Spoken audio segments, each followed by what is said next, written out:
In The Hound of the Baskervilles, Sherlock Holmes and Dr. Watson tackle one of their creepiest cases yet. A family legend says a ghostly, gigantic hound has been haunting the Baskerville family, and now there's been a mysterious death on the foggy moors.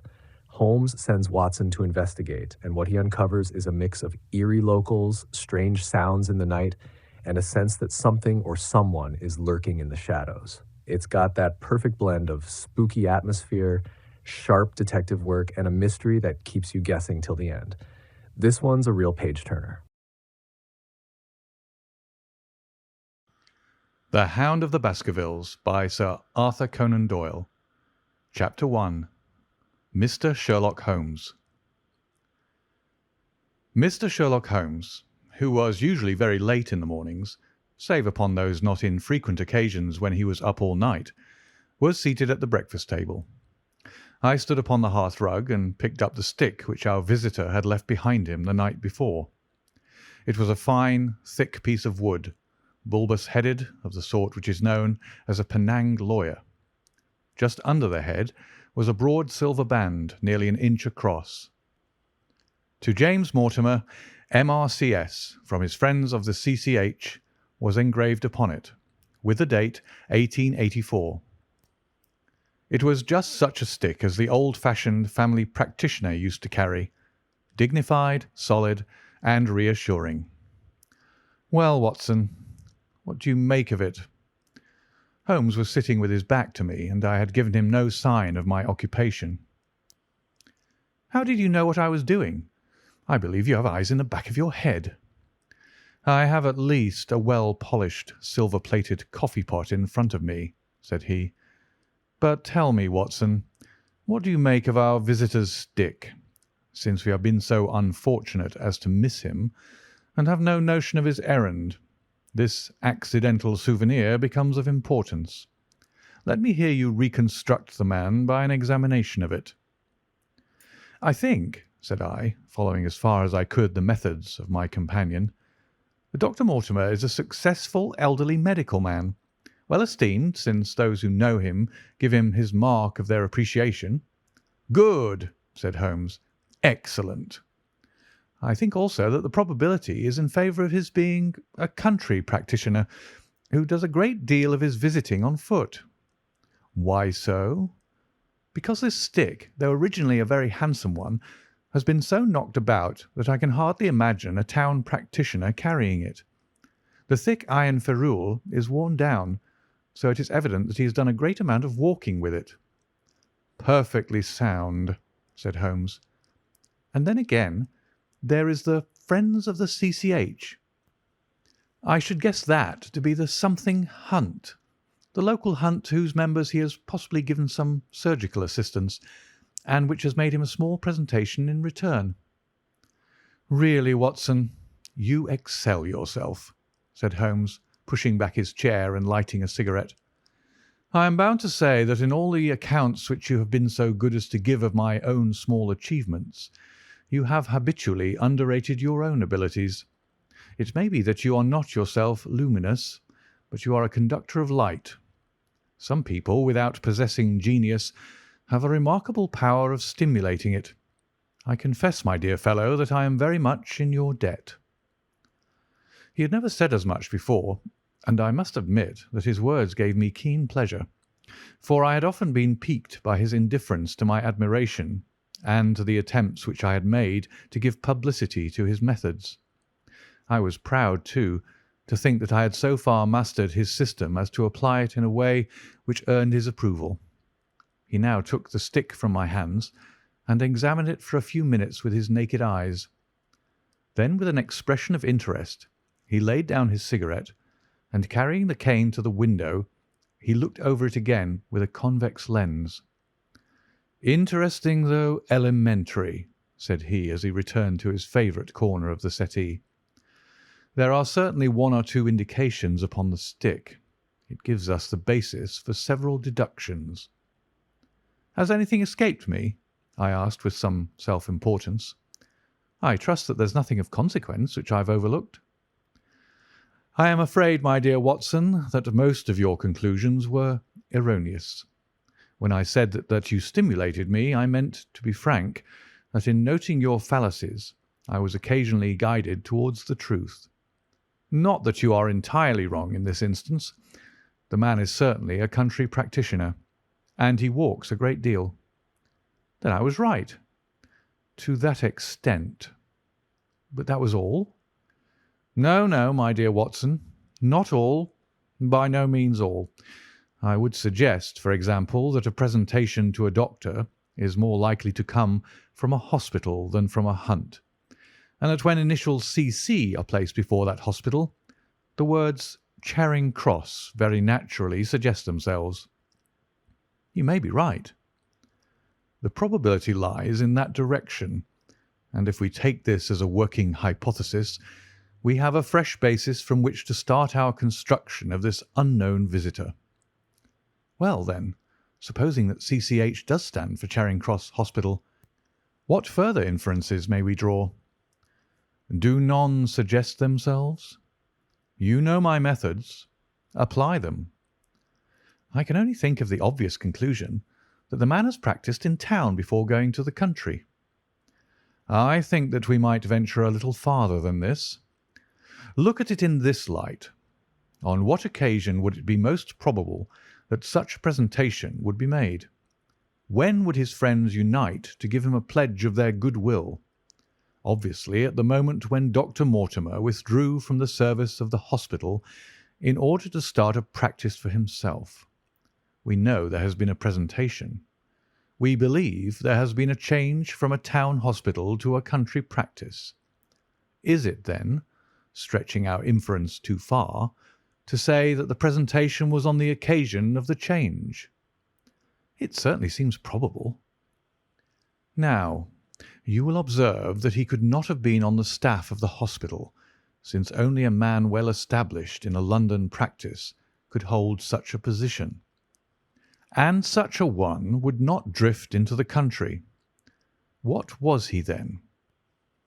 If he was in the hospital, and yet not on the staff, he could only have been a house surgeon or a house physician, little more than a senior student. And he left 5 years ago. The date is on the stick. So your grave, middle-aged family practitioner vanishes into thin air, my dear Watson, and there emerges a young fellow, under 30, amiable, unambitious, absent-minded, and the possessor of a favourite dog, which I should describe roughly as being larger than a terrier and smaller than a mastiff. I laughed incredulously as Sherlock Holmes leaned back in his settee and blew little wavering rings of smoke up to the ceiling. "As to the latter part, I have no means of checking you," said I, "but at least it is not difficult to find out a few particulars about the man's age and professional career." From my small medical shelf I took down the medical directory and turned up the name. There were several Mortimers, but only one could be our visitor. I read his record aloud. Mortimer James, M.R.C.S., 1882, Grimpen, Dartmoor, Devon. House surgeon from 1882 to 1884 at Charing Cross Hospital. Winner of the Jackson Prize for Comparative Pathology, with essay entitled "Is Disease a Reversion?" Corresponding member of the Swedish Pathological Society, author of Some Freaks of Atavism, Lancet, 1882. Do We Progress? Journal of Psychology, March 1883. Medical officer for the parishes of Grimpen, Thorsley, and High Barrow. No mention of that local hunt, Watson, said Holmes with a mischievous smile, but a country doctor, as you very astutely observed. I think that I am fairly justified in my inferences. As to the adjectives, I said, if I remember right, amiable, unambitious, and absent-minded. It is my experience that it is only an amiable man in this world who receives testimonials, only an unambitious one who abandons a London career for the country, and only an absent-minded one who leaves his stick and not his visiting card after waiting an hour in your room. And the dog? Has been in the habit of carrying this stick behind his master. Being a heavy stick, the dog has held it tightly by the middle, and the marks of his teeth are very plainly visible. The dog's jaw, as shown in the space between these marks, is too broad, in my opinion, for a terrier, and not broad enough for a mastiff. It may have been, yes, by Jove, it is a curly-haired spaniel." He had risen and paced the room as he spoke. Now he halted in the recess of the window. There was such a ring of conviction in his voice that I glanced up in surprise. "My dear fellow, how can you possibly be so sure of that?" "For the very simple reason that I see the dog himself on our very doorstep, and there is the ring of its owner. Don't move, I beg you, Watson. He is a professional brother of yours, and your presence may be of assistance to me. Now is the dramatic moment of fate, Watson, when you hear a step upon the stair which is walking into your life, and you know not whether for good or ill. What does Dr. James Mortimer, the man of science, ask of Sherlock Holmes, the specialist in crime? Come in." The appearance of our visitor was a surprise to me, since I had expected a typical country practitioner. He was a very tall, thin man with a long nose like a beak, which jutted out between two keen grey eyes, set closely together and sparkling brightly from behind a pair of gold-rimmed glasses. He was clad in a professional but rather slovenly fashion, for his frock-coat was dingy and his trousers frayed. Though young, his long back was already bowed, and he walked with a forward thrust of his head and a general air of peering benevolence. As he entered, his eyes fell upon the stick in Holmes's hand, and he ran towards it with an exclamation of joy. "I'm so very glad," said he. "I was not so sure whether I had left it here or in the shipping office. I would not lose that stick for the world." "A presentation, I see," said Holmes. "Yes, sir." "From Charing Cross Hospital?" "From one or two friends there on the occasion of my marriage." "Dear, dear, that's bad," said Holmes, shaking his head. Dr. Mortimer blinked through his glasses in mild astonishment. "Why was it bad?" "Only that you have disarranged our little deductions. Your marriage, you say?" "Yes, sir. I married, and so left the hospital, and with it all hopes of a consulting practice. It was necessary to make a home of my own." "Come, come, we are not so far wrong after all," said Holmes. "And now, Dr. James Mortimer." "Mr., sir, Mr. A humble M.R.C.S." "And a man of precise mind, evidently." "A dabbler in science, Mr. Holmes. A picker-up of shells on the shores of the great unknown ocean. I presume that it is Mr. Sherlock Holmes who I am addressing, and not—" "No, this is my friend Dr. Watson." "Glad to meet you, sir. I have heard your name mentioned in connection with that of your friend." "You interest me very much, Mr. Holmes. I had hardly expected so dolichocephalic a skull of such well-marked supraorbital development. Would you have any objection to my running my finger along your parietal fissure? A cast of your skull, sir, until the original is available, would be an ornament to any anthropological museum. It is not my intention to be fulsome, but I confess that I covet your skull." Sherlock Holmes waved our strange visitor into a chair. "You are an enthusiast in your line of thought, I perceive, sir, as I am in mine," said he. "I observe from your forefinger that you make your own cigarettes. Have no hesitation in lighting one." The man drew out paper and tobacco and twirled the one up in the other with surprising dexterity. He had long, quivering fingers, as agile and restless as the antennae of an insect. Holmes was silent, but his little darting glances showed me the interest which he took in our curious companion. "I presume, sir," said he at last, "that it was not merely for the purpose of examining my skull that you have done me the honour to call here last night and again to-day." "No, sir, no, though I am happy to have had the opportunity of doing that as well. I came to you, Mr. Holmes, because I recognise that I am myself an unpractical man, and because I am suddenly confronted with a most serious and extraordinary problem. Recognising as I do that you are the second highest expert in Europe. "Indeed, sir. May I inquire who has the honour to be the first?" asked Holmes with some asperity. "To the man of precisely scientific mind, the work of Monsieur Bertillon must always appeal strongly." "Then had you not better consult him?" "I said, sir, to the precisely scientific mind. But as a practical man of affairs, it is acknowledged that you stand alone. I trust, sir, that I have not inadvertently—" "Just a little," said Holmes. "I think, Dr. Mortimer, you would do wisely if, without more ado, you would kindly tell me plainly what the exact nature of the problem is in which you demand my assistance." End of chapter 1.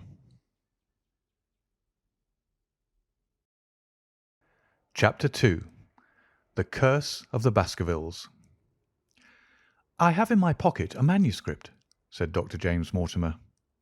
"I observed it as you entered the room," said Holmes. "It is an old manuscript?" "Early 18th century, unless it is a forgery." "How can you say that, sir?" "You have presented an inch or two of it to my examination all the time that you have been talking. It would be a poor expert who could not give the date of a document within a decade or so. You may possibly have read my little monograph upon the subject. I put that at 1730. "The exact date is 1742. Dr. Mortimer drew it from his breast pocket. "This family paper was committed to my care by Sir Charles Baskerville, whose sudden and tragic death, some 3 months ago, created so much excitement in Devonshire.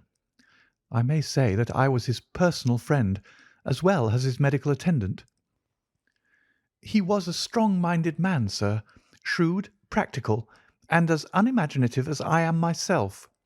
Yet he took this document very seriously, and his mind was prepared for just such an end as did eventually overtake him." Holmes stretched out his hand for the manuscript and flattened it upon his knee. "You will observe, Watson, the alternative use of the long S and the short. It is one of several indications which enabled me to fix the date."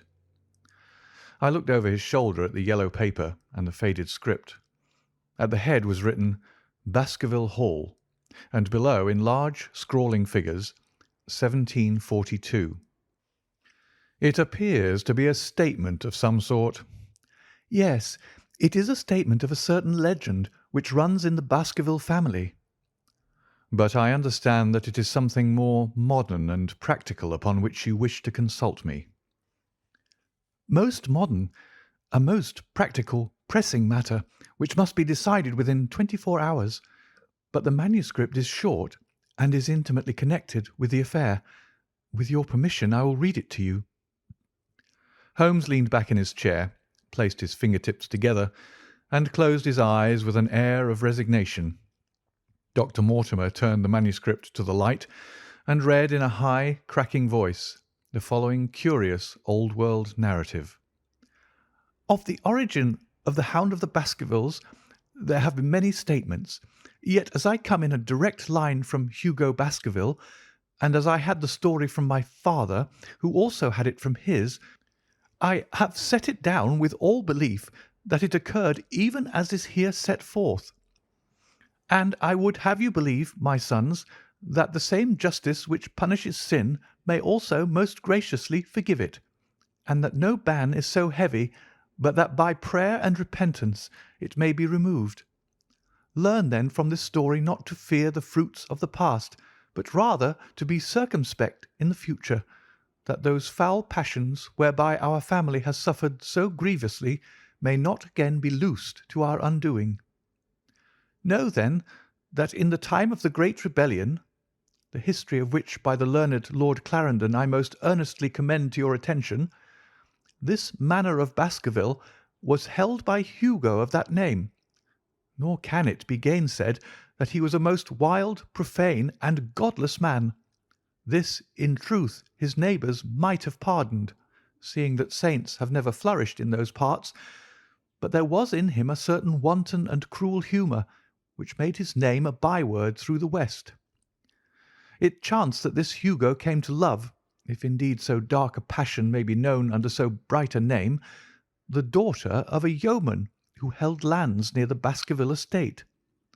But the young maiden, being discreet and of good repute, would ever avoid him, for she feared his evil name. So it came to pass that one Michaelmas this Hugo, with 5 or 6 of his idle and wicked companions, stole down upon the farm and carried off the maiden, her father and brothers being from home, as he well knew. When they had brought her to the hall, the maiden was placed in an upper chamber, while Hugo and his friends sat down to a long carouse, as was their nightly custom. Now the poor lass, upstairs, was like to have her wits turned at the singing and shouting and terrible oaths which came up to her from below, for they say that the words used by Hugo Baskerville when he was in wine were such as might blast the man who said them. At last, in the stress of her fear, she did that which might have daunted the bravest or most active man, for by the aid of the growth of ivy which covered, and still covers, the south wall, she came down from under the eaves, and so homeward across the moor, there being 3 leagues betwixt the hall and her father's farm. It chanced that some little time later Hugo left his guests to carry food and drink, with other worse things perchance, to his captive, and so found the cage empty and the bird escaped.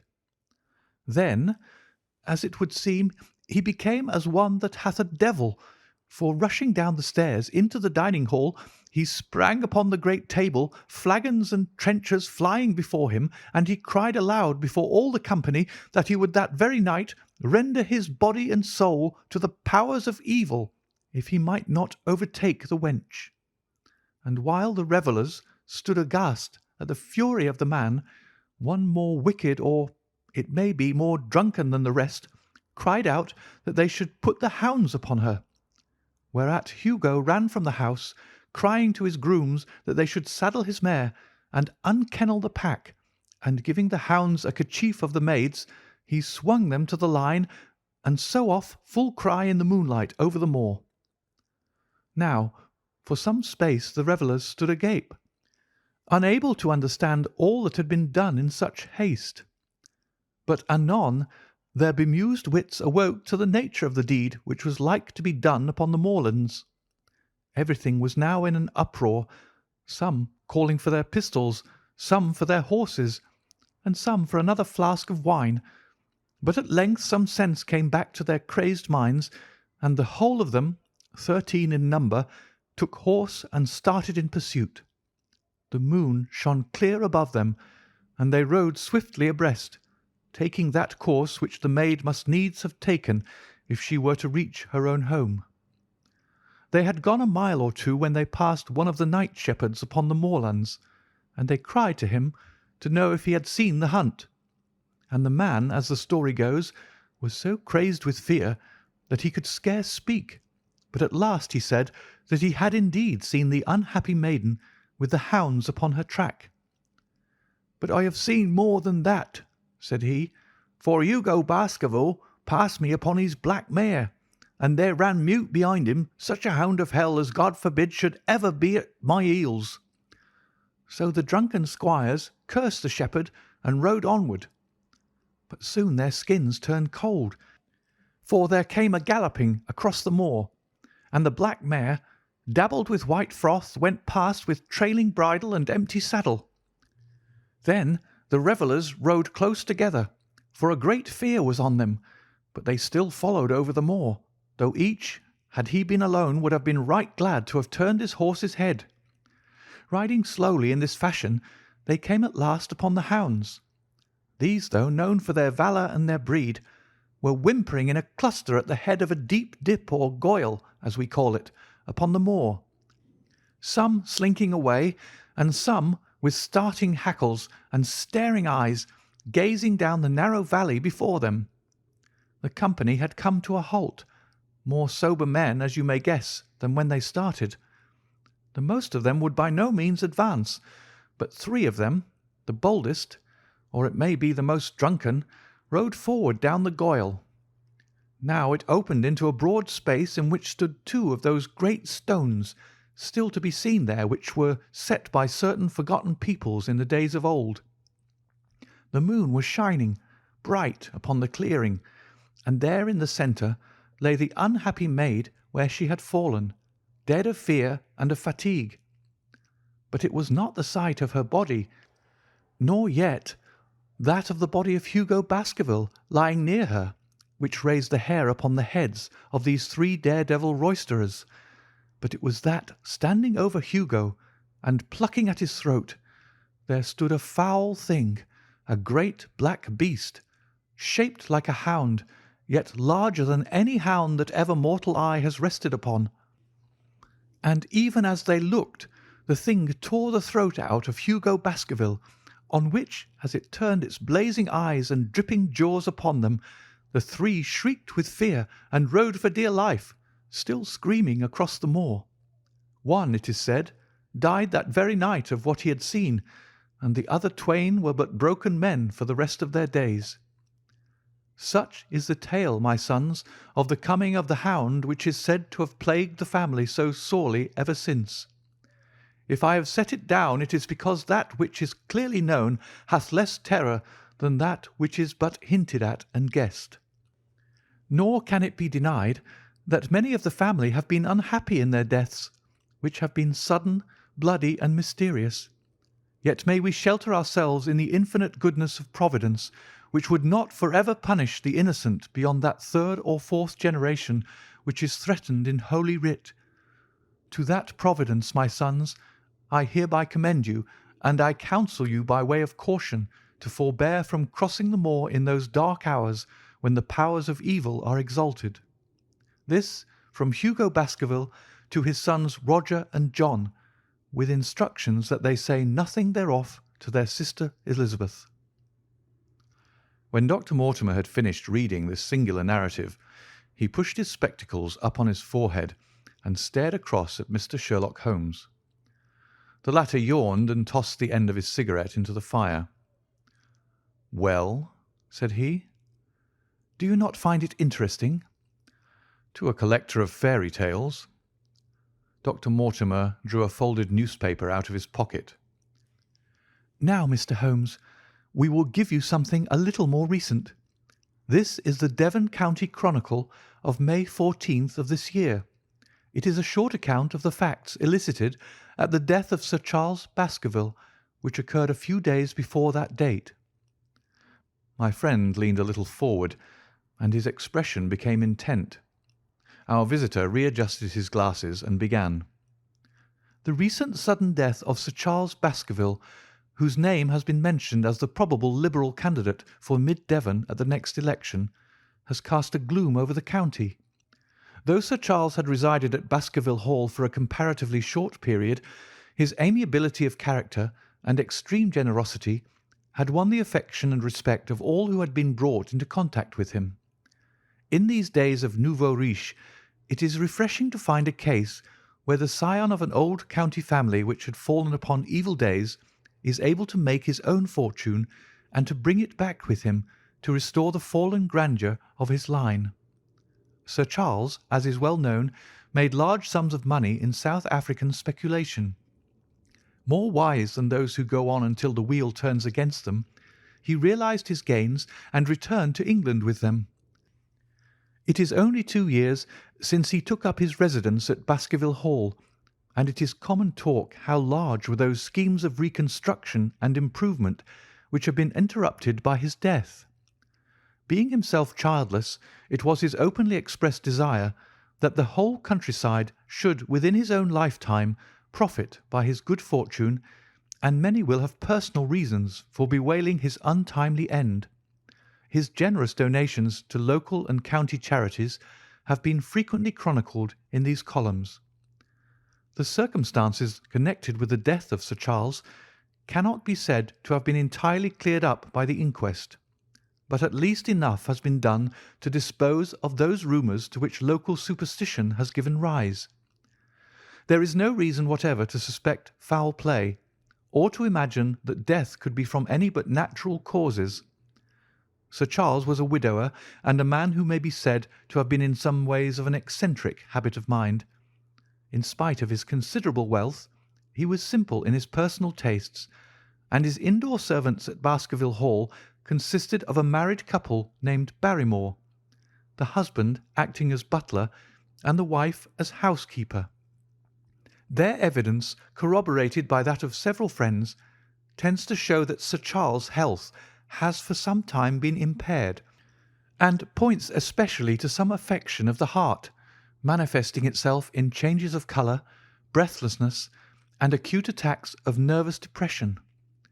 Dr. James Mortimer, the friend and medical attendant of the deceased, has given evidence to the same effect.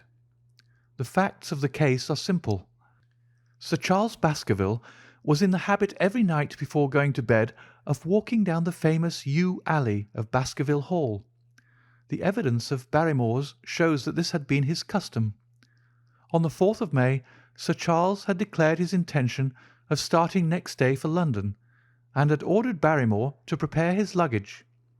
That night he went out as usual for his nocturnal walk, in the course of which he was in the habit of smoking a cigar. He never returned. At 12 o'clock Barrymore, finding the hall door still open, became alarmed, and lighting a lantern went in search of his master. The day had been wet, and Sir Charles's footmarks were easily traced down the alley. Halfway down this walk there is a gate which leads out onto the moor. There were indications that Sir Charles had stood for some little time here. He then proceeded down the alley, and it was at the far end of it that his body was discovered. One fact which has not been explained is the statement of Barrymore that his master's footprints altered their character from the time that he passed the moor gate, that he appeared from thence onward to have been walking upon his toes. One Murphy, a gipsy horse dealer, was on the moor at no great distance at the time, but he appears by his own confession to have been the worse for drink. He declares that he heard cries, but is unable to state from what direction they came. No signs of violence were to be discovered upon Sir Charles's person, and though the doctor's evidence pointed to an almost incredible facial distortion, so great that Dr. Mortimer refused at first to believe that it was indeed his friend and patient who lay before him, it was explained that is a symptom which is not unusual in cases of dyspnea and death from cardiac exhaustion. This explanation was borne out by the post-mortem examination, which showed long-standing organic disease, and the coroner's jury returned a verdict in accordance with the medical evidence.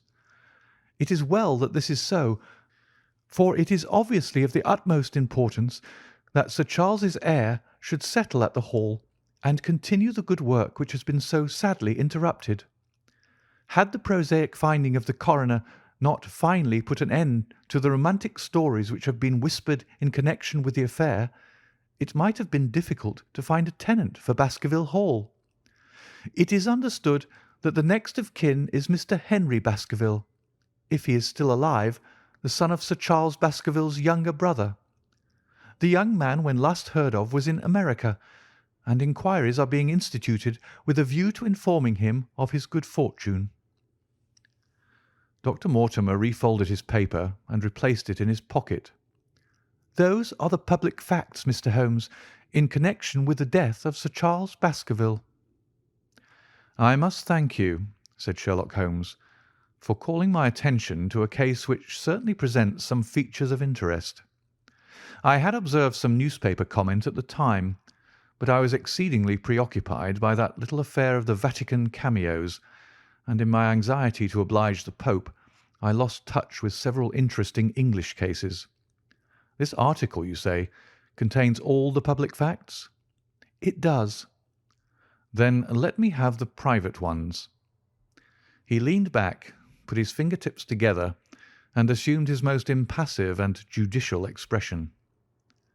In doing so, said Dr. Mortimer, who had begun to show signs of some strong emotion, I am telling that which I have not confided to anyone. My motive for withholding it from the coroner's inquiry is that a man of science shrinks from placing himself in the public position of seeming to endorse a popular superstition. I had the further motive that Baskerville Hall, as the paper says, would certainly remain untenanted if anything were done to increase its already rather grim reputation. For both these reasons, I thought that I was justified in telling rather less than I knew, since no practical good could result from it. But with you there is no reason why I should not be perfectly frank. The moor is very sparsely inhabited, and those who live near each other are thrown very much together. For this reason, I saw a good deal of Sir Charles Baskerville. With the exception of Mr. Frankland of Lafter Hall and Mr. Stapleton, the naturalist, there are no other men of education within many miles. Sir Charles was a retiring man, but the chance of his illness brought us together, and a community of interest in science kept us so. He had brought back much scientific information from South Africa, and many a charming evening we had spent together discussing the comparative anatomy of the Bushman and the Hottentot. Within the last few months it became increasingly plain to me that Sir Charles's nervous system was strained to the breaking point. He had taken this legend which I have read you exceedingly to heart, so much so that although he would walk in his own grounds, nothing would induce him to go out upon the moor at night. Incredible as it may appear to you, Mr. Holmes, he was honestly convinced that a dreadful fate overhung his family, and certainly the records which he was able to give of his ancestors were not encouraging. The idea of some ghastly presence constantly haunted him, and on more than one occasion he has asked me whether I had on my medical journeys at night ever seen any strange creature or heard the baying of a hound. The latter question he put to me several times, and always with a voice which vibrated with excitement. I can well remember driving up to his house in the evening some 3 weeks before the fatal event. He chanced to be at his hall door. I had descended from my gig and was standing in front of him when I saw his eyes fix themselves over my shoulder and stare past me with an expression of the most dreadful horror. I whisked round and had just time to catch a glimpse of something which I took to be a large black calf passing at the head of the drive. So excited and alarmed was he that I was compelled to go down to the spot where the animal had been and look around for it. It was gone, however, and the incident appeared to make the worst impression upon his mind.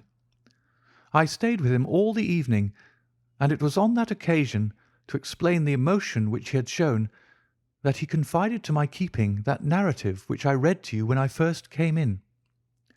I mention this small episode because it assumes some importance in view of the tragedy which followed, but I was convinced at the time that the matter was entirely trivial, and that his excitement had no justification. I was at my advice that Sir Charles was about to go to London. His heart was, I knew, affected, and the constant anxiety in which he lived, however chimerical the cause of it might be, was evidently having a serious effect upon his health. I thought that a few months among the distractions of town would send him back a new man. Mr. Stapleton, a mutual friend who was much concerned at his state of health, was of the same opinion. At the last instant came this terrible catastrophe. On the night of Sir Charles's death, Barrymore the butler, who made the discovery, sent Perkins the groom on horseback to me, and as I was sitting up late, I was able to reach Baskerville Hall within an hour of the event. I checked and corroborated all the facts which were mentioned at the inquest. I followed the footsteps down the yew alley. I saw the spot at the moor-gate where he seemed to have waited. I remarked the change in the shape of the prints after that point. I noted that there were no other footsteps save those of Barrymore on the soft gravel. And finally, I carefully examined the body, which had not been touched until my arrival. Sir Charles lay on his face, his arms out, his fingers dug into the ground, and his features convulsed with some strong emotion to such an extent that I could hardly have sworn to his identity. There was certainly no physical injury of any kind, but one false statement was made by Barrymore at the inquest. He said that there were no traces upon the ground round the body. He did not observe any, but I did, some little distance off, but fresh and clear. Footprints, footprints. A man's or a woman's?" Dr. Mortimer looked strangely at us for an instant, and his voice sank almost to a whisper as he answered, "Mr. Holmes, they were the footprints of a gigantic hound." End of chapter 2.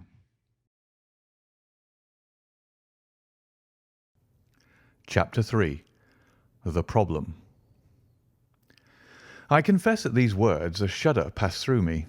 There was a thrill in the doctor's voice which showed that he was himself deeply moved by that which he told us. Holmes leaned forward in his excitement, and his eyes had the hard, dry glitter which shot from them when he was keenly interested. "You saw this?" "As clearly as I see you." "And you said nothing?" "What was the use?" "How was it that no one else saw it?" "The marks were some 20 yards from the body, and no one gave them a thought. I don't suppose I should have done so had I not known this legend." "There are many sheep-dogs on the moor?" "No doubt, but this was no sheep-dog." "You say it was large?" "Enormous." "But it had not approached the body?" "No." "What sort of night was it?" "Damp and raw." "But not actually raining?" "No." "What is the alley like?" "There are 2 lines of old yew hedge, 12 feet high and impenetrable. The walk in the centre is about 8 feet across." "Is there anything between the hedges and the walk?" "Yes, there is a strip of grass about 6 feet broad on either side." "I understand that the yew hedge is penetrated at one point by a gate?" "Yes, the wicket gate which leads on to the moor." "Is there any other opening?" "None." "So that to reach the yew alley one either has to come down it from the house or else to enter it by the moor gate?" "There is an exit through a summer house at the far end." "Had Sir Charles reached this?" "No, he lay about 50 yards from it." "Now tell me, Dr. Mortimer, and this is important, the marks which you saw were on the path and not on the grass?" "No marks could show on the grass." "Were they on the same side of the path as the moor gate?" "Yes, they were on the edge of the path on the same side as the moor gate." "You interest me exceedingly. Another point. Was the wicket gate closed?" "Closed and padlocked." "How high was it?" "About 4 feet high." "Then anyone could have got over it?" "Yes." "And what marks did you see by the wicket gate?" "None in particular." "Good heaven! Did no one examine?" "Yes, I examined myself." "And found nothing?" "It was all very confused. Sir Charles had evidently stood there for 5 or 10 minutes." "How do you know that?" "Because the ash had twice dropped from his cigar." "Excellent. This is a colleague, Watson, after our own heart. But the marks?" "He had left his own marks all over that small patch of gravel. I could discern no others."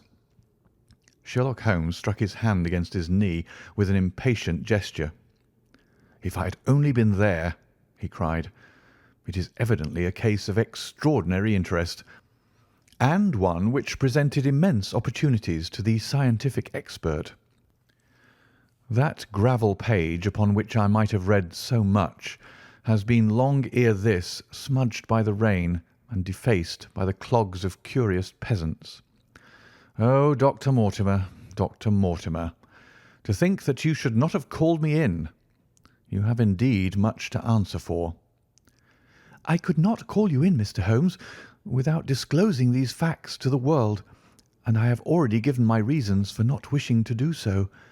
Besides—" "Why do you hesitate?" "There is a realm in which the most acute and most experienced of detectives is helpless."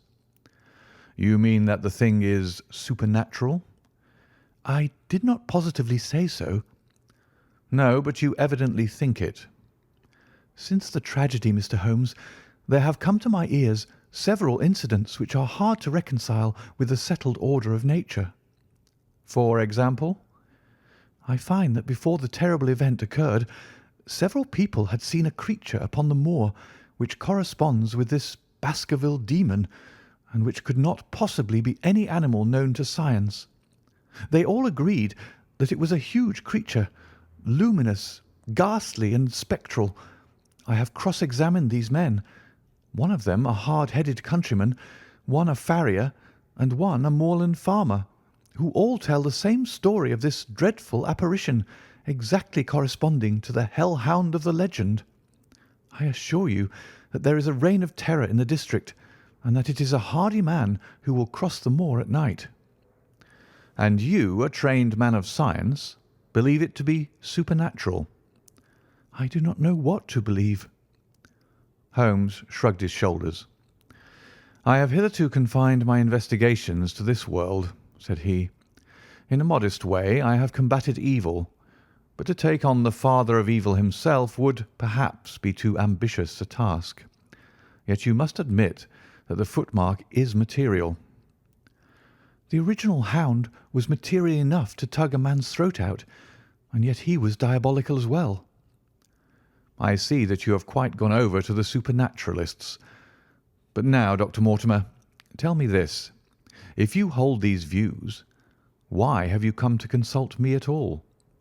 You tell me in the same breath that it is useless to investigate Sir Charles's death, and that you desire me to do it." "I did not say that I desired you to do it." "Then how can I assist you?" "By advising me as to what I should do with Sir Henry Baskerville, who arrives at Waterloo Station." Dr. Mortimer looked at his watch. "In exactly 1 hour and a quarter." "He being the heir?" "Yes. On the death of Sir Charles, we inquired for this young gentleman, and found that he had been farming in Canada. From the accounts which have reached us, he is an excellent fellow in every way. I speak now not as a medical man, but as a trustee and executor of Sir Charles's will." "There is no other claimant, I presume?" "None. The only other kinsman whom we have been able to trace was Roger Baskerville, the youngest of 3 brothers, of whom poor Sir Charles was the elder. The second brother, who died young, is the father of this lad Henry. The third, Roger, was the black sheep of the family. He came of the old masterful Baskerville strain, and was the very image, they tell me, of the family picture of old Hugo. He made England too hot to hold him, fled to Central America, and died there in 1876 of yellow fever. Henry is the last of the Baskervilles. In 1 hour and 5 minutes I meet him at Waterloo Station. I have had a wire that he arrived at Southampton this morning. Now, Mr. Holmes, what would you advise me to do with him?" "Why should he not go to the home of his fathers?" "It seems natural, does it not? And yet consider that every Baskerville who goes there meets with an evil fate.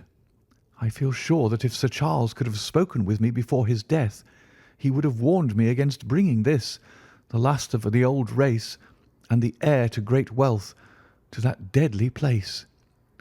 And yet it cannot be denied that the prosperity of the whole poor, bleak countryside depends upon his presence.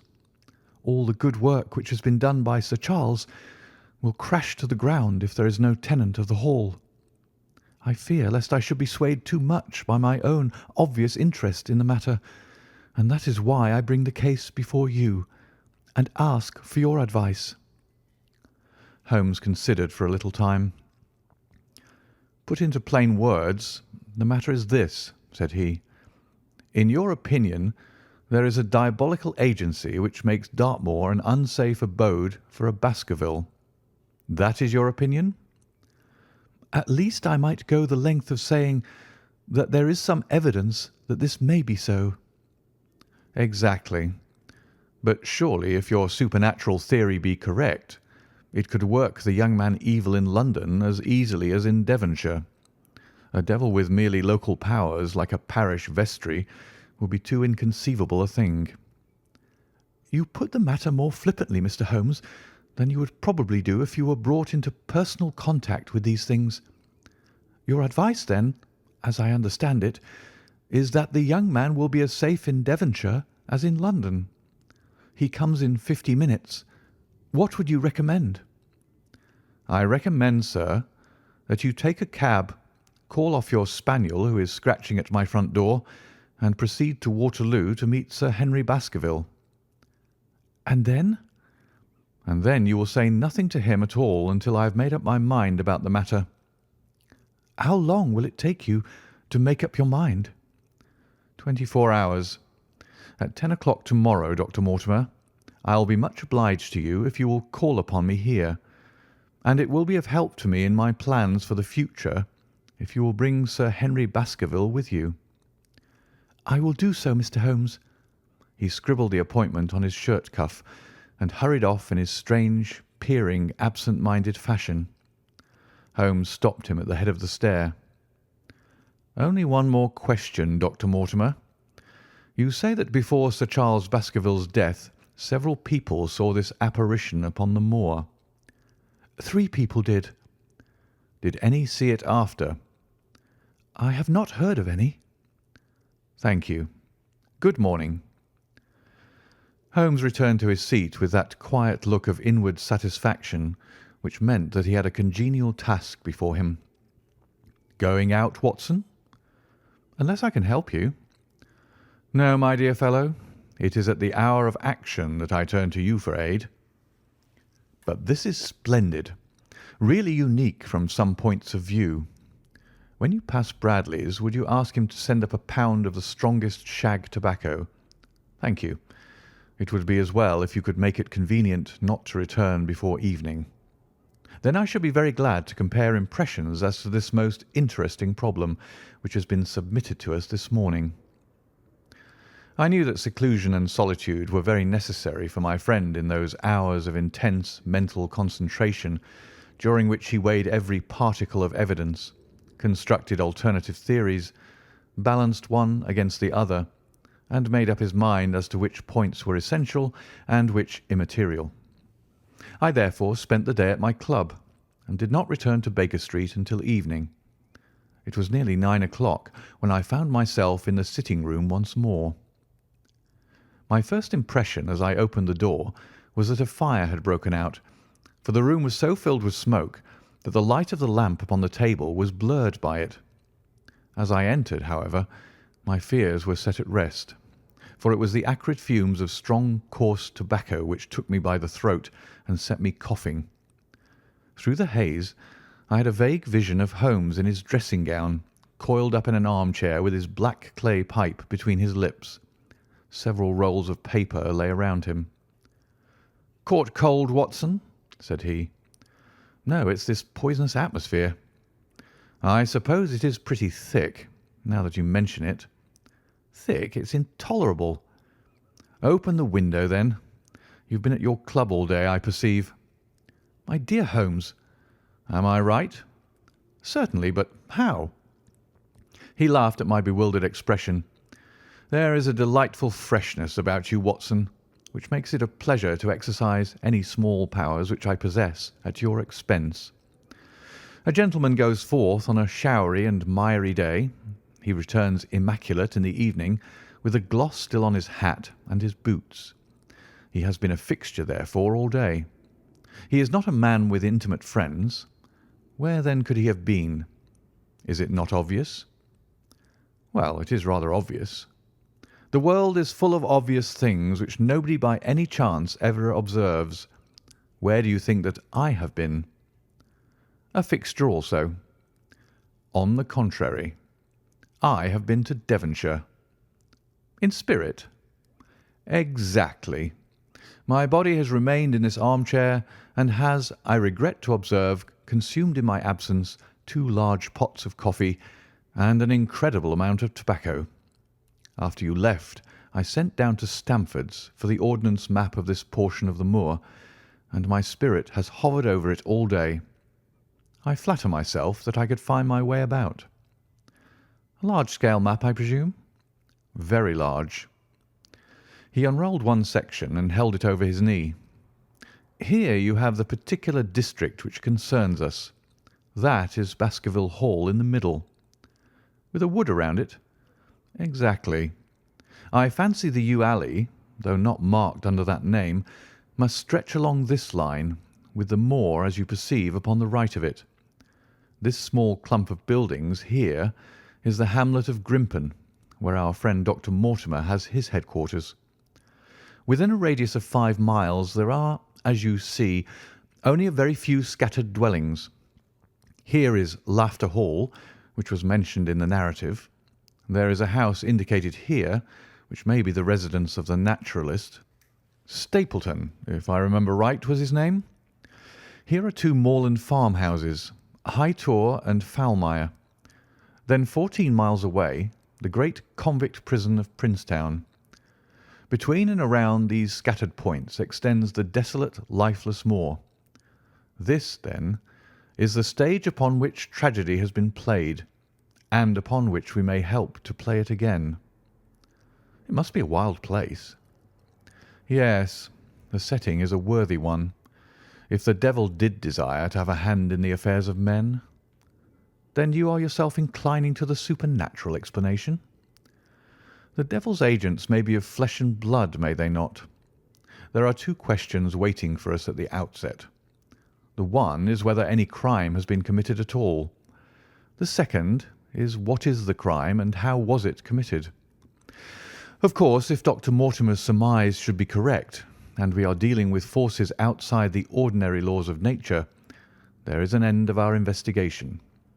But we are bound to exhaust all other hypotheses before falling back upon this one. I think we'll shut that window again, if you don't mind.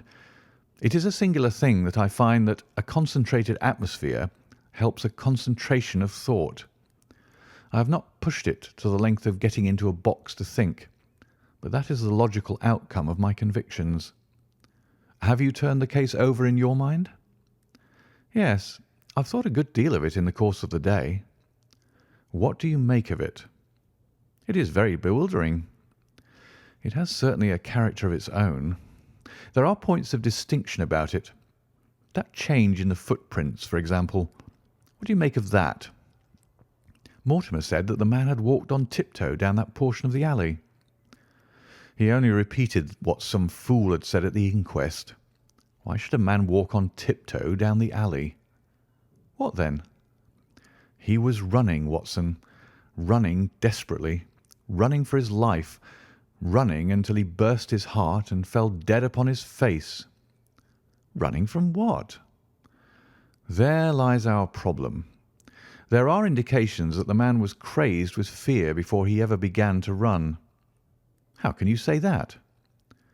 I am presuming that the cause of his fears came to him across the moor. If that was so, and it seems most probable, only a man who had lost his wits would have run from the house instead of towards it. If the gipsy's evidence may be taken as true, he ran with cries for help in the direction where help was least likely to be. Then again, whom was he waiting for that night? And why was he waiting for him in the yew alley rather than in his own house? You think that he was waiting for someone? The man was elderly and infirm. We can understand his taking an evening stroll, but the ground was damp and the night inclement. Is it natural that he should stand for 5 or 10 minutes, as Dr. Mortimer, with more practical sense than I should have given him credit for, deduced from the cigar ash? But he went out every evening. I think it unlikely that he waited at the moor-gate every evening. On the contrary, the evidence is that he avoided the moor. That night he waited there. It was the night before he made his departure for London. The thing takes shape, Watson. It becomes coherent. Might I ask you to hand me my violin, and we will postpone all further thought upon this business until we have had the advantage of meeting Dr. Mortimer and Sir Henry Baskerville in the morning. End of Chapter 3.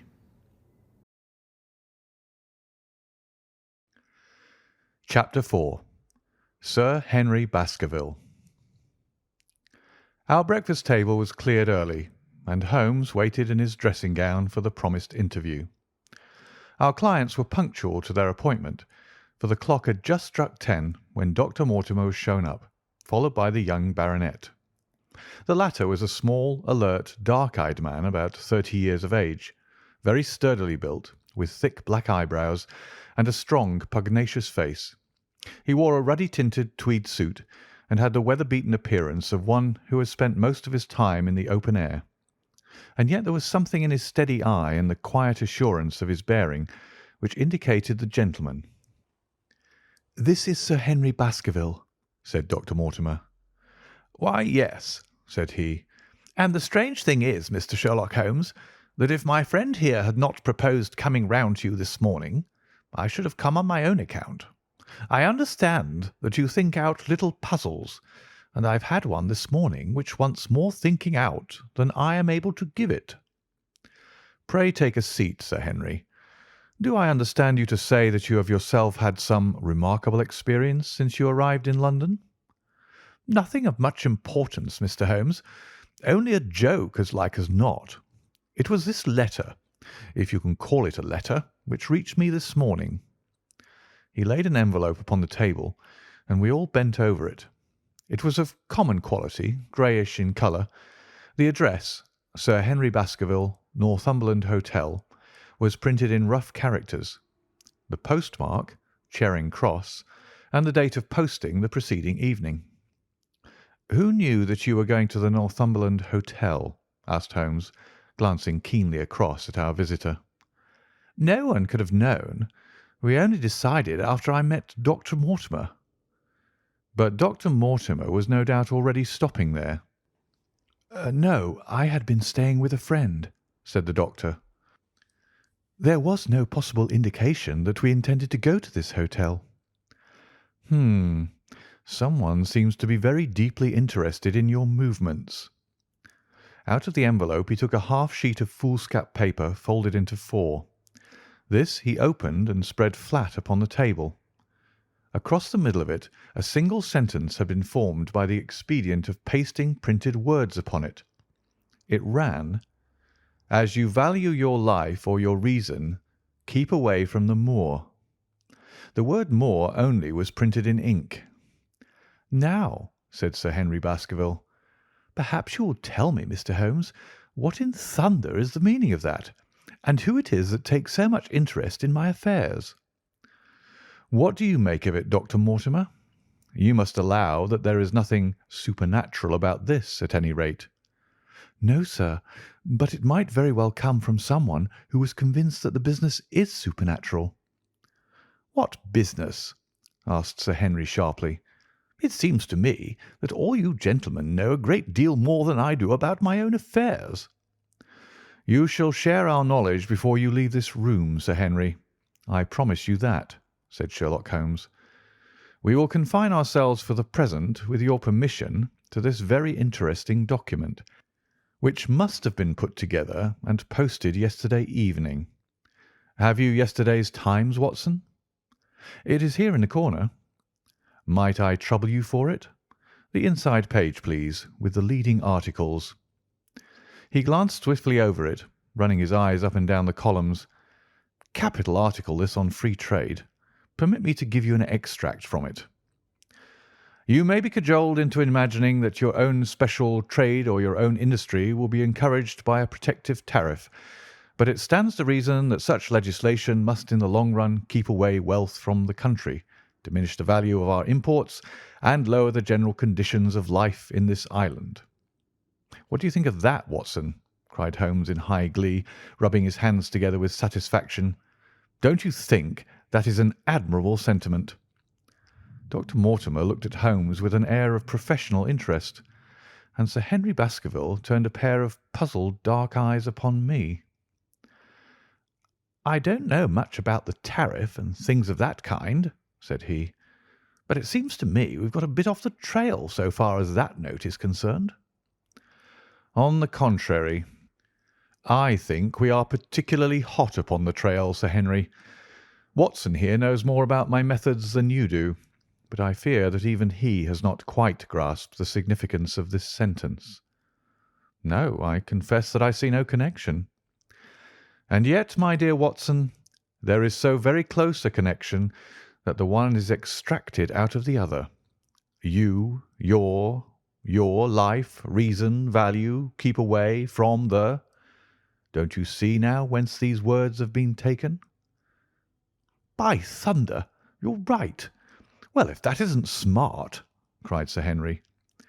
"If any possible doubt remained, it is settled by the fact that 'keep away' and 'from thee' are cut out in one piece." "Well, now, so it is." "Really, Mr. Holmes, this exceeds anything which I could have imagined," said Dr. Mortimer, gazing at my friend in amazement. "I could understand anyone saying that the words were from a newspaper, but that you should name which and add that it came from the leading article is really one of the most remarkable things which I have ever known. How did you do it?"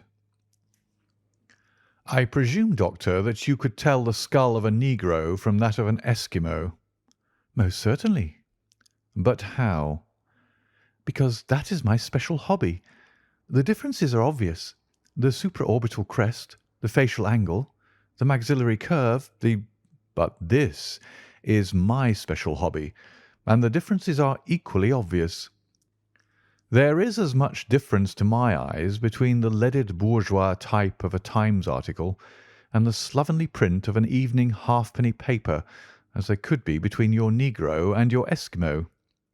The detection of types is one of the most elementary branches of knowledge to the special expert in crime, though I confess that once, when I was very young, I confused the Leeds Mercury with the Western Morning News.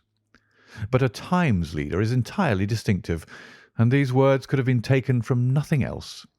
As it was done yesterday, the strong probability was that we should find the words in yesterday's issue."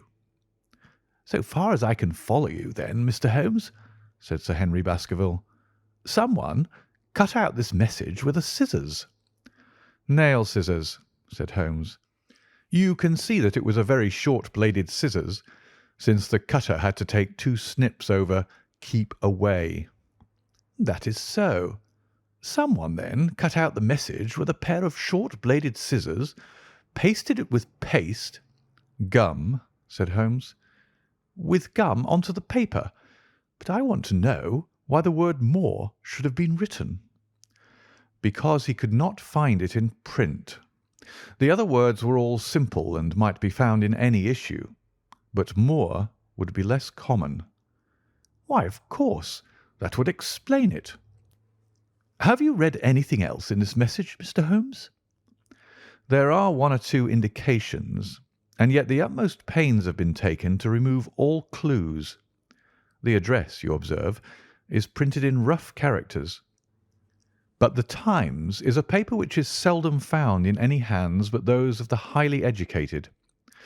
We may take it, therefore, that the letter was composed by an educated man who wished to pose as an uneducated one, and his effort to conceal his own writing suggests that the writing might be known or come to be known by you.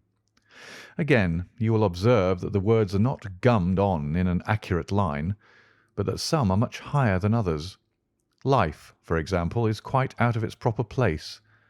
That may point to carelessness, or it may point to agitation and hurry upon the part of the cutter. On the whole, I incline to the latter view, since the matter was evidently important, and it is unlikely that the composer of such a letter would be careless. If he were in a hurry, it opens up the interesting question why he should be in a hurry, since any letter posted up to early morning would reach Sir Henry before he would leave his hotel. Did the composer fear an interruption? And from whom? "We are coming now rather into the region of guesswork," said Dr. Mortimer. "Say rather into the region where we balance probabilities and choose the most likely. It is the scientific use of the imagination, but we have always some material basis on which to start our speculation. Now, you would call it a guess, no doubt, but I am almost certain that this address has been written in a hotel." "How in the world can you say that?" "If you examine it carefully, you will see that both the pen and the ink have given the writer trouble. The pen has spluttered twice in a single word, and has run dry 3 times in a short address, showing that there was very little ink in the bottle. Now, A private pen or ink bottle is seldom allowed to be in such a state, and the combination of the two must be quite rare. But you know the hotel ink and the hotel pen, where it is rare to get anything else. Yes, I have very little hesitation in saying that could we examine the waste paper baskets of the hotels round Charing Cross until we found the remains of the mutilated Times leader, we could lay our hands straight upon the person who sent this singular message. Hello, hello, what's this? He was carefully examining the foolscap upon which the words were pasted, holding it only an inch or two from his eyes. Well? Nothing, said he, throwing it down. It is a blank half-sheet of paper without even a watermark upon it. I think we have drawn as much as we can from this curious letter. And now, Sir Henry, has anything else of interest happened to you since you have been in London? Why, no, Mr. Holmes, I think not. You have not observed anyone follow or watch you? I seem to have walked right into the thick of a dime novel, said our visitor. Why in thunder should anyone follow or watch me? We are coming to that. You have nothing else to report to us before we go into this matter? Well, it depends upon what you think worth reporting. I think anything out of the ordinary routine of life well worth reporting. Sir Henry smiled. I don't know much of British life yet, for I've spent nearly all my time in the States and in Canada, but I hope that to lose one of your boots is not part of the ordinary routine of life over here. You have lost one of your boots. My dear sir, cried Dr. Mortimer, it is only mislaid. You will find it when you return to the hotel. What is the use of troubling Mr. Holmes with trifles of this kind? Well, he asked me for anything outside the extraordinary. Exactly, said Holmes. However foolish the incident may seem, you have lost one of your boots, you say. Well, mislaid it anyhow. I put them both outside my door last night, and there was only one in the morning. I could get no sense out of the chap who cleans them. The worst of it is that I only bought the pair last night in the Strand, and I have never had them on. If you have never worn them, why did you put them out to be cleaned? They were tan boots and had never been varnished. That was why I put them out. Then I understand that on your arrival in London yesterday, you went out at once and bought a pair of boots. I did a great deal of shopping. Dr. Mortimer here went round with me. You see, if I am to be squire down there, I must dress the part, and it may be that I have got a little careless in my ways out west. Among other things, I bought these brown boots, gave $6 for them, and had one stolen before ever I had them on my feet. It seems a singularly useless thing to steal, said Sherlock Holmes. I confess that I share Dr. Mortimer's belief that it will not be long before the missing boot is found. And now, gentlemen, said the baronet with decision, it seems to me that I have spoken quite enough about the little that I know. It is time that you kept your promise and gave me a full account of what we are all driving at. Your request is a very reasonable one, Holmes answered. Dr. Mortimer, I think you could not do better than to tell your story as you told it to us. Thus encouraged, our scientific friend drew his papers from his pocket and presented the whole case as he had done upon the morning before. Sir Henry Baskerville listened with the deepest attention and with an occasional exclamation of surprise. Well, I seem to have come into an inheritance with a vengeance, said he, when the long narrative was finished. Of course, I've heard of the Hound ever since I was in the nursery. It's the pet story of the family, though I never thought of taking it seriously before. But as to my uncle's death, well, it all seems boiling up in my head, and I can't get it clear yet. You don't seem quite to have made up your mind whether it's a case for a policeman or a clergyman. Precisely. And now there's this affair of the letter to me at the hotel. I suppose that fits into its place. It seems to show that someone knows more than we do about what goes on upon the moor, said Dr. Mortimer. And also, said Holmes, that someone is not ill-disposed towards you, since they warn you of danger. or it may be that they wish, for their own purposes, to scare me away. Well, of course, that is possible also. I am very much indebted to you, Dr. Mortimer, for introducing me to a problem which presents several interesting alternatives. But the practical point which we now have to decide, Sir Henry, is whether it is or is not advisable for you to go to Baskerville Hall. Why should I not go? There seems to be danger. Do you mean danger from this family fiend, or do you mean danger from human beings? Well, that is what we have to find out. Whichever it is, my answer is fixed. There is no devil in hell, Mr. Holmes, and there is no man upon earth who can prevent me from going to the home of my own people, and you may take that to be my final answer. His dark brows knitted and his face flushed to a dusky red as he spoke. It was evident that the fiery temper of the Baskervilles was not extinct in this their last representative. "Meanwhile," said he, "I have hardly had time to think over all that you've told me. It's a big thing for a man to have to understand and to decide at one sitting. I should like to have a quiet hour by myself to make up my mind. Now look here, Mr. Holmes, it's 11:30 now, and I'm going back right away to my hotel. Suppose you and your friend Dr. Watson come round and lunch with us at 2. I'll be able to tell you more clearly then how this thing strikes me."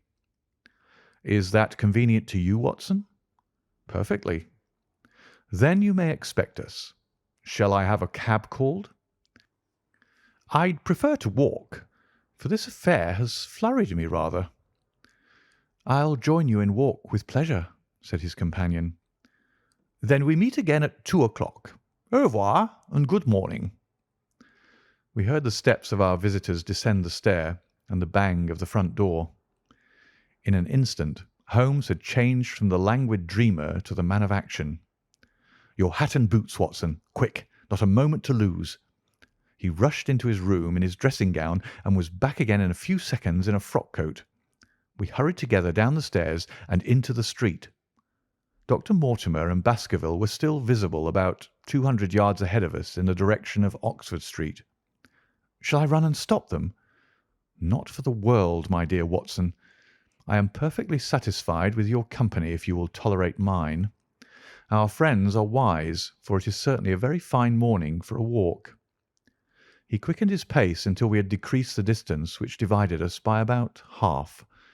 Then, still keeping 100 yards behind, we followed into Oxford Street and so down Regent Street. Once our friend stopped and stared into a shop window, upon which Holmes did the same. An instant afterwards he gave a little cry of satisfaction, and following the direction of his eager eyes, I saw that a hansom cab with a man inside, which had halted on the other side of the street, was now proceeding slowly onward again. "There's our man, Watson. Come along. We'll have a good look at him, even if we can do no more." At that instant I was aware of a bushy black beard and a pair of piercing eyes turned upon us through the side window of the cab. Instantly the trap door at the top flew up, something was screamed to the driver, and the cab flew madly off down Regent Street. Holmes looked eagerly around for another, but no empty one was in sight. Then he dashed in wild pursuit amid the stream of the traffic, but the start was too great, and already the cab was out of sight. "There now," said Holmes bitterly as he emerged panting and white with vexation from the tide of vehicles. "Was ever such bad luck, and such bad management too? Watson, Watson, if you're an honest man you will record this also and set it against my successes." "Who was the man?" "I have not an idea." "A spy?" "Well, it was evident from what we have heard that Baskerville has been very closely shadowed by someone since he has been in town. How else could it be known so quickly that it was the Northumberland Hotel which he had chosen? If they had followed him the first day, I argued that they would follow him also the second. You may have observed that I twice strolled over to the window while Dr. Mortimer was reading his legend." "Yes, I remember." "I was looking out for loiterers in the street, but I saw none. We are dealing with a clever man, Watson.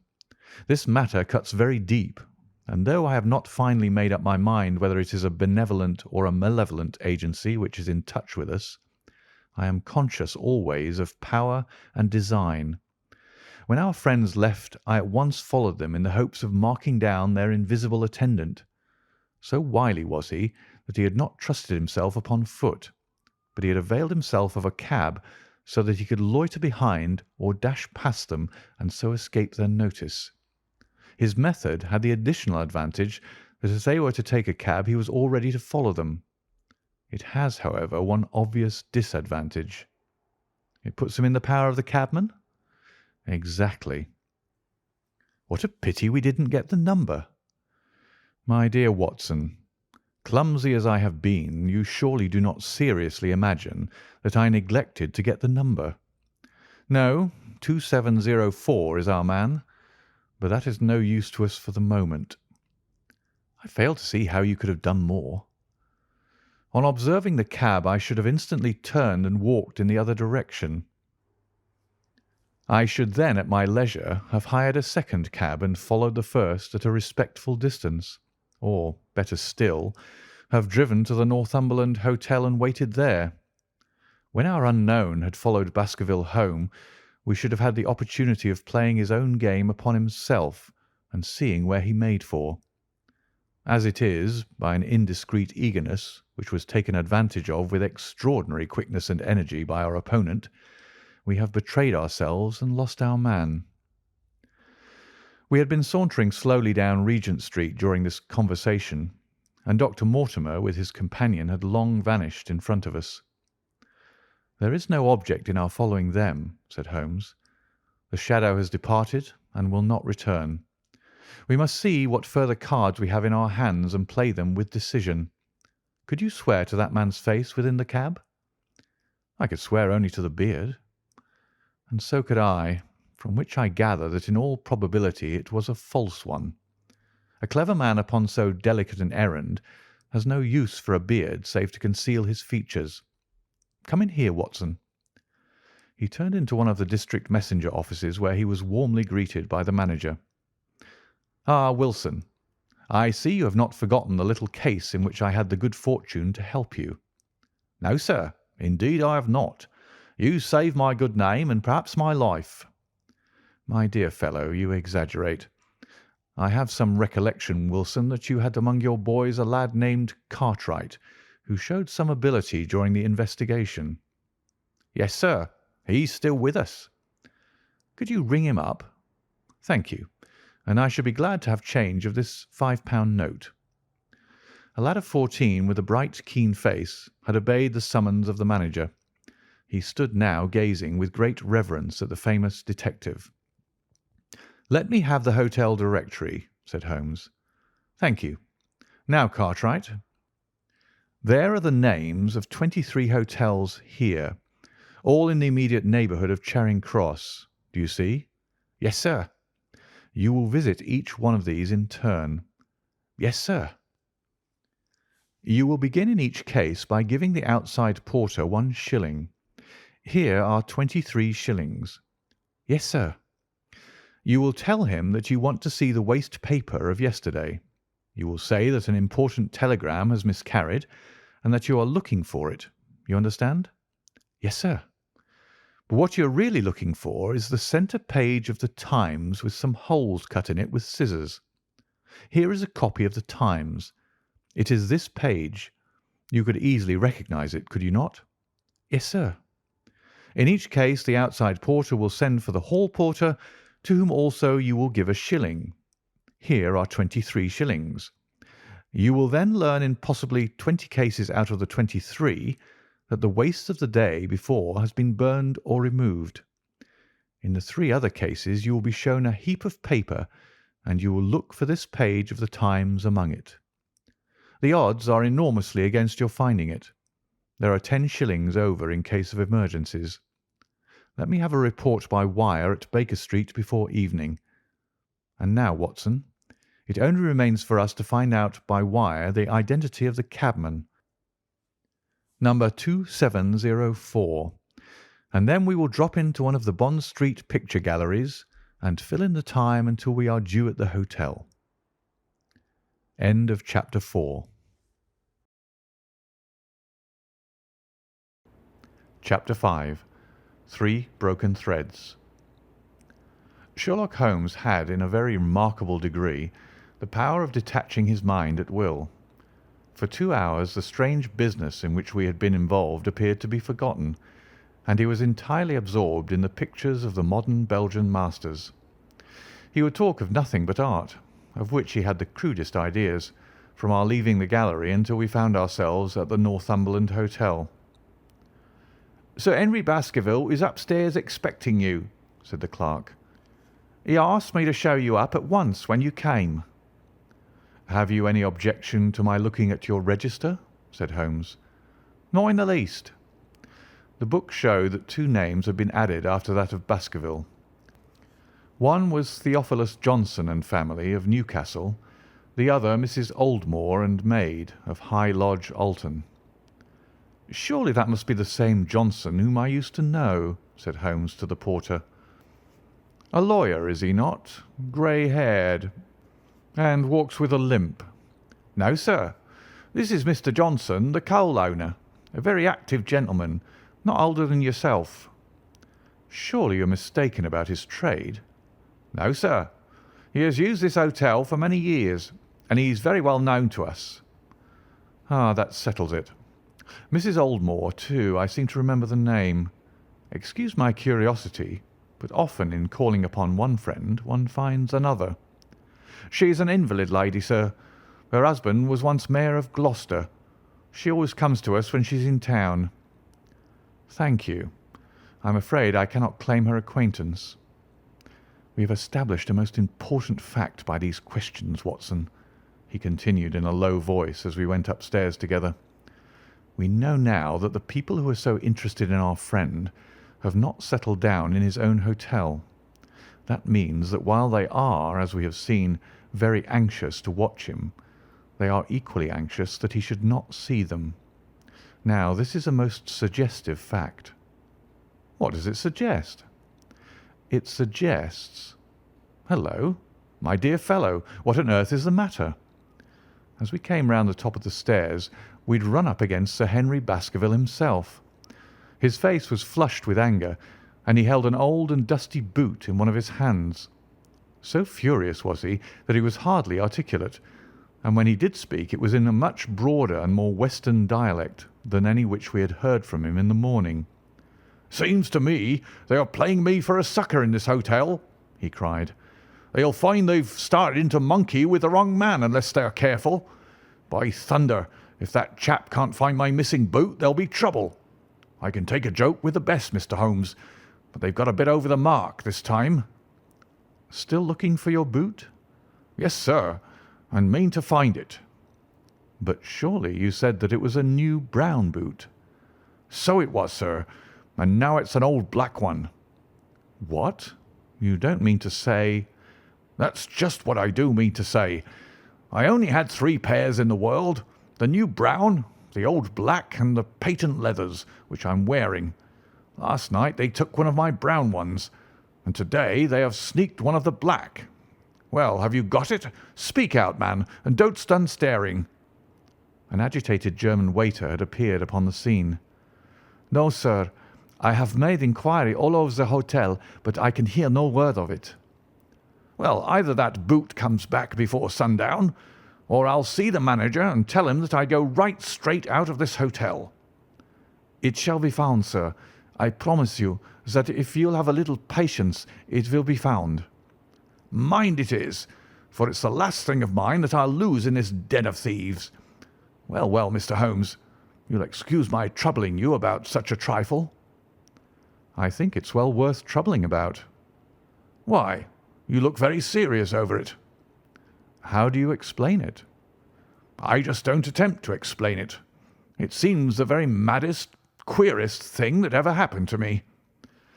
"The queerest, perhaps," said Holmes thoughtfully. "What do you make of it yourself?" "Well, I don't profess to understand it yet. This case of yours is very complex, Sir Henry. When taken in conjunction with your uncle's death, I'm not sure that all the 500 cases of capital importance which I've handled, there is one which cuts so deep. But we hold several threads in our hands, and the odds are that one or other of them guides us to the truth. We may waste time in following the wrong one, but sooner or later we must come upon the right. We had a pleasant luncheon in which little was said of the business which had brought us together. It was in the private sitting-room, to which we afterwards repaired, that Holmes asked Baskerville what were his intentions. To go to Baskerville Hall. And when? At the end of the week. On the whole, said Holmes, I think that your decision is a wise one. I have ample evidence that you are being dogged in London, and amid the millions of this great city it is difficult to discover who these people are or what their object can be. If their intentions are evil, they might do you mischief, and we should be powerless to prevent it. You did not know, Dr. Mortimer, that you were followed this morning from my house. Dr. Mortimer started violently. Followed? By whom? That, unfortunately, is what I cannot tell you. Have you among your neighbours or acquaintances on Dartmoor any man with a black, full beard? No, or let me see. Why, yes, Barrymore, Sir Charles's butler, is a man with a full black beard. Ha! Where is Barrymore? He is in charge of the hall. We had best ascertain if he is really there, or if by any possibility he might be in London. How can you do that? Give me a telegraph form. Is all ready for Sir Henry? That will do. Address to Mr. Barrymore, Baskerville Hall. What is the nearest telegraph office? Grimpen? Very good. We will send a second wire to the postmaster, Grimpen. Telegram to Mr. Barrymore to be delivered into his own hand. If absent, please return wire to Sir Henry Baskerville, Northumberland Hotel. That should let us know before evening whether Barrymore is at his post in Devonshire or not. That's so, said Baskerville. By the way, Dr. Mortimer, who is this Barrymore, anyhow? He is the son of the old caretaker, who is dead. They have looked after the hall for 4 generations now. So far as I know, he and his wife are as respectable a couple as any in the county. At the same time, said Baskerville, it's clear enough that so long as there are none of the family at the hall, these people have a mighty fine home and nothing to do. That is true. Did Barrymore profit at all by Sir Charles's will? Asked Holmes. He and his wife had £500 each. Ha! Did they know that they would receive this? Yes. Sir Charles was very fond of talking about the provisions of his will. That is very interesting. I hope, said Dr. Mortimer, that you do not look with suspicious eyes upon everyone who received a legacy from Sir Charles, for I also had £1,000 left to me. Indeed. And anyone else? There were many insignificant sums to individuals, and a large number of public charities. The residue all went to Sir Henry. And how much was the residue? £740,000. Holmes raised his eyebrows in surprise. I had no idea that so gigantic a sum was involved, said he. Sir Charles had the reputation of being rich, but we did not know how very rich he was until we came to examine his securities. The total value of the estate was close on to £1 million. Dear me, it is a stake for which a man might well play a desperate game. And one more question, Dr. Mortimer. Supposing that anything happened to our young friend here, you will forgive the unpleasant hypothesis, who would inherit the estate? Since Roger Baskerville, Sir Charles's youngest brother, died unmarried, the estate would descend to the Desmonds, who are distant cousins. James Desmond is an elderly clergyman in Westmoreland. Thank you. These details are all of great interest. Have you met Mr. James Desmond? Yes. He once came down to visit Sir Charles. He is a man of venerable appearance and of saintly life. I remember that he refused to accept any settlement from Sir Charles, though he pressed it upon him." "And this man of simple tastes would be the heir to Sir Charles's thousands?" "He would be the heir to the estate, because that is entailed. He would also be the heir to the money unless it were willed otherwise by the present owner, who can, of course, do what he likes with it." "And have you made your will, Sir Henry?" "No, Mr. Holmes, I have not. I have had no time, for it was only yesterday that I learned how matters stood. But in any case I feel that the money should go with the title and estate. That was my poor uncle's idea. How is the owner going to restore the glories of the Baskervilles if he has not money enough to keep up the property? House, land, and dollars must go together." "Quite so. Well, Sir Henry, I am of one mind with you as to the advisability of you going down to Devonshire without delay. There is only one provision which I must make. You certainly must not go alone." "Dr. Mortimer returns with me." "But Dr. Mortimer has his practice to attend to, and his house is miles away from yours. With all the good will in the world he may be unable to help you. No, Sir Henry, you must take with you someone, a trusty man, who will be always by your side." "Is it possible that you could come yourself, Mr. Holmes?" "If matters came to a crisis, I should endeavour to be present in person, but you can understand that with my extensive consulting practice, and with the constant appeals which reach me from many quarters, it is impossible for me to be absent from London for an indefinite time. At the present instant, one of the most revered names in England is being besmirched by a blackmailer, and only I can stop a disastrous scandal. You will see how impossible it is for me to go to Dartmoor." "Whom would you recommend, then?" Holmes laid his hand upon my arm. "If my friend would undertake it, there is no man who is better worth having at your side when you are in a tight place. No one can say more confidently than I." The proposition took me completely by surprise, but before I had time to answer, Baskerville seized me by the hand and wrung it heartily. "Well, now, that is real kind of you, Dr. Watson," said he. "You see how it is with me, and you know just as much about the matter as I do. If you will come down to Baskerville Hall and see me through, I'll never forget it." The promise of adventure had always a fascination for me, and I was complimented by the words of Holmes and by the eagerness with which the baronet hailed me as a companion. "I'll come with pleasure," said I. "I do not know how I could employ my time better." "And you will report very carefully to me," said Holmes. "When a crisis comes, as it will do, I will direct how you shall act. I suppose that by Saturday all might be ready." "Would that suit Dr. Watson?" "Perfectly." "Then on Saturday, unless you hear to the contrary, we shall meet at the 10:30 train from Paddington." We had risen to depart when Baskerville gave a cry of triumph, and diving into one of the corners of the room, he drew a brown boot from under a cabinet. "My missing boot!" he cried. "May all our difficulties vanish as easily," said Sherlock Holmes. "But it is a very singular thing," Dr. Mortimer remarked. "I searched this room carefully before lunch." "And so did I," said Baskerville. "Every inch of it." "There was certainly no boot in it then." "In that case, the waiter must have placed it there while we were lunching."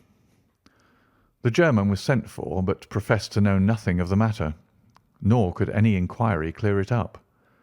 Another item had been added to that constant and apparently purposeless series of small mysteries which had succeeded each other so rapidly.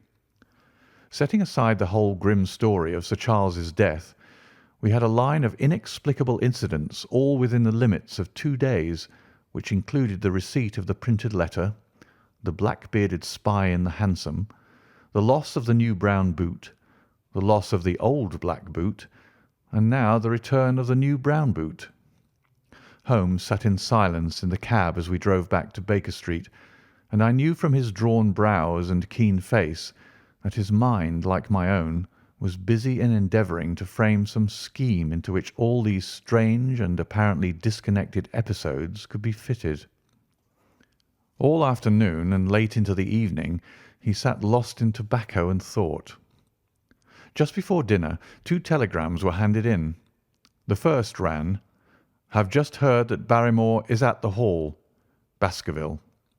The second, "Visited 23 hotels as directed, but sorry to report unable to trace cut sheet of Times, Cartwright." There go 2 of my threads, Watson. There is nothing more stimulating than a case where everything goes against you. We must cast around for another scent. We still have the cabman who drove the spy. Exactly. I have wired to get his name and address from the official registry. I should not be surprised if this were an answer to my question. The ring at the bell proved to be something even more satisfactory than an answer, however, for the door opened and a rough-looking fellow entered who was evidently the man himself. "I got a message from the head office that a gent at this address had been inquiring for number 2704, said he. "I've driven my cab this 7 years and never a word of complaint. I came here straight from the yard to ask you to your face what you had against me." "I have nothing in the world against you, my good man," said Holmes. "On the contrary, I have half a sovereign for you if you will give me a clear answer to my questions." "Well, I have had a good day, and no mistake," said the cabman with a grin. "What was it you wanted to ask, sir?" "First of all, your name and address, in case I want you again." "John Clayton, 3 Turpey Street, the Borough. My cab is out of Shipley's Yard near Waterloo Station." Sherlock Holmes made a note of it. "Now, Clayton, tell me all about the fare who came and watched this house at 10 o'clock this morning and afterwards followed the 2 gentlemen down Regent Street." The man looked surprised and a little embarrassed. "Why, there's no good my telling you things, for you seem to know as much as I do already," said he. "The truth is that the gentleman told me that he was a detective, and I was to say nothing about him to anyone." "My good fellow, this is a very serious business, and you may find yourself in a pretty bad position if you try to hide anything from me. You say that your fare told you that he was a detective." "Yes, he did." "When did he say this?" "When he left me." "Did he say anything more?" "He mentioned his name." Holmes cast a swift glance of triumph at me. "Oh, he mentioned his name, did he? That was imprudent. What was the name that he mentioned?" "His name," said the cabman, "was Mr. Sherlock Holmes." Never have I seen my friend more completely taken aback than by the cabman's reply.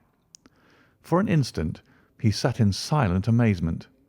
Then he burst into a hearty laugh. "A touch, Watson, an undeniable touch," said he. "I feel a foil as quick and supple as my own. He got home upon me very prettily that time. So his name was Sherlock Holmes, was it?" "Yes, sir, that was the gentleman's name." "Excellent. Tell me where you picked him up and all that occurred." "He hailed me at 9:30 in Trafalgar Square.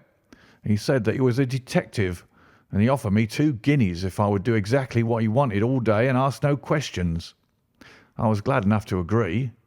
First we drove down to the Northumberland Hotel and waited there until 2 gentlemen came out and took a cab from the rank.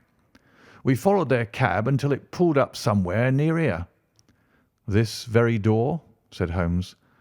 "Well, I couldn't be sure of that, but I dare say my fare knew all about it. We pulled up halfway down the street and waited an hour and a half. Then the 2 gentlemen passed us walking, and we followed down Baker Street and along—" "I know," said Holmes. "Until we got 3/4 down Regent Street. Then my gentleman threw up the trap, and he cried that I should drive right away to Waterloo Station as hard as I could go. I whipped up the mare, and we were there under the 10 minutes. Then he paid up his 2 guineas, like a good one, and away he went into the station. Only just as he was leaving, he turned round and he said, 'It might interest you to know that you've been driving Mr. Sherlock Holmes.' That's how I came to know the name." "I see. And you saw no more of him?" "Not after he went into the station." "And how would you describe Mr. Sherlock Holmes?" The cabman scratched his head. "Well, he wasn't altogether such an easy gentleman to describe. I put him at 40 years of age, and he was of a middle height, 2 or 3 inches shorter than you, sir. He was dressed like a toff, and he had a black beard cut square at the end and a pale face. I don't know as I could say any more than that." "Colour of his eyes?" "No, I can't say that." "Nothing more that you can remember?" "No, sir, nothing." "Well, then, here is your half sovereign. There's another one waiting for you if you can bring any more information. Good night." "Good night, sir, and thank you." John Clayton departed chuckling, and Holmes turned to me with a shrug of his shoulders and a rueful smile. "Snap goes our third thread, and we end where we began," said he. "The cunning rascal! He knew our number, knew that Sir Henry Baskerville had consulted me, spotted who I was in Regent Street, conjectured that I had got the number of the cab and would lay my hands on the driver, and so sent back this audacious message. I tell you, Watson, this time we have got a foeman who is worthy of our steel. I've been checkmated in London. I can only wish you better luck in Devonshire, but I'm not easy in my mind about it." "About what?" "About sending you. It's an ugly business, Watson, an ugly, dangerous business, and the more I see of it, the less I like it. Yes, my dear fellow, you may laugh, but I give you my word that I shall be very glad to have you back safe and sound in Baker Street once more." End of chapter 5.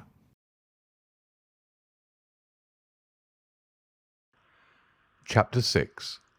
Baskerville Hall. Sir Henry Baskerville and Dr. Mortimer were ready upon the appointed day, and we started as arranged for Devonshire. Mr. Sherlock Holmes drove with me to the station and gave me his last parting injunctions and advice. "I will not bias your mind by suggesting theories or suspicions, Watson," said he. "I wish you simply to report facts in the fullest possible manner to me, and you can leave me to do the theorising." "What sort of facts?" I asked.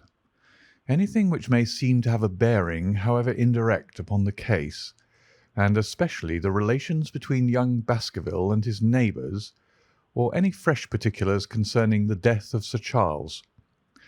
I have made some inquiries myself in the last few days, but the results have, I fear, been negative. One thing only appears to be certain, and that is that Mr. James Desmond, who is the next heir, is an elderly gentleman of a very amiable disposition, so that this persecution does not arise from him. I really think that we may eliminate him entirely from our calculations. There remain the people who will actually surround Sir Henry Baskerville upon the moor. Would it not be well in the first place to get rid of this Barrymore couple?" "By no means. You could not make a greater mistake. If they are innocent, it would be a cruel injustice, and if they are guilty, we should be giving up all chance of bringing it home to them. No, no, we will preserve them upon our list of suspects. Then there is a groom at the Hall, if I remember right. There are 2 moorland farmers. There is our friend Dr. Mortimer, whom I believe to be entirely honest, and there is his wife, of whom we know nothing. There is this naturalist, Stapleton, and there is his sister, who is said to be a young lady of attractions. There is Mr. Frankland of Laughter Hall, who is also an unknown factor, and there are 1 or 2 other neighbours. These are the folk who must be your very special study." "I'll do my best." "You have arms, I suppose?" "Yes, I thought it as well to take them." "Most certainly. Keep your revolver near you night and day, and never relax your precautions." Our friends had already secured a first-class carriage, and were waiting for us upon the platform. "No, we have no news of any kind," said Dr. Mortimer in answer to my friend's questions. "I can swear to one thing, and that is that we have not been shadowed during the last 2 days. We have never gone out without keeping a sharp watch, and no one could have escaped our notice." "You have always kept together, I presume?" "Except yesterday afternoon. I usually give up one day to pure amusement when I come to town, so I spent it at the Museum of the College of Surgeons."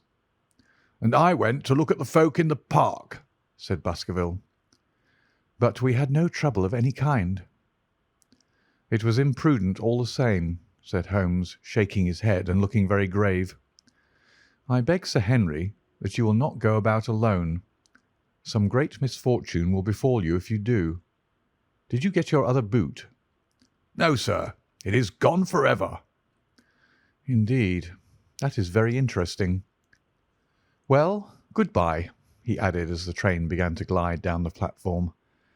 "Bear in mind, Sir Henry, one of the phrases in that queer old legend which Dr. Mortimer has read to us, and avoid the moor in those hours of darkness when the powers of evil are exalted." I looked back at the platform when we had left it far behind, and saw the tall, austere figure of Holmes standing motionless and gazing after us. The journey was a swift and pleasant one, and I spent it in making the more intimate acquaintance of my two companions, and in playing with Dr. Mortimer's spaniel. In a very few hours the brown earth had become ruddy, the brick had changed to granite, and red cows grazed in well-hedged fields, where the lush grasses and more luxuriant vegetation spoke of a richer, if a damper, climate. Young Baskerville stared eagerly out of the window and cried aloud with delight as he recognised the familiar features of the Devon scenery. "I've been over a good part of the world since I left it, Dr. Watson," said he, "but I've never seen a place to compare with it." "I never saw a Devonshire man who did not swear by his county," I remarked. "It depends upon the breed of men quite as much as on the county," said Dr. Mortimer. "A glance at our friend here reveals the rounded head of the Celt, which carries inside it the Celtic enthusiasm and power of attachment. Poor Sir Charles's head was of a very rare type, half Gaelic, half Ivernian in its characteristics. But you were very young when you last saw Baskerville Hall, were you not?" "I was a boy in my teens at the time of my father's death, and had never seen the Hall, for he lived in a little cottage on the south coast. Thence I went straight to a friend in America. I tell you it is all as new to me as it is to Dr. Watson, and I'm as keen as possible to see the moor." "Are you? Then your wish is easily granted, for there is your first sight of the moor," said Dr. Mortimer, pointing out of the carriage window. Over the green squares of the fields and the low curve of a wood there rose in the distance a grey, melancholy hill with a strange, jagged summit, dim and vague in the distance, like some fantastic landscape in a dream. Baskerville sat for a long time, his eyes fixed upon it, and I read upon his eager face how much it meant to him, this first sight of that strange spot where the men of his blood had held sway so long and left their mark so deep. There he sat with his tweed suit in the corner of a prosaic railway carriage, and yet as I looked at his dark and expressive face, I felt more than ever how true a descendant he was of that long line of high-blooded, fiery, and masterful men. There were pride, valour, and strength in his thick brows, his sensitive nostrils, and his large hazel eyes. If on that forbidding moor a difficult and dangerous quest should lie before us, this was at least a comrade for whom one might venture to take a risk with the certainty that he would bravely share it. The train pulled up at a small wayside station, and we all descended. Outside, beyond the low white fence, a wagonette with a pair of cobs was waiting. Our coming was evidently a great event, for station-master and porters clustered round us to carry out our luggage. It was a sweet, simple country spot, but I was surprised to observe that by the gate there stood two soldierly men in dark uniforms, who leaned upon their short rifles and glanced keenly at us as we passed. The coachman, a hard-faced, gnarled little fellow, saluted Sir Henry Baskerville, and in a few minutes we were flying swiftly down the broad white road. Rolling pasture lands curved upward on either side of us, and old gabled houses peeped out from amid the thick green foliage. But behind the peaceful and sunlit countryside there rose ever, dark against the evening sky, the long, gloomy curve of the moor, broken by the jagged and sinister hills. The wagonette swung round into a side road, and we curved upward through deep lanes worn by centuries of wheels. high banks on either side, heavy with dripping moss and fleshy hart's-tongue ferns. Bronzing bracken and mottled bramble gleamed in the light of the sinking sun.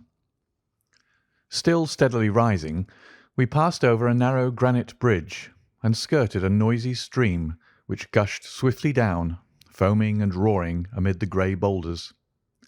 Both road and stream wound up through a valley dense with scrub oak and fir. At every turn Baskerville gave an exclamation of delight, looking eagerly about him and asking countless questions. To his eyes all seemed beautiful, but to me a tinge of melancholy lay upon the countryside, which bore so clearly the mark of the waning year. Yellow leaves carpeted the lanes and fluttered down upon us as we passed. The rattle of our wheels died away as we drove through drifts of rotting vegetation, sad gifts, as it seemed to me, for nature to throw before the carriage of the returning heir of the Baskervilles. "Hello!" cried Dr. Mortimer. "What is this?" A steep curve of heath-clad land, an outlying spur of the moor, lay in front of us. On the summit, hard and clear like an equestrian statue upon its pedestal, was a mounted soldier, dark and stern, his rifle poised ready over his forearm. He was watching the road along which we travelled. "What is this, Perkins?" asked Dr. Mortimer. Our driver half turned in his seat. "Here's a convict escaped from Princetown, sir. He's been out here 3 days now, and the warders watch every road and every station, but they've had no sight of him yet. The farmers about here don't like it, sir, and that's a fact." "Well, I understand that they get £5 if they can give information." "Yes, sir, but the chance of £5 is but a poor thing compared to the chance of having your throat cut. You see, it isn't like any ordinary convict. This is a man who would stick at nothing." "Who is he, then?" "It is Selden, the Notting Hill murderer." I remembered the case well, for it was one in which Holmes had taken an interest on account of the peculiar ferocity of the crime and the wanton brutality which had marked all the actions of the assassin. The commutation of his death sentence had been due to some doubts as to his complete sanity, so atrocious was his conduct. Our wagonette had topped a rise, and in front of us rose the huge expanse of the moor, mottled with gnarled and craggy cairns and tors. A cold wind swept down from it and set us shivering. Somewhere there on that desolate plain was lurking this fiendish man, hiding in a burrow like a wild beast, his heart full of malignancy against the whole race which had cast him out. It needed but this to complete the grim suggestiveness of the barren waste, the chilling wind, and the darkling sky. Even Baskerville fell silent and pulled his overcoat more closely around him. We had left the fertile country behind and beneath us. We looked back on it now. The slanting rays of a low sun, turning the streams to threads of gold and glowing on the red earth new turned by the plough and the broad tangle of the woodlands. The road in front of us grew bleaker and wilder over huge russet and olive slopes, sprinkled with giant boulders. Now and then we passed a moorland cottage, walled and roofed with stone, with no creeper to break its harsh outline. Suddenly we looked down into a cup-like depression, patched with stunted oaks and firs which had been twisted and bent by the fury of years of storm. 2 high, narrow towers rose over the trees. The driver pointed with his whip. "Baskerville Hall," said he. Its master had risen and was staring with flushed cheeks and shining eyes. A few minutes later we had reached the lodge gates, a maze of fantastic tracery in wrought iron, with weather-bitten pillars on either side, blotched with lichens and surmounted by the boars' heads of the Baskervilles. The lodge was a ruin of black granite and bared ribs of rafters, but facing it was a new building, half constructed, the first fruit of Sir Charles's South African gold. Through the gateway we passed into the avenue, where the wheels were again hushed amid the leaves, and the old trees shot their branches in a sombre tunnel over our heads. Baskerville shuddered as we looked up the long, dark drive to where the house glimmered like a ghost at the farther end. Was it here? He asked in a low voice. No, the yew alley is on the other side. The young heir glanced round with a gloomy face. It's no wonder my uncle felt as if trouble were coming on him in such a place as this, said he. It's enough to scare any man. I'll have a row of electric lamps up here inside of 6 months, and you won't know it again with 1,000 candle power Swan and Edison right here in front of the hall door. The avenue opened into a broad expanse of turf, and the house lay before us. In the fading light I could see that the centre was a heavy block of building from which a porch projected. The whole front was draped in ivy, with a patch clipped bare here and there where a window or a coat of arms broke through the dark veil. From this central block rose the twin towers, ancient, crenellated, and pierced with many loopholes. To right and left of the turrets were more modern wings of black granite. A dull light shone through heavy mullioned windows, and from the high chimneys which rose from the steep, high-angled roof there sprang a single black column of smoke. "Welcome, Sir Henry! Welcome to Baskerville Hall!" A tall man had stepped from the shadow of the porch to open the door of the wagonette. The figure of a woman was silhouetted against the yellow light of the hall. She came out and helped the man to hand down our bags. "You don't mind my driving straight home, Sir Henry?" said Dr. Mortimer. "My wife is expecting me." "Surely you'll stay and have some dinner?" "No, I must go. I shall probably find some work awaiting me. I would stay to show you over the house, but Barrymore will be a better guide than I. Good-bye, and never hesitate, night or day, to send for me if I can be of service." The wheels died away down the drive while Sir Henry and I turned into the hall, and the door clanged heavily behind us. It was a fine apartment in which we found ourselves, large, lofty, and heavily raftered, with huge baulks of age-blackened oak. In the great old-fashioned fireplace behind the high iron dogs a log fire crackled and snapped. Sir Henry and I held out our hands to it, for we were numb from our long drive. Then we gazed round us at the high, thin window of old stained glass, the oak panelling, the stags' heads, the coats of arms upon the walls, all dim and sombre in the subdued light of the central lamp. "It's just as I imagined it," said Sir Henry. "Is it not the very picture of an old family home? To think that this should be the same hall in which for 500 years my people have lived. It strikes me solemn to think of it." I saw his dark face lit up with a boyish enthusiasm as he gazed about him. The light beat upon him where he stood, but long shadows trailed down the walls and hung like a black canopy above him. Barrymore had returned from taking our luggage to our rooms. He stood in front of us now with the subdued manner of a well-trained servant.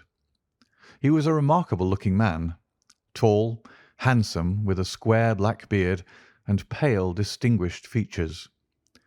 "Would you wish dinner to be served at once, sir?" "Is it ready?" "In a few minutes, sir. You will find hot water in your rooms." "My wife and I will be happy, Sir Henry, to stay with you until you've made your fresh arrangements. But you will understand that under the new conditions this house will require a considerable staff." "What new conditions?" "I only meant it, sir, that Sir Charles led a very retired life, and we were able to look after his wants. You would naturally wish to have more company, and so you will need changes in your household." "Do you mean that your wife and you wish to leave?" "Only when it's quite convenient to you, sir." "But your family have been with us for several generations, have they not? I should be sorry to begin my life here by breaking an old family connection." I seemed to discern some signs of emotion upon the butler's white face. "I feel that also, sir, and so does my wife. But to tell the truth, sir, we were both very much attached to Sir Charles, and his death gave us a shock and made these surroundings very painful to us.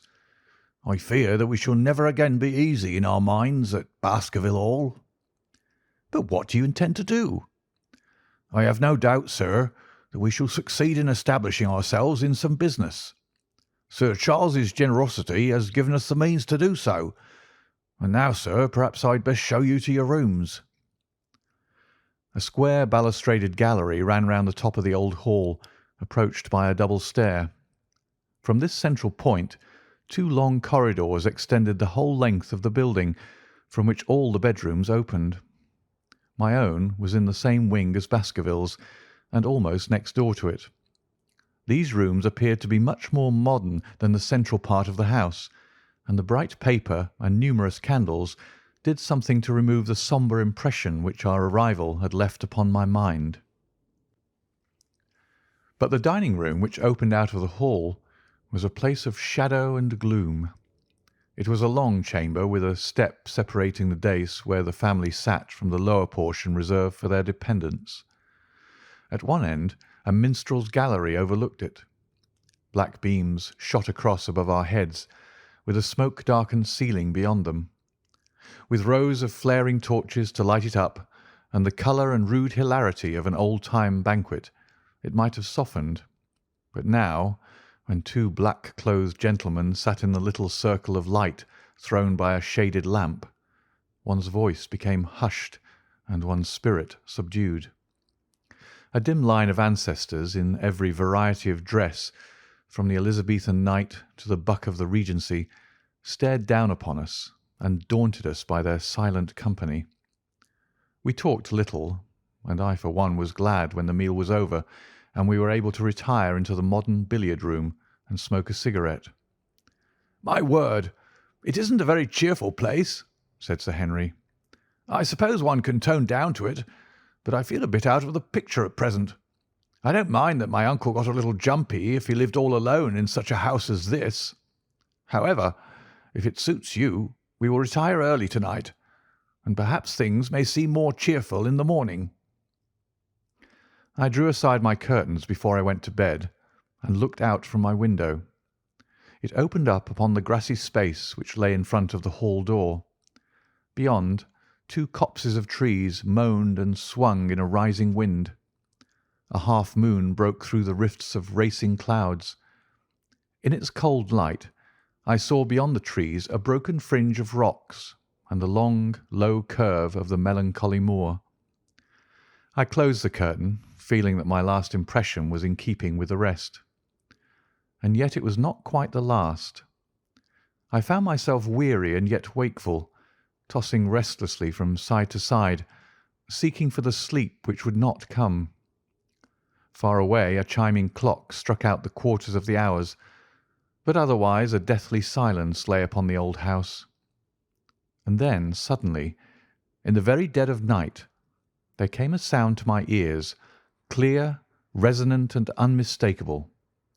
It was the sob of a woman, the muffled, strangling gasp of one who is torn by an uncontrollable sorrow. I sat up in bed and listened intently. The noise could not have been far away, and was certainly in the house. For half an hour I waited with every nerve on the alert, but there came no other sound save the chiming clock and the rustle of the ivy on the wall. End of Chapter 6. Chapter 7. The Stapletons of Merripit House.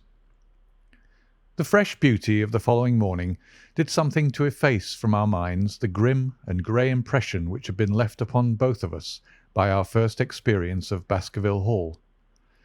As Sir Henry and I sat at breakfast, the sunlight flooded in through the high mullioned windows, throwing watery patches of colour from the coats of arms which covered them. The dark panelling glowed like bronze in the golden rays, and it was hard to realise that this was indeed the chamber which had struck such a gloom into our souls upon the evening before. "I guess it is ourselves and not the house that we have to blame," said the baronet. "We were tired with our journey and chilled by our drive, so we took a grey view of the place. Now we are fresh and well, so it is all cheerful once more." "And yet it was not entirely a question of imagination," I answered. "Did you, for example, happen to hear someone, a woman, I think, sobbing in the night?" "That is curious, for I did when I was half asleep fancy that I heard something of the sort. I waited quite a time, but there was no more of it, so I concluded that it was all a dream." I heard it distinctly, and I am sure that it was really the sob of a woman. "We must ask about it right away." He rang the bell and asked Barrymore whether he could account for our experience. It seemed to me that the pallid features of the butler turned a shade paler still as he listened to his master's question. "There are only 2 women in the house, Sir Henry," he answered. "One is the scullery maid, who sleeps in the other wing. The other is my wife, and I can answer for it that the sound could not have come from her." And yet he lied as he said it, for it chanced that after breakfast I met Mrs. Barrymore in the long corridor with the sun full upon her face. She was a large, impassive, heavy-featured woman with a stern, set expression of mouth, but her telltale eyes were red and glanced at me from between swollen lids. It was she, then, who wept in the night, and if she did so, her husband must know it. Yet he had taken the obvious risk of discovery in declaring that it was not so. Why had he done this, and why did she weep so bitterly? Already round this pale-faced, handsome, black-bearded man there was gathering an atmosphere of mystery and of gloom. It was he who had been the first to discover the body of Sir Charles, and we had only his word for all the circumstances which led up to the old man's death. Was it possible that it was Barrymore after all whom we had seen in the cab in Regent Street? The beard might well have been the same. The cabman had described a somewhat shorter man, but such an impression might easily have been erroneous. How could I settle the point forever? Obviously the first thing to do was to see the Grimpen postmaster and find whether the test telegram had really been placed in Barrymore's own hands. Be the answer what it might, I should at least have something to report to Sherlock Holmes. Sir Henry had numerous papers to examine after breakfast, so that the time was propitious for my excursion. It was a pleasant walk of 4 miles along the edge of the moor, leading me at last to a small grey hamlet in which 2 larger buildings, which proved to be the inn and the house of Dr. Mortimer, stood high above the rest. The postmaster, who was also the village grocer, had a clear recollection of the telegram. "Certainly, sir," said he. "I had the telegram delivered to Mr. Barrymore exactly as directed." "Who delivered it?" "My boy here, James. You delivered that telegram to Mr. Barrymore at the Hall last week, did you not?" "Yes, father, I delivered it." "Into his own hands?" I asked. "Well, he was up in the loft at the time, so that he could not put into his own hands, but I gave it into Mrs. Barrymore's hands, and she promised to deliver it at once." "Did you see Mr. Barrymore?" "No, sir. I tell you he was in the loft." "If you didn't see him, how do you know he was in the loft?" "Well, surely his own wife ought to know where he is," said the postmaster testily. "Didn't he get the telegram? If there's any mistake, it is for Mr. Barrymore himself to complain." It seemed hopeless to pursue the inquiry any farther, but it was clear that in spite of Holmes's ruse we had no proof that Barrymore had not been in London all the time. Suppose that it were so. Suppose that the same man had been the last who had seen Sir Charles alive, and the first to dog the new heir when he returned to England. What then? Was he the agent of others, or had he some sinister design of his own? What interest could he have in persecuting the Baskerville family? I thought of the strange warning clipped out of the leading article of the Times. Was that his work, or was it possibly the doing of someone who was bent upon counteracting his schemes? The only conceivable motive was that which had been suggested by Sir Henry, that if the family could be scared away, a comfortable and permanent home would be secured for the Barrymores.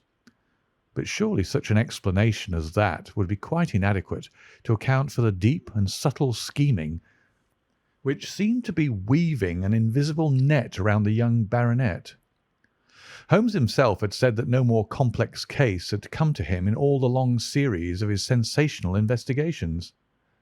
I prayed as I walked back along the grey, lonely road that my friend might soon be freed from his preoccupations and able to come down to take his heavy burden of responsibility from my shoulders. Suddenly my thoughts were interrupted by the sound of running feet behind me, and by a voice which called me by name. I turned, expecting to see Dr. Mortimer, but to my surprise it was a stranger who was pursuing me. He was a small, slim, clean-shaven, prim-faced man, flaxen-haired and lean-jawed, between 30 and 40 years of age, dressed in a grey suit and wearing a straw hat. A tin box for botanical specimens hung over his shoulder, and he carried a green butterfly net in one of his hands.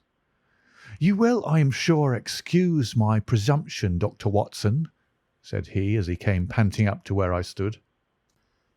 "Here on the moor we are a homely folk, and do not wait for formal introductions. You may possibly have heard my name from our mutual friend Mortimer.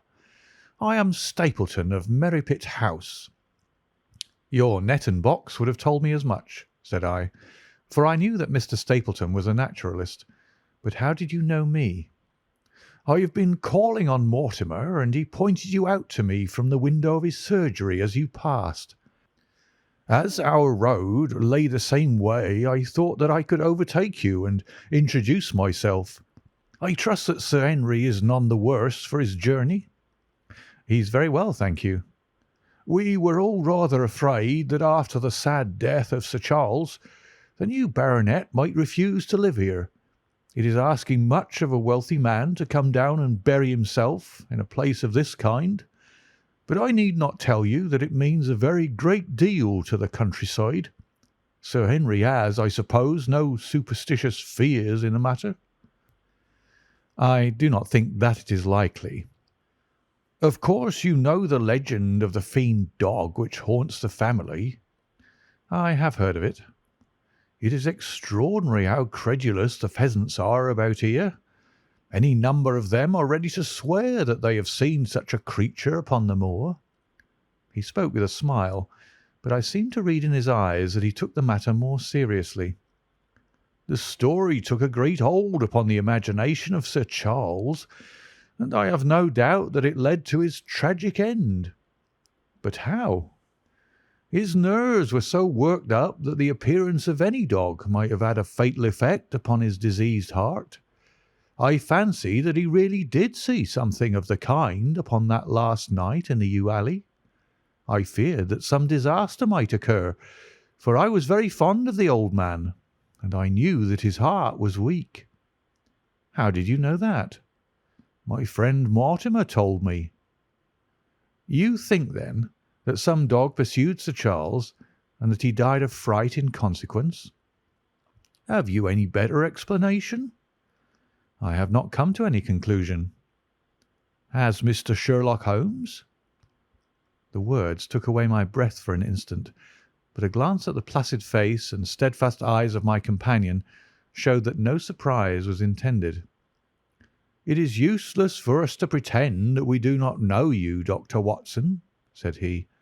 "The records of your detective have reached us here, and you could not celebrate him without being known yourself. When Mortimer told me your name, he could not deny your identity. If you are here, then it follows that Mr. Sherlock Holmes is interesting himself in the matter, and I am naturally curious to know what view he may take." "I'm afraid that I cannot answer that question." "May I ask him if he is going to honour us with a visit himself?"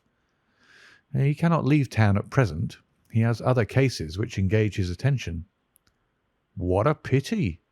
He might throw some light on that which is so dark to us. But as to your own researches, if there is any possible way in which I can be of service to you, I trust that you will command me.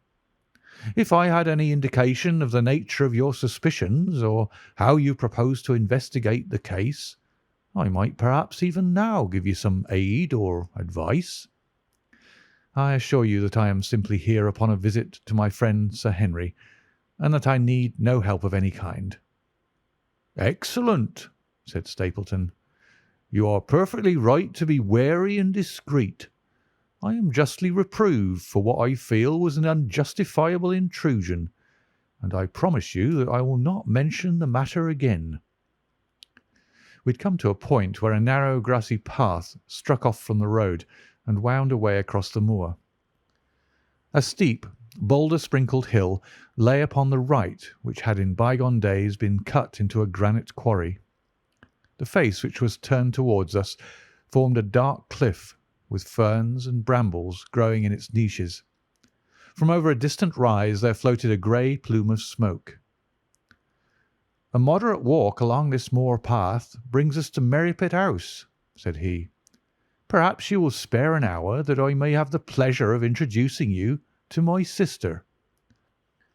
My first thought was that I should be by Sir Henry's side, but then I remembered the pile of papers and bills with which his study table was littered.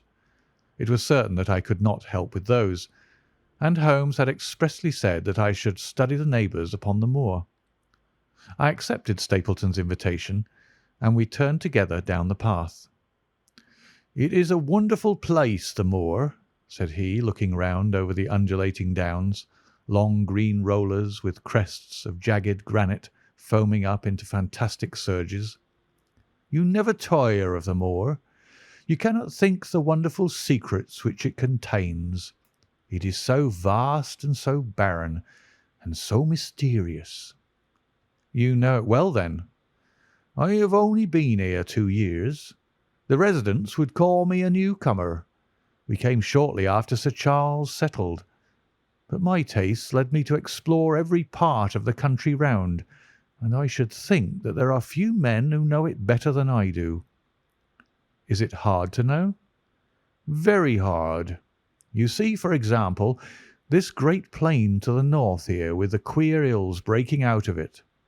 Do you observe anything remarkable about that?" "It would be a rare place for a gallop." "You would naturally think so, and the thought has cost several their lives before now.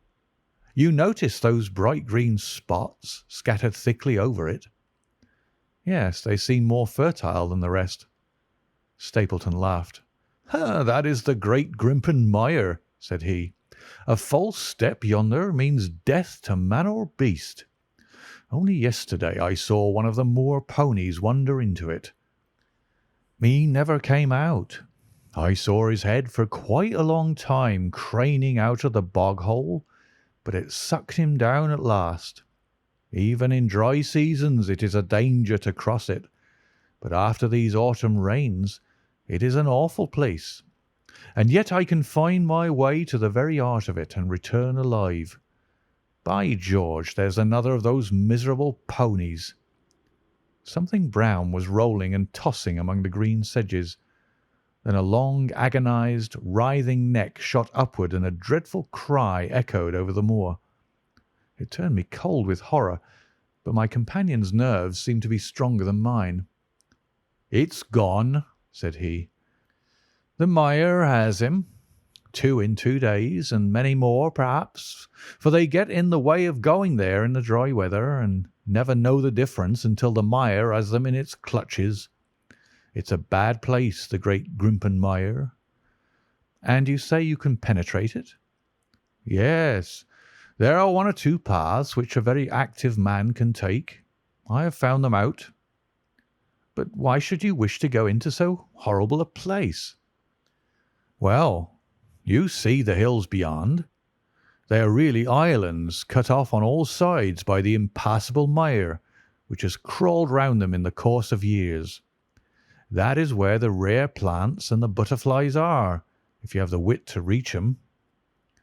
"I shall try my luck some day." He looked at me with a surprised face. "For God's sake, put such an idea out of your mind," said he. "Your blood would be upon my head. I assure you that there would not be the least chance of your coming back alive.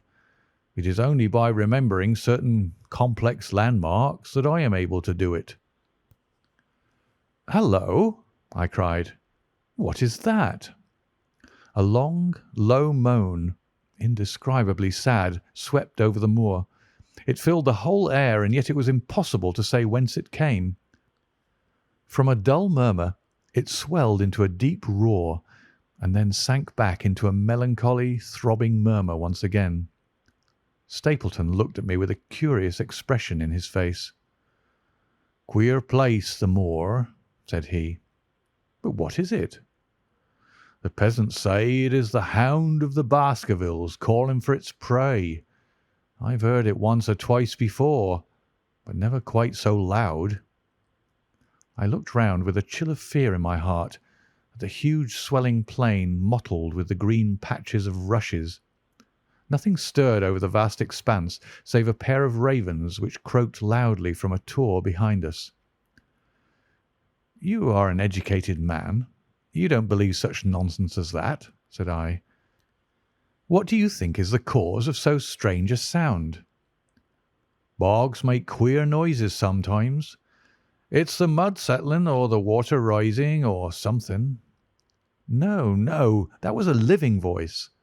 "Well, perhaps it was. Did you ever hear a bittern booming?" "No, I never did." "It is a very rare bird, practically extinct in England now, but all things are possible upon the moor. Yes, I should not be surprised to learn that what we have heard is the cry of the last of the bitterns." "It's the weirdest, strangest thing that ever I heard in my life." "Yes, it's rather an uncanny place altogether. Look at the hillside yonder. What do you make of those?" The whole steep slope was covered with grey circular rings of stone, a score of them at least. "What are they? Sheep pens?" "No, they are the homes of our worthy ancestors. Prehistoric man lived thickly on the moor, and as no one in particular has lived there since, we find all his little arrangements exactly as he left them. These are his wigwams with the roofs off. You can even see his hearth and his couch if you have the curiosity to go inside." "But it is quite a town. When was it inhabited?" "Neolithic man. No date." "What did he do?" "He grazed his cattle on those slopes, and he learned to dig for tin when the bronze sword began to supersede the stone axe. Look at the great trench in the opposite hill. That is his mark. Yes, you will find some very singular points about the moor, Dr. Watson. Oh, excuse me an instant. It is surely Cyclopides." A small fly or moth had fluttered across our path, and in an instant Stapleton was rushing with extraordinary energy and speed in pursuit of it. To my dismay, the creature flew straight for the great mire, and my acquaintance never paused for an instant, bounding from tuft to tuft behind it, his green net waving in the air. His grey clothes and jerky, zigzag, irregular progress made him not unlike some huge moth himself.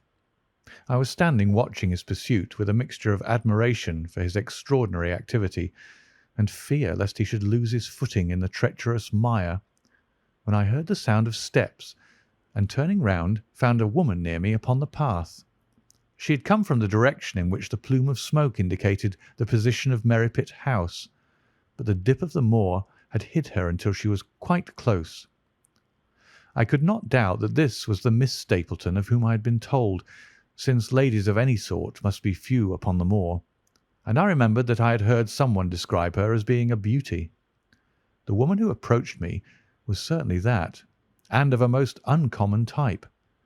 There could not have been a greater contrast between brother and sister, for Stapleton was neutral tinted with light hair and grey eyes, while she was darker than any brunette whom I had seen in England, slim, elegant, and tall.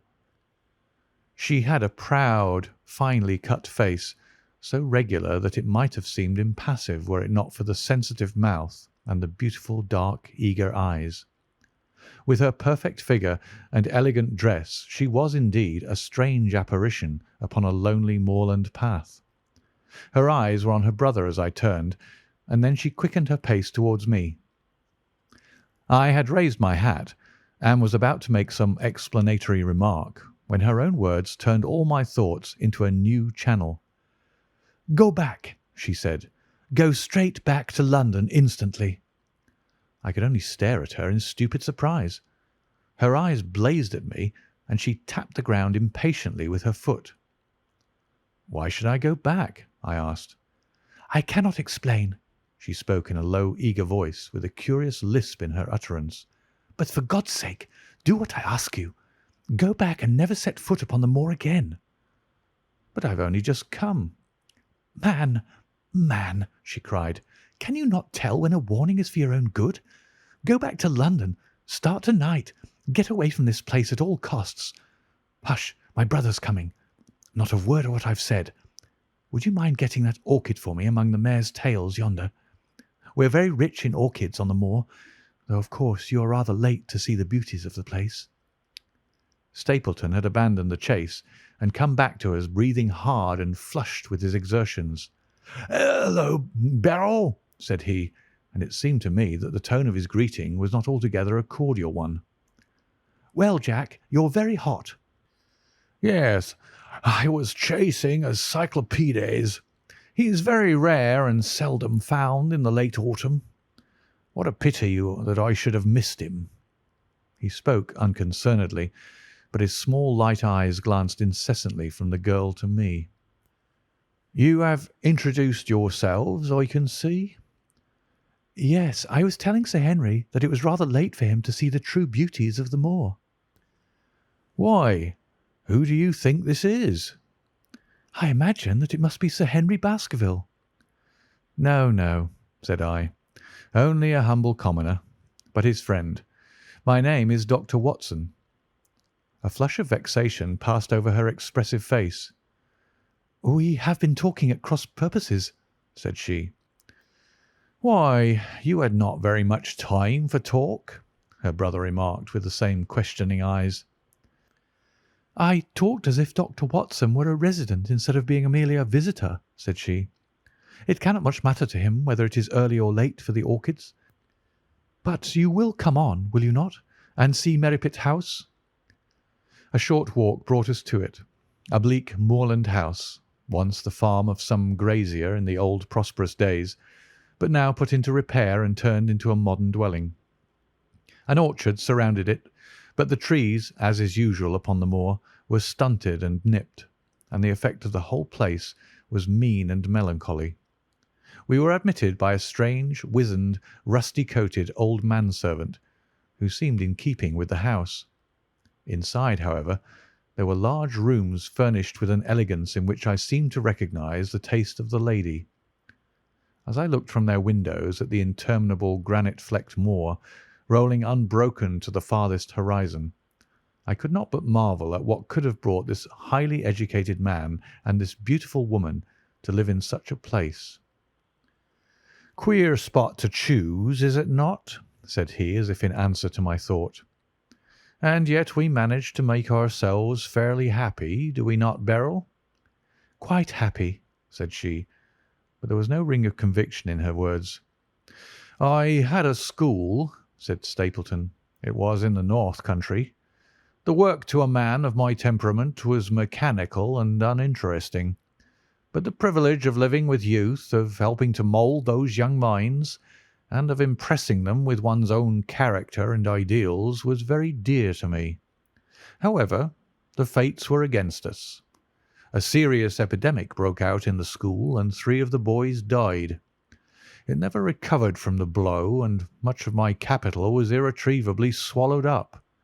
And yet, if it were not for the loss of the charming companionship of the boys, I could rejoice over my own misfortune, for with my strong taste for botany and zoology, I find an unlimited field of work here, and my sister is as devoted to nature as I am. All this, Dr. Watson, has been brought upon your head by your expression as you surveyed the moor out of our window. It certainly did cross my mind that it might be a little dull, less for you perhaps than for your sister." "No, no, I'm never dull," said she quickly. "We have books, we have our studies, and we have interesting neighbours. Dr. Mortimer is a most learned man in his own line. Poor Sir Charles was also an admirable companion. We knew him well and miss him more than I can tell. Do you think that I should intrude if I were to call this afternoon and make the acquaintance of Sir Henry?" "I am sure that he would be delighted." "Then perhaps you would mention that I propose to do so. We may, in our humble way, do something to make things more easy for him, until he becomes accustomed to his new surroundings. Will you come upstairs, Dr. Watson, and inspect my collection of Lepidoptera? I think it is the most complete one in the southwest of England. By the time that you've looked through them, lunch will be almost ready." But I was eager to get back to my charge. The melancholy of the moor, the death of the unfortunate pony, the weird sound which had been associated with the grim legend of the Baskervilles, all these things tinged my thoughts with sadness. Then, on top of these more or less vague impressions, there had come the definite and distinct warning of Miss Stapleton, delivered with such intense earnestness that I could not doubt that some grave and deep reason lay behind it. I resisted all pressure to stay for lunch, and I set off at once upon my return journey, taking the grass-grown path by which we had come. It seems, however, that there must have been some short-cut for those who knew it, for before I had reached the road I was astounded to see Miss Stapleton sitting upon a rock by the side of the track. Her face was beautifully flushed with her exertions, and she held her hand to her side. "I have run all the way in order to cut you off, Dr. Watson," said she. "I had not even time to put on my hat. I must not stop, or my brother may miss me. I wanted to say to you how sorry I am about the stupid mistake I made in thinking that you were Sir Henry. Please forget the words I said, which have no application whatever to you." "But I can't forget them, Miss Stapleton," said I. "I am Sir Henry's friend, and his welfare is a very close concern of mine. Tell me why it was that you were so eager that Sir Henry should return to London." "A woman's whim, Dr. Watson. When you know me better you will understand that I cannot always give reasons for what I say or do." No, no, I remember the thrill in your voice. I remember the look in your eyes. Please, please be frank with me, Miss Stapleton, for ever since I have been here I have been conscious of shadows all round me. Life has become like that great Grimpen mire, with little green patches everywhere into which one may sink, and with no guide to point the track. Tell me, then, what it was that you meant, and I will promise to convey your warning to Sir Henry." An expression of irresolution passed for an instant over her face, but her eyes had hardened again when she answered me. You make too much of it, Dr. Watson," said she. "My brother and I were very much shocked by the death of Sir Charles. We knew him very intimately, for his favourite walk was over the moor to our house. He was deeply impressed with the curse which hung over the family, and when this tragedy came I naturally felt that there must be some grounds for the fears which he had expressed. I was distressed, therefore, when another member of the family came down to live here, and I felt that he should be warned of the danger which he will run. That was all which I intended to convey." "But what is the danger?" "You know the story of the hound?" "I do not believe in such nonsense." "But I do. If you have any influence with Sir Henry, take him away from a place which has always been fatal to his family. The world is wide. Why should he wish to live at the place of danger?" "Because it is the place of danger. That is Sir Henry's nature. I fear that unless you can give me some more definite information than this, it would be impossible to get him to move." "I cannot say anything definite, for I do not know anything definite." "I would ask you one more question, Miss Stapleton. If you meant no more than this when you first spoke to me, why should you not wish your brother to overhear what you said? There's nothing to which he or anyone else could object." "My brother is very anxious to have the hall inhabited, for he thinks it is for the good of the poor folk upon the moor. He would be very angry if he knew that I have said anything which might induce Sir Henry to go away.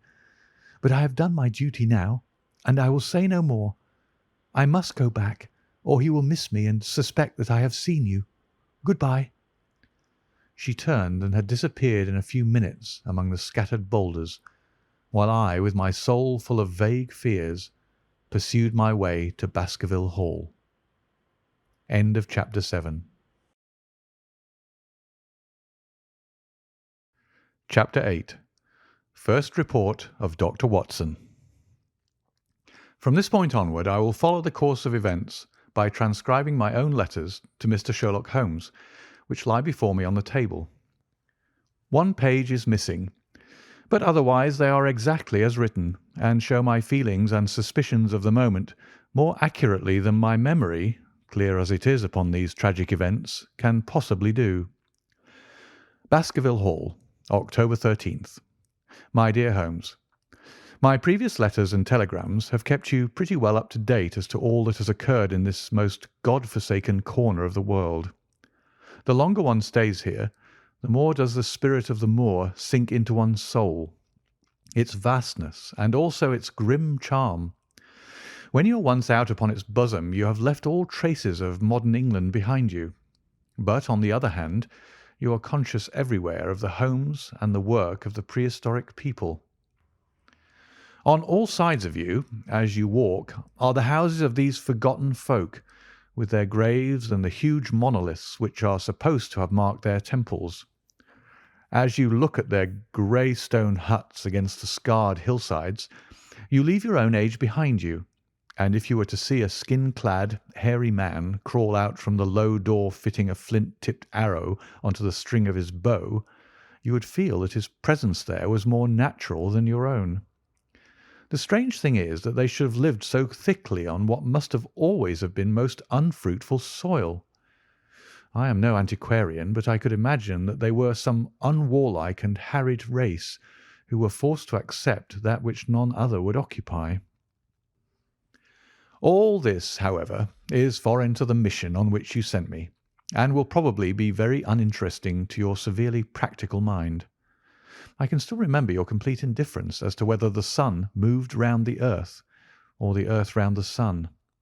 Let me therefore return to the facts concerning Sir Henry Baskerville. If you have not had any report within the last few days, it is because up to today there was nothing of importance to relate. Then a very surprising circumstance occurred, which I shall tell you in due course. But first of all, I must keep you in touch with some of the other factors in the situation. One of these, concerning which I have said little, is the escaped convict upon the moor. There is strong reason now to believe that he has got right away, which is a considerable relief to the lonely householders of this district. A fortnight has passed since his flight, during which he has not been seen, and nothing has been heard of him. It is surely inconceivable that he could have held out upon the moor during all that time. Of course, so far as his concealment goes, there is no difficulty at all. Any one of these stone huts would give him a hiding place, but there's nothing to eat unless he were to catch and slaughter one of the moor sheep. We think, therefore, that he's gone, and the outlying farmers sleep the better in consequence.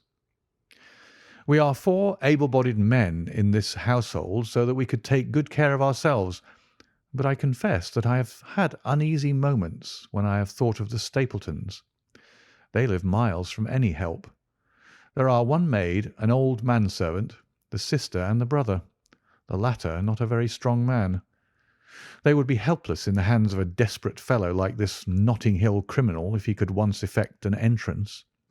Both Sir Henry and I were concerned at their situation, and it was suggested that Perkins, the groom, should go over to sleep there, but Stapleton would not hear of it. The fact is that our friend the baronet begins to display a considerable interest in our fair neighbour. It is not to be wondered at, for time hangs heavily in this lonely spot to an active man like him, and she is a very fascinating and beautiful woman. There is something tropical and exotic about her which forms a singular contrast to her cool and unemotional brother, yet he also gives the idea of hidden fires.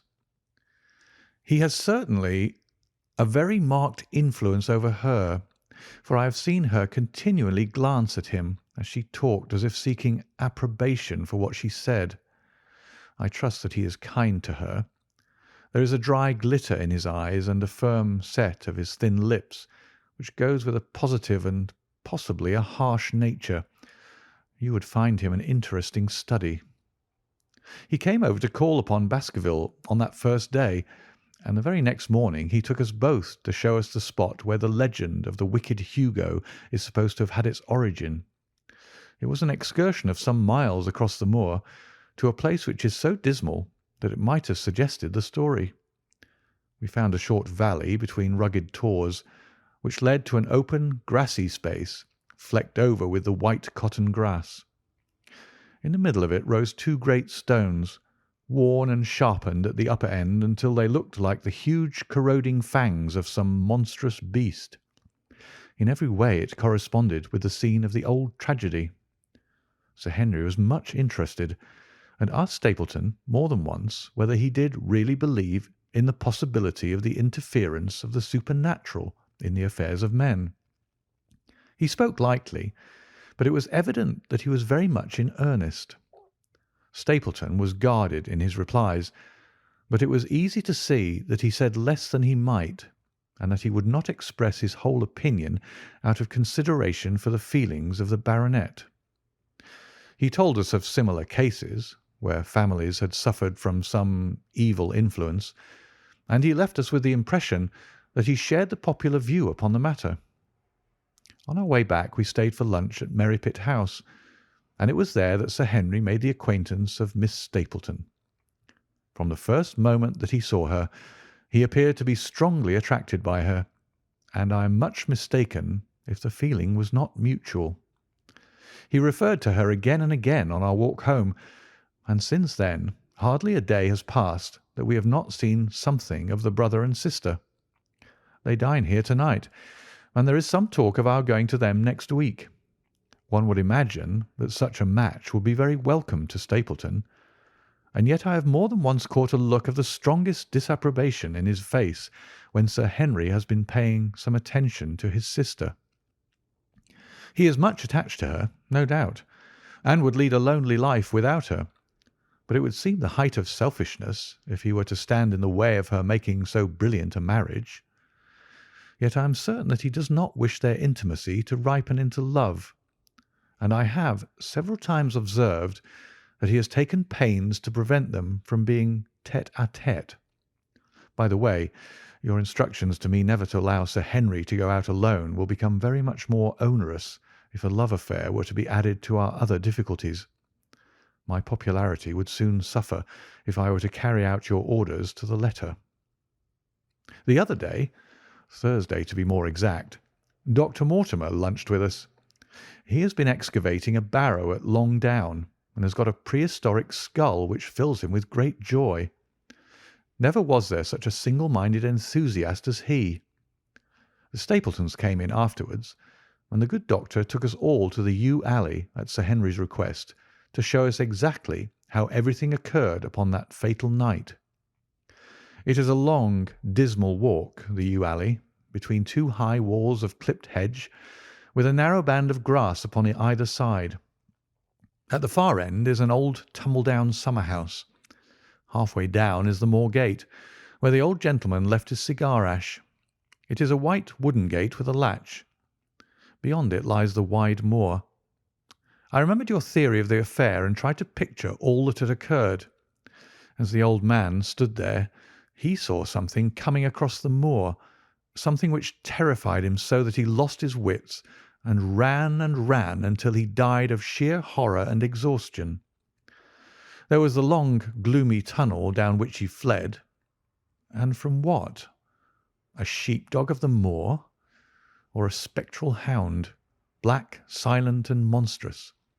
Was there a human agency in the matter? Did the pale, watchful Barrymore know more than he cared to say? It was all dim and vague, but always there is the dark shadow of crime behind it. One other neighbour I've met since I wrote last. This is Mr. Frankland of Laughter Hall, who lives some 4 miles to the south of us. He is an elderly man, red-faced, white-haired, and choleric. His passion is for the British law, and he has spent a large fortune in litigation. He fights for the mere pleasure of fighting, and is equally ready to take up either side of a question, so that it is no wonder that he has found it a costly amusement. Sometimes he will shut up a right of way and defy the parish to make him open it. At others he will with his own hands tear down some other man's gate, and declare that a path existed there from time immemorial, defying the owner to prosecute him for trespass. He is learned in old manorial and communal rights, and he applies his knowledge sometimes in favour of the villagers of Fernworthy, and sometimes against them, so that he is periodically either carried in triumph down the village street, or else burned in effigy, according to his latest exploit. He is said to have about 7 lawsuits upon his hands at present, which will probably swallow up the remainder of his fortune, and so draw his sting and leave him harmless for the future. Apart from the law, he seems a kindly, good-natured person, and I only mention him because you were particular that I should send some description of the people who surround us. He is curiously employed at present, for, being an amateur astronomer, he has an excellent telescope, with which he lies upon the roof of his own house and sweeps the moor all day in the hope of catching a glimpse of the escaped convict. If he would confine his energies to this, all would be well, but there are rumours that he intends to prosecute Dr. Mortimer for opening a grave without the consent of the next of kin, because he dug up the Neolithic skull in the barrow on Longdown. He helps to keep our lives from being monotonous, and gives a little comic relief where it is badly needed. And now, having brought you up to date in the escaped convict, the Stapletons, Dr. Mortimer, and Frankland of Laughter Hall, let me end on that which is most important, and tell you more about the Barrymores, and especially about the surprising development of last night. First of all, about the test telegram which you sent from London in order to make sure that Barrymore was really here. I have already explained that the testimony of the postmaster shows that the test was worthless, and that we have no proof one way or the other. I told Sir Henry how the matter stood, and he at once, in his downright fashion, had Barrymore up and asked him whether he had received the telegram himself. Barrymore said that he had. "Did the boy deliver it into your own hands?" asked Sir Henry. Barrymore looked surprised, and considered for a little time. "No," said he. "I was in the box-room at the time, and my wife brought it up to me." "Did you answer it yourself?" "No, I told my wife what to answer, and she went down to write it." In the evening he recurred to the subject of his own accord. "I could not quite understand the object of your questions this morning, Sir Henry," said he. "I trust that they do not mean that I have done anything to forfeit your confidence." Sir Henry had to assure him that it was not so, and pacify him by giving him a considerable part of his old wardrobe, the London outfit having now all arrived. Mrs. Barrymore is of interest to me. She is a heavy, solid person, very limited, intensely respectable, and inclined to be puritanical. You could hardly conceive a less emotional subject. Yet I have told you how, on the first night here, I heard her sobbing bitterly, and since then I have more than once observed traces of tears upon her face. Some deep sorrow gnaws ever at her heart. Sometimes I wonder if she has a guilty memory which haunts her, and sometimes I suspect Barrymore of being a domestic tyrant. I have always felt that there was something singular and questionable in this man's character, but the adventure of last night brings all my suspicions to a head. And yet it may seem a small matter in itself. You are aware that I am not a very sound sleeper, and since I have been on guard in this house, my slumbers have been lighter than ever. Last night, about 2 in the morning, I was aroused by a stealthy step passing my room. I rose, opened my door, and peeped out. A long black shadow was trailing down the corridor. It was thrown by a man who walked softly down the passage with a candle held in his hand. He was in shirt and trousers with no covering to his feet. I could merely see the outline, but his height told me that it was Barrymore. He walked very slowly and circumspectly, and there was something indescribably guilty and furtive in his whole appearance. I have told you that the corridor is broken by the balcony which runs round the hall, but that it is resumed upon the farther side. I waited until he had passed out of sight, and then I followed him. When I came round the balcony, he had reached the end of the farther corridor, and I could see from the glimmer of light through an open door that he had entered one of the rooms. Now, all these rooms are unfurnished and unoccupied, so that his expedition became more mysterious than ever. The light shone steadily, as if he were standing motionless. I crept down the passage as noiselessly as I could, and peeped round the corner of the door. Barrymore was crouching at the window with the candle held against the glass. His profile was half turned towards me, and his face seemed to be rigid with expectation as he stared out into the blackness of the moor. For some minutes he stood watching intently. Then he gave a deep groan, and with an impatient gesture he put out the light. Instantly I made my way back to my room, and very shortly came the stealthy steps passing once more upon their return journey.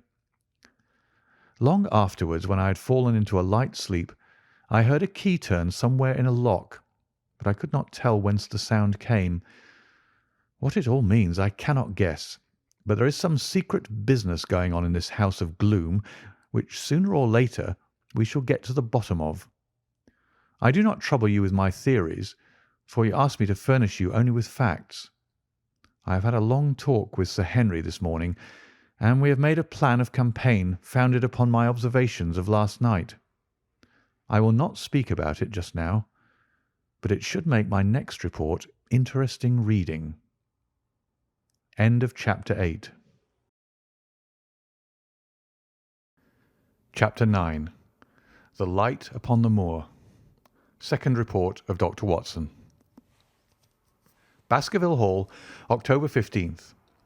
My dear Holmes, if I was compelled to leave you without much news during the early days of my mission, you must acknowledge that I am making up for lost time, and that events are crowding thick and fast upon us. In my last report I ended up my top note with Barrymore at the window, and now I have quite a budget already which will, unless I am much mistaken, considerably surprise you. Things have taken a turn which I could not have anticipated. In some ways they have within the last 48 hours become much clearer, and in some ways they have become more complicated, but I will tell you all and you shall judge for yourself. Before breakfast on the morning following my adventure, I went down the corridor and examined the room in which Barrymore had been on the night before. The western window through which he had stared so intently has, I noticed, one peculiarity above all other windows in the house. It commands the nearest outlook onto the moor. There is an opening between two trees, which enables one from this point of view to look right down upon it, while from all the other windows it is only a distant glimpse which can be obtained. It follows, therefore, that Barrymore, since only this window would serve the purpose, must have been looking out for something or somebody upon the moor. The night was very dark, so that I can hardly imagine how he could have hoped to see anyone. It had struck me that it was possible that some love intrigue was on foot. That would have accounted for his stealthy movements, and also for the uneasiness of his wife. The man is a striking-looking fellow, very well equipped to steal the heart of a country girl, so that this theory seemed to have something to support it. That opening of the door which I had heard after I had returned to my room might mean that he had gone out to keep some clandestine appointment. So I reasoned with myself in the morning, and I tell you the direction of my suspicions, however much the result may have shown that they were unfounded. But whatever the true explanation of Barrymore's movements might be, I felt that the responsibility of keeping them to myself until I could explain them was more than I could bear. I had an interview with the baronet in his study after breakfast, and I told him all that I had seen. He was less surprised than I had expected. "I knew that Barrymore walked about nights, and I had a mind to speak to him about it," said he.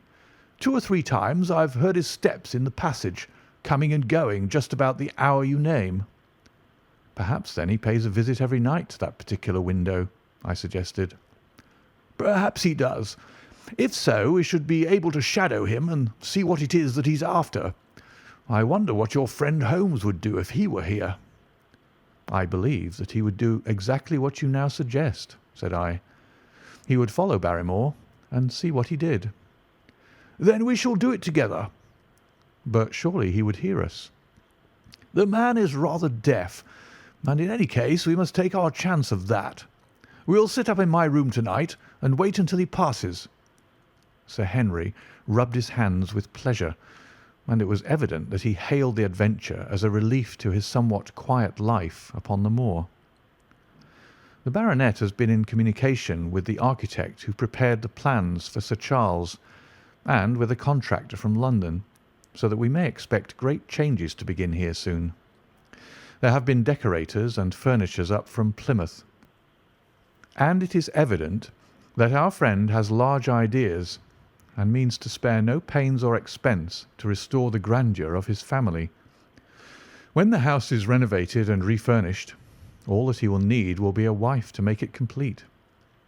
Between ourselves, there are pretty clear signs that this will not be wanting if the lady is willing, for I have seldom seen a man more infatuated with a woman than he is with our beautiful neighbour, Miss Stapleton.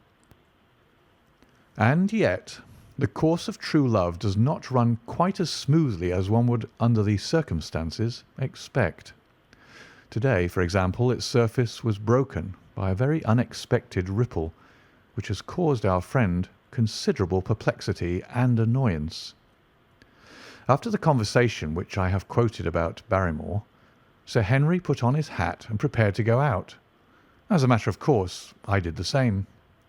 "What, are you coming, Watson?" he asked, looking at me in a curious way. "It depends on whether you're going on the moor," said I. "Yes, I am." "Well, you know what my instructions are. I am sorry to intrude, but you heard how earnestly Holmes insisted that I should not leave you, and especially that you should not go alone upon the moor." Sir Henry put his hand upon my shoulder with a pleasant smile.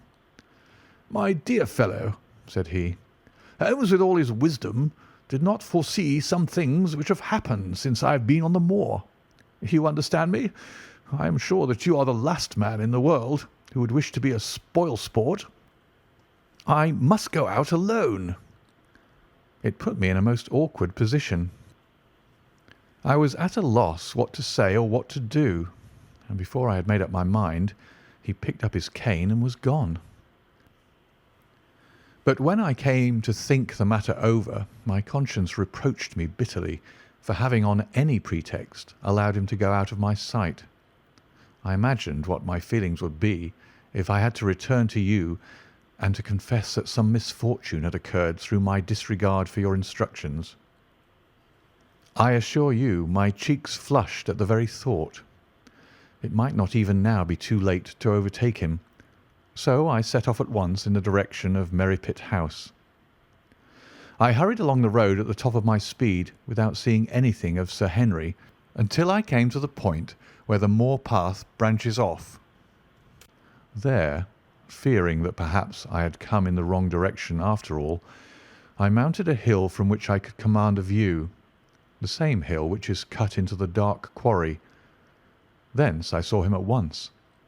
He was on the moor path about a quarter of a mile off, and a lady was by his side, who could only be Miss Stapleton.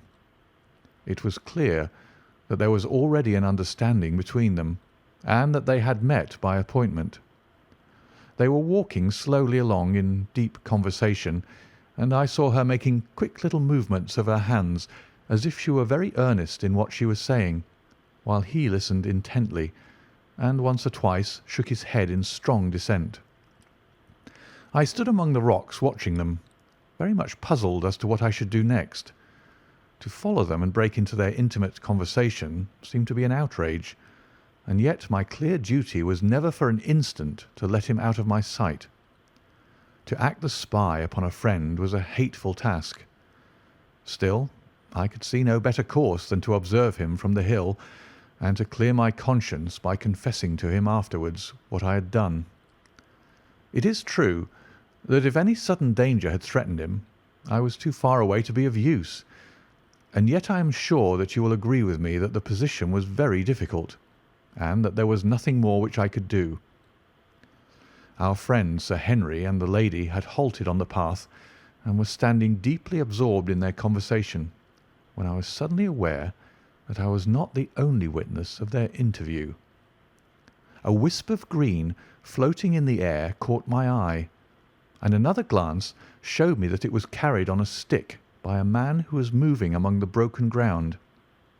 It was Stapleton with his butterfly net. He was very much closer to the pair than I was, and he appeared to be moving in their direction. At this instant, Sir Henry suddenly drew Miss Stapleton to his side.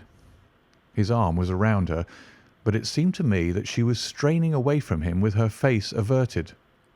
He stooped his head to hers, and she raised one hand as if in protest. Next moment I saw them spring apart and turn hurriedly around. Stapleton was the cause of the interruption. He was running wildly towards them, his absurd net dangling behind him. He gesticulated and almost danced with excitement in front of the lovers. What the scene meant I could not imagine, but it seemed to me that Stapleton was abusing Sir Henry, who offered explanations, which became more angry as the other refused to accept them. The lady stood by in haughty silence. Finally, Stapleton turned upon his heel and beckoned in a peremptory way to his sister, who, after an irresolute glance at Sir Henry, walked off by the side of her brother. The naturalist's angry gestures showed that the lady was included in his displeasure. The baronet stood for a minute looking after them, and then he walked slowly back the way that he had come, his head hanging, the very picture of dejection. What all this meant I could not imagine, but I was deeply ashamed to have witnessed so intimate a scene without my friend's knowledge. I ran down the hill, therefore, and met the baronet at the bottom. His face was flushed with anger, and his brows were wrinkled, like one who is at his wits' end what to do. "Hullo, Watson! Where have you dropped from?" said he. "You don't mean to say that you came after me in spite of all?" I explained everything to him, how I had found it impossible to remain behind, how I had followed him, and how I had witnessed all that had occurred. For an instant his eyes blazed at me, but my frankness disarmed his anger, and he broke at last into a rather rueful laugh. "You would have thought the middle of that prairie a fairly safe place for a man to be private," said he. "But by thunder, the whole countryside seems to have been out to see me do my wooing, and a mighty poor wooing at that. Where had you engaged a seat?" "I was on that hill." "Quite in the back row, eh? But her brother was well up to the front. Did you see him come out on us?" "Yes, I did." "Did he ever strike you as being crazy, this brother of hers?" "I can't say that he ever did." "I dare say not. I always thought of him sane enough until to-day, but you can take it from me that either he or I ought to be in a straitjacket. What's the matter with me, anyhow? You've lived near me for some weeks, Watson. Tell me straight, is there anything that would prevent me from making a good husband to a woman that I loved?" "I should say not." "He can't object to my worldly position, so it must be myself that he has this down on. What has he against me? I never hurt man or woman in my life, that I know of, and yet he would not so much as let me touch the tips of her fingers." "Did he say so?" "That and a deal more. I tell you, Watson, I've only known her these few weeks, but from the first I just felt that she was made for me, and she, too, she was happy when she was with me, and that I'll swear. There's a light in a woman's eyes that speaks louder than words. But he's never let us get together, and it was only to-day, for the first time, that I saw a chance of having a few words with her alone. She was glad to meet me, but when she did, it was not love that she would talk about, and she wouldn't have let me talk about it either if she could have stopped it. She kept coming back to it, that this was a place of danger, and that she would never be happy until I had left it. I told her that since I had seen her I was in no hurry to leave it, and that if she really wanted me to go, the only way to work it was for her to arrange to go with me. With that I offered in as many words to marry her. But before she could answer, down came this brother of hers, running at us with a face on him like a madman. He was just white with rage, and those light eyes of his were blazing with fury. What was I doing with the lady? How dared I offer her attentions which were distasteful to her? Did I think that because I was a baronet I could do what I liked? If he had not been her brother, I should have known better how to answer him. As it was, I told him that my feelings towards his sister were such as I was not ashamed of, and that I hoped that she might honour me by becoming my wife. That seemed to make the matter no better. So then I lost my temper too, and I answered him rather more hotly than I should perhaps, considering that she was standing by. So it ended by his going off with her, as you saw, and here am I, as badly puzzled a man as any in this county. Just tell me what it all means, Watson, and I'll owe you more than ever I can hope to pay." I tried one or two explanations, but indeed I was completely puzzled myself. Our friend's title, his fortune, his age, his character, and his appearance are all in his favour, and I know nothing against him, unless it be this dark fate which runs in his family. That his advances should be rejected so brusquely without any reference to the lady's own wishes, and that the lady should accept the situation without protest, is very amazing. However, our conjectures were set at rest by a visit from Stapleton himself that very afternoon. He had come to offer apologies for his rudeness of the morning, and after a long private interview with Sir Henry in his study, the upshot of their conversation was that the breach is quite healed, and that we are to dine at Merripit House next Friday as a sign of it. "I don't say now that he isn't a crazy man," said Sir Henry. "I can't forget the look in his eyes when he ran at me this morning, but I must allow that no man could make a more handsome apology than he has done."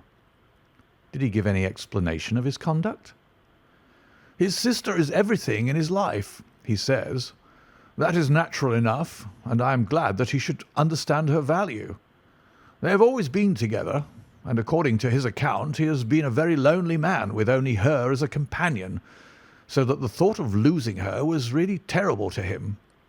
He had not understood, he said, that I was becoming attached to her, but when he saw with his own eyes that it was really so, and that she might be taken away from him, it gave him such a shock that for a time he was not responsible for what he said or did.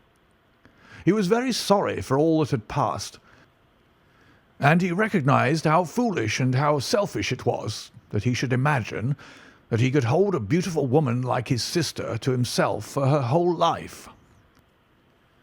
If she had to leave him, he had rather it was to a neighbour like myself than to anyone else. But in any case it was a blow to him, and it would take him some time before he could prepare himself to meet it. He would withdraw all opposition upon his part if I would promise for 3 months to let the matter rest, and to be content with cultivating the lady's friendship during that time without claiming her love. This I promised, and so the matter rests." So there is one of our small mysteries cleared up. It is something to have touched bottom anywhere in this bog in which we are floundering. We know now why Stapleton looked with disfavour upon his sister's suitor, even when that suitor was so eligible a one as Sir Henry. And now I pass on to another thread which I have extricated out of the tangled skein, the mystery of the sobs in the night, of the tear-stained face of Mrs. Barrymore, of the secret journey of the butler to the western lattice window. Congratulate me, my dear Holmes, and tell me that I have not disappointed you as an agent, that you do not regret the confidence which you showed in me when you sent me down. All these things have by one night's work been thoroughly cleared. I have said by one night's work, but in truth it was by 2 nights' work, for on the first we drew entirely blank. I sat up with Sir Henry in his rooms until nearly 3 o'clock in the morning, but no sound of any sort did we hear except the chiming clock upon the stairs. It was a most melancholy vigil, and ended by each of us falling asleep in our chairs. Fortunately, we were not discouraged, and we determined to try again. The next night we lowered the lamp and sat smoking cigarettes without making the least sound. It was incredible how slowly the hours crawled by, and yet we were helped through it by the same sort of patient interest which the hunter must feel as he watches the trap into which he hopes the game may wander. 1 struck, and 2, and we had almost for the second time given it up in despair, when in an instant we both sat bolt upright in our chairs, with all our weary senses keenly on the alert once more. We had heard the creak of a step in the passage. Very stealthily we heard it pass along until it died away in the distance. Then the baronet gently opened his door, and we set out in pursuit. Already our man had gone round the gallery, and the corridor was all in darkness. Softly we stole along until we had come into the other wing. We were just in time to catch a glimpse of the tall, black-bearded figure, his shoulders rounded as he tiptoed down the passage. Then he passed through the same door as before, and the light of the candle framed it in the darkness and shot one single yellow beam across the gloom of the corridor. We shuffled cautiously towards it, trying every plank before we dared to put our whole weight upon it.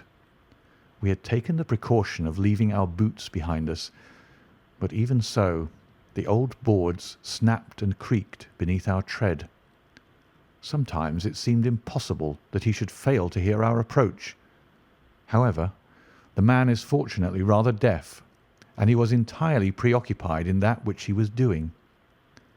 When at last we reached the door and peeped through, we found him crouching at the window, candle in hand, his white, intent face pressed against a pane, exactly as I had seen him 2 nights before. We had arranged no plan of campaign, but the baronet is a man to whom the most direct way is always the most natural. He walked into the room, and as he did so, Barrymore sprang up from the window with a sharp hiss of his breath and stood livid and trembling before us. His dark eyes, glaring out of the white mask of his face, were full of horror and astonishment as he gazed from Sir Henry to me. "What are you doing here, Barrymore?" "Nothing, sir." His agitation was so great that he could hardly speak, and the shadows sprang up and down from the shaking of his candle. "It was the window, sir. I go round at night to see that they're fastened." "On the 2nd floor?" "Yes, sir. All the windows." "Look here, Barrymore," said Sir Henry sternly. "We have made up our minds to have the truth out of you, so it will save you trouble to tell it sooner rather than later. Come now, no lies. What were you doing at that window?" The fellow looked at us in a helpless way, and he wrung his hands together like one who is in the last extremity of doubt and misery. "I was doing no harm, sir.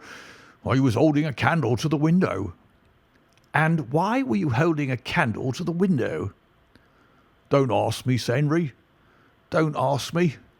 I give you my word, sir, that it is not my secret, and I cannot tell it. If it concerned no one but myself, I would not try to keep it from you." A sudden idea occurred to me, and I took the candle from the trembling hand of the butler. "He must have been holding it as a signal," said I. "Let us see if there is any answer." I held it as he had done, and stared out into the darkness of the night.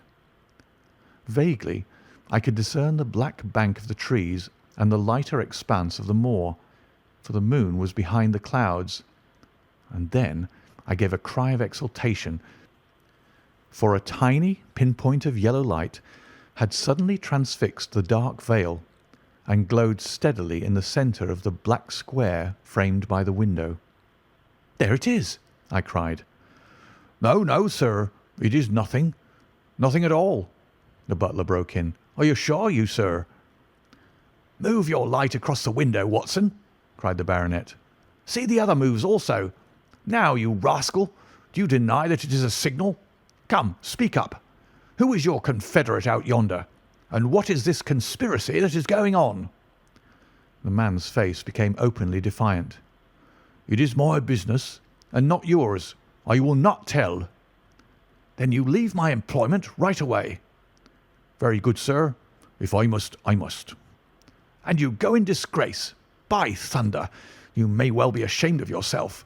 Your family has lived with mine for over 100 years under this roof, and here I find you deep in some dark plot against me. No, no, sir, not against you.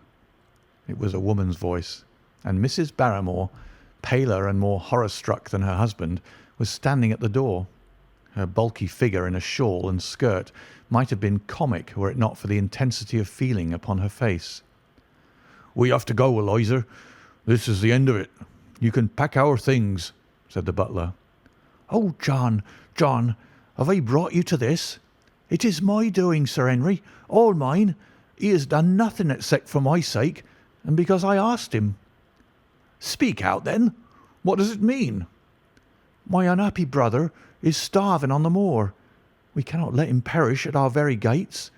The light is a signal to him that food is ready for him, and his light out yonder is to show the spot to which to bring it. Then your brother is... The escaped convict, sir. Selden, the criminal.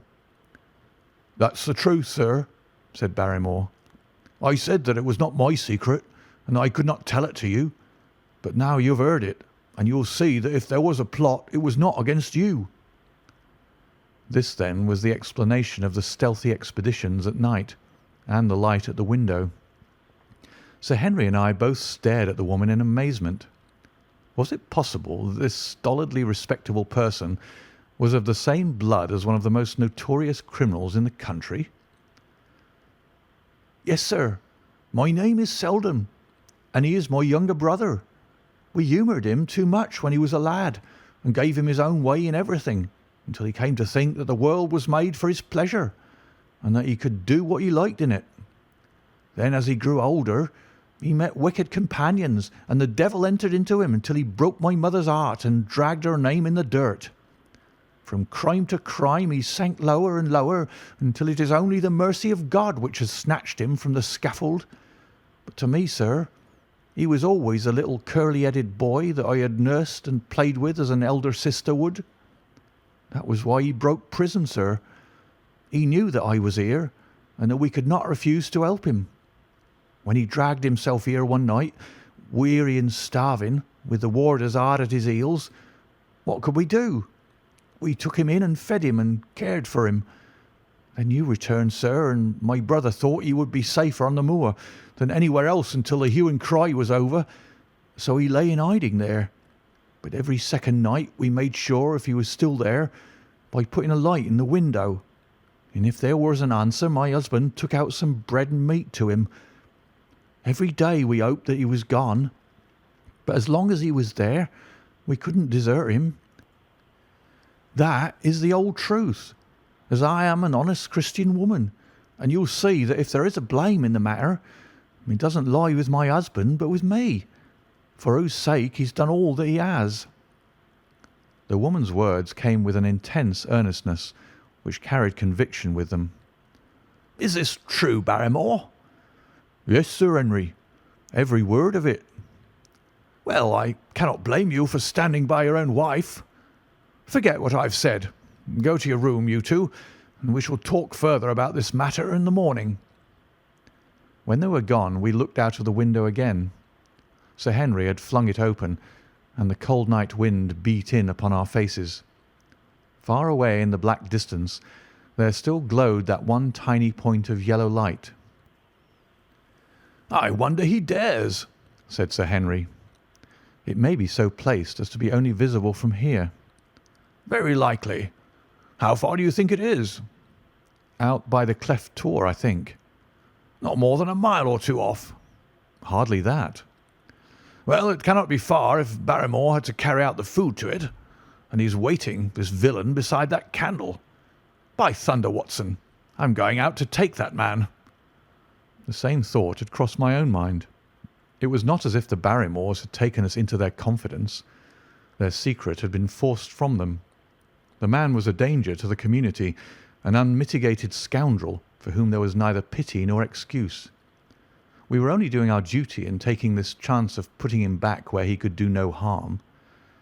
With this brutal and violent nature, others would have to pay the price if we held our hands. Any night, for example, our neighbours the Stapletons might be attacked by him, and it may have been the thought of this which made Sir Henry so keen upon the adventure. "I'll come," said I. "Then get your revolver and put on your boots. The sooner we start the better, as the fellow may put out this light and be off." In 5 minutes we were outside the door, starting upon our expedition. We hurried through the dark shrubbery amid the dull moaning of the autumn wind and the rustle of the falling leaves. The night air was heavy with the smell of damp and decay. Now and again the moon peeped out for an instant, but clouds were driving over the face of the sky, and just as we came out on the moor, a thin rain began to fall. The light still burned steadily in front. "Are you armed?" I asked. "I have a hunting crop." "We must close in on him rapidly, for he is said to be a desperate fellow. We shall take him by surprise and have him at our mercy before he can resist." "I say, Watson," said the baronet, "what would Holmes say to this? How about that hour of darkness in which the power of evil is exalted?" As if in answer to his words, there rose suddenly out of the vast gloom of the moor that strange cry which I had already heard upon the borders of the great Grimpen Mire. It came with the wind through the silence of the night, a long, deep mutter, then a rising howl, and then the sad moan in which it died away. Again and again it sounded, the whole air throbbing with it, strident, wild, and menacing. The baronet caught my sleeve, and his face glimmered white through the darkness.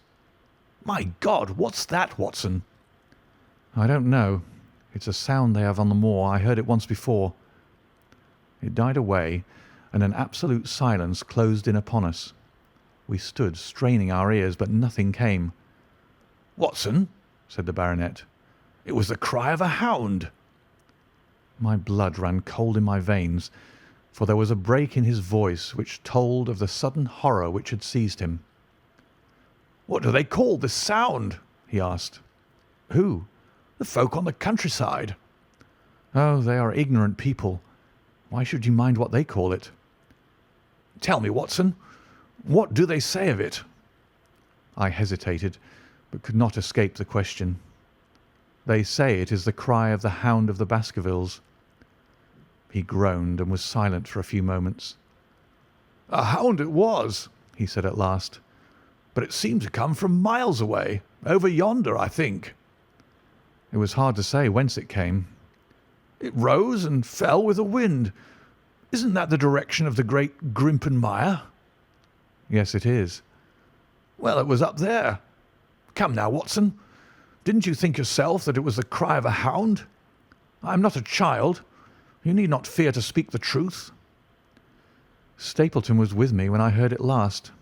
He said that it might be the calling of a strange bird." "No, no, it was a hound. My God! Can there be some truth in all these stories? Is it possible that I am really in danger from so dark a cause?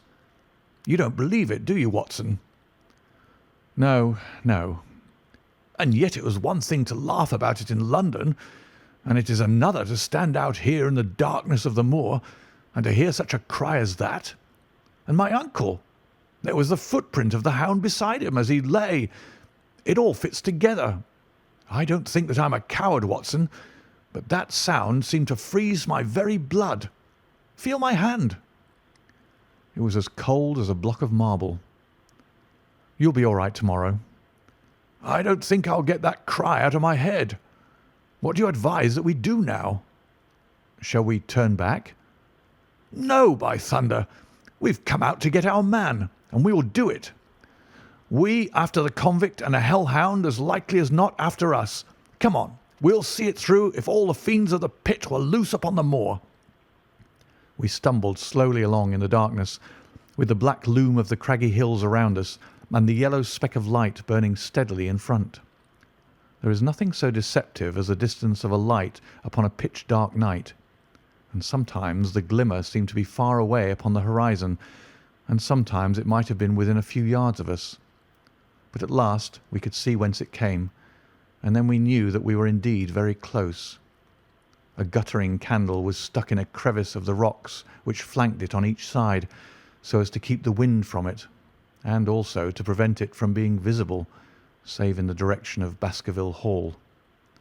A boulder of granite concealed our approach, and crouching behind it, we gazed over it at the signal light. It was strange to see this single candle burning there in the middle of the moor, with no sign of life near it, just the one straight yellow flame and the gleam of the rock on each side of it. "What shall we do now?" whispered Sir Henry. "Wait here. He must be near his light. Let us see if we can get a glimpse of him." The words were hardly out of my mouth when we both saw him. Over the rocks, in the crevice of which the candle burned, there was thrust out an evil yellow face, a terrible animal face, all seamed and scored with vile passions, foul with mire, with a bristling beard and hung with matted hair. It might well have belonged to one of those old savages who dwelt in the burrows on the hillsides. The light beneath him was reflected in his small, cunning eyes, which peered fiercely to right and left through the darkness, like a crafty and savage animal who's heard the steps of the hunters. Something had evidently aroused his suspicions. It may have been that Barrymore had some private signal which we had neglected to give, or the fellow may have had some other reason for thinking that all was not well. But I could read his fears upon his wicked face. Any instant he might dash out the light and vanish in the darkness. I sprang forward, therefore, and Sir Henry did the same. At the same moment the convict screamed out a curse at us and hurled a rock which splintered up against the boulder which had sheltered us. I caught one glimpse of his short, squat, strongly built figure as he sprang to his feet and turned to run. At the same moment, by a lucky chance, the moon broke through the clouds. We rushed over the brow of the hill, and there was our man running with great speed down the other side, springing over the stones in his way with the activity of a mountain goat. A lucky long shot of my revolver might have crippled him, but I brought it only to defend myself if attacked, and not to shoot an unarmed man who was running away. We were both swift runners, and in fairly good training, but we soon found that we had no chance of overtaking him. We saw him for a long time in the moonlight, until he was only a small speck moving swiftly among the boulders upon the side of a distant hill. We ran and ran until we were completely blown, but the space between us grew ever wider. Finally we stopped and sat panting on two rocks while we watched him disappearing in the distance. And it was at this moment that there occurred a most strange and unexpected thing. We had risen from our rocks and were turning to go home, having abandoned the hopeless chase. The moon was low upon the right, and the jagged pinnacle of a granite tor stood up against the lower curve of its silver disc. There, outlined as black as any ebony statue on that shining background, I saw the figure of a man upon the tor. Do you think that it was a delusion, Holmes? I assure you that I have never in my life seen anything more clearly. As far as I could judge, the figure was that of a tall, thin man. He stood with his legs a little separated, his arms folded, his head bowed, as if he were brooding over that enormous wilderness of peat and granite which lay before him. He might have been the very spirit of that terrible place. It was not the convict. This man was far from the place where the latter had disappeared. Besides, he was a much taller man. With a cry of surprise I pointed him out to the baronet, but in the instant during which I had turned to grasp his arm, the man was gone. There was the sharp pinnacle of granite still cutting the lower edge of the moon, but its peak bore no trace of that silent and motionless figure. I wished to go in that direction and to search the tor, but it was some distance away. The baronet's nerves were still quivering from that cry, which recalled the dark story of his family, and he was not in the mood for fresh adventures. He had not seen this lonely man upon the tor, and could not feel the thrill which his strange presence and his commanding attitude had given to me. "A warder, no doubt," said he. "The moor has been thick with them since this fellow escaped." Well, perhaps his explanation may be the right one, but I should like to have some further proof of it. Today we mean to communicate to the Princetown people where they should look for their missing man, but it is hard lines that we have not actually had the triumph of bringing him back as our own prisoner. Such are the adventures of last night, and you must acknowledge, my dear Holmes, that I have done you very well in the matter of a report. Much of what I tell you is no doubt quite irrelevant, but still I feel that it is best that I should let you have all the facts and leave you to select for yourself those which will be of most service to you in helping you to your conclusions. We're certainly making some progress. So far as the Barrymores go, we have found the motive of their actions, and that has cleared up the situation very much. But the moor, with its mysteries and its strange inhabitants, remains as inscrutable as ever. Perhaps in my next I may be able to throw some light upon this also. Best of all would it be if you could come down to us. In any case, you will hear from me again in the course of the next few days. End of Chapter 9. Chapter 10. Extract from the Diary of Dr. Watson. So far, I have been able to quote from the reports which I have forwarded during those early days to Sherlock Holmes. Now, however, I have arrived at a point in my narrative where I am compelled to abandon this method, and to trust once more to my recollections, aided by the diary which I kept at the time. A few extracts from the latter will carry me on to those scenes which are indelibly fixed in every detail upon my memory. I proceed, then, from the morning which followed our abortive chase of the convict and our other strange experiences upon the moor. October 16th. A dull and foggy day with a drizzle of rain. The house is banked in with rolling clouds, which rise now and then to show the dreary curves of the moor, with thin silver veins upon the sides of the hills, and the distant boulders gleaming where the light strikes upon their wet faces. It is melancholy outside and in. The baronet is in a black reaction after the excitements of the night. I am conscious myself of a weight at my heart and a feeling of impending danger, ever-present danger, which is the more terrible because I am unable to define it. And have I not cause for such a feeling? Consider the long sequence of incidents which have all pointed to some sinister influence which is at work around us. There is the death of the last occupant of the hall, fulfilling so exactly the conditions of the family legend, and there are the repeated reports from peasants of the appearance of a strange creature upon the moor. Twice I have with my own ears heard the sound which resembled the distant baying of a hound. It is incredible, impossible, that it should really be outside the ordinary laws of nature. A spectral hound, which leaves material footmarks and fills the air with its howling, is surely not to be thought of. Stapleton may fall in with such a superstition, and Mortimer also. But if I have one quality upon earth, it is common sense, and nothing will persuade me to believe in such a thing. To do so would be to descend to the level of these poor peasants, who are not content with a mere fiend dog, but must needs describe him with hell-fire shooting from his mouth and eyes. Holmes would not listen to such fancies, and I am his agent. But facts are facts, and I have twice heard this crying upon the moor. Suppose that there were really some huge hound loose upon it.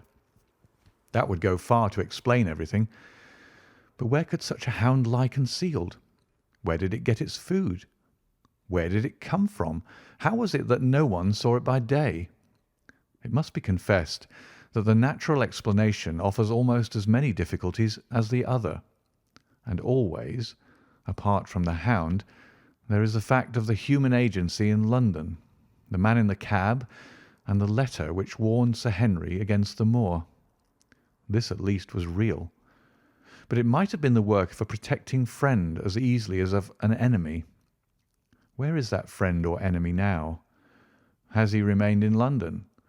Or has he followed us down here? Could he be the stranger whom I saw upon the Tor? It is true that I have had only the one glance at him, and yet there are some things to which I am ready to swear. He is no one whom I have seen down here, and I have now met all the neighbours. The figure was far taller than that of Stapleton, far thinner than that of Frankland. Barrymore it might possibly have been, but we had left him behind us, and I am certain that he could not have followed us. A stranger, then, is still dogging us, just as a stranger dogged us in London. We've never shaken him off.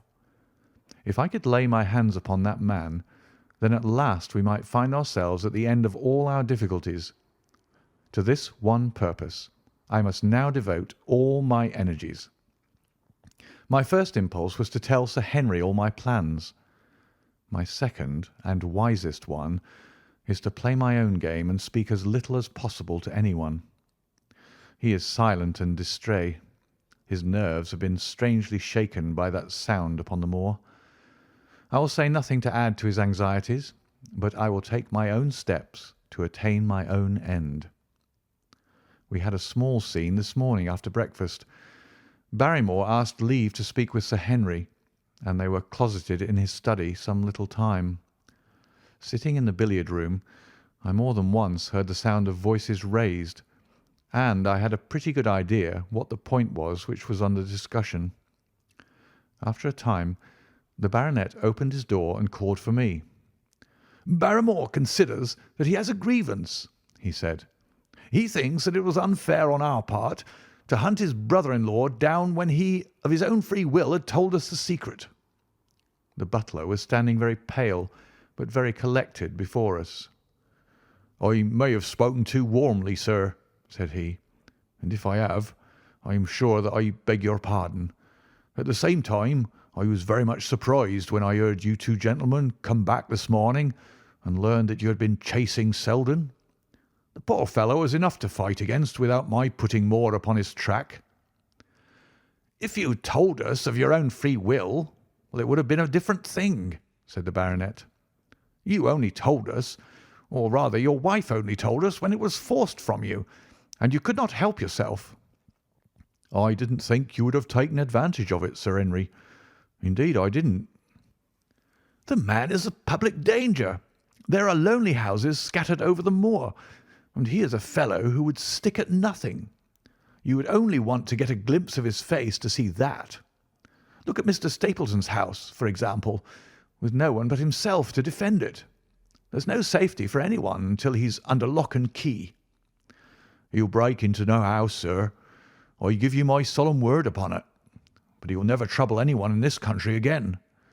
I assure you, Sir Henry, that in a very few days the necessary arrangements will have been made, and he will be on his way to South America. For God's sake, sir, I beg of you not to let the police know that he's still on the moor. They've given up the chase there, and he can lie quiet until the ship is ready for him. You can't tell on him without getting my wife and me into trouble. I beg you, sir, to say nothing to the police." "What do you say, Watson?" I shrugged my shoulders. If he were safely out of the country, it would relieve the taxpayer of a burden. "But how about the chance of his holding someone up before he goes?" "He would not do anything so mad, sir. We have provided him with all that he can want. To commit a crime would be to show where he was hiding." "That is true," said Sir Henry. "Well, Barrymore?" "God bless you, sir, and thank you for my heart. It would have killed my poor wife had he been taken again." "I guess we are aiding and abetting a felony, Watson. But after what we've heard, I don't feel as if I could give the man up. So there's an end to it. All right, Barrymore, you can go." With a few broken words of gratitude, the man turned, but he hesitated and then came back. "You've been so kind to us, sir, that I should like to do the best I can for you in return. I know something, Sir Henry, and perhaps I should have said it before, but it was long after the inquest that I found it out. I've never breathed a word about it yet to mortal man. It's about poor Sir Charles's death." The baronet and I were both upon our feet. "Do you know how he died?" "No, sir, I don't know that." "What then?" I know why he was at the gate at the hour. It was to meet a woman." "To meet a woman? He?" "Yes, sir." "And the woman's name?" "I can't give you the name, sir, but I can give you the initials. Her initials were L.L." "How do you know this, Barrymore?" "Well, Sir Henry, your uncle had a letter that morning. He had usually a great many letters, but he was a public man and well known for his kind heart, so that everyone who was in trouble was glad to turn to him. But that morning, as it chanced, there was only this one letter, so I took the more notice of it. It was from Coombe Tracy, and it was addressed in a woman's hand." "Well?" "Well, sir, I thought no more of the matter, and never would have done that had it not been for my wife. Only a few weeks ago she was cleaning out Sir Charles's study.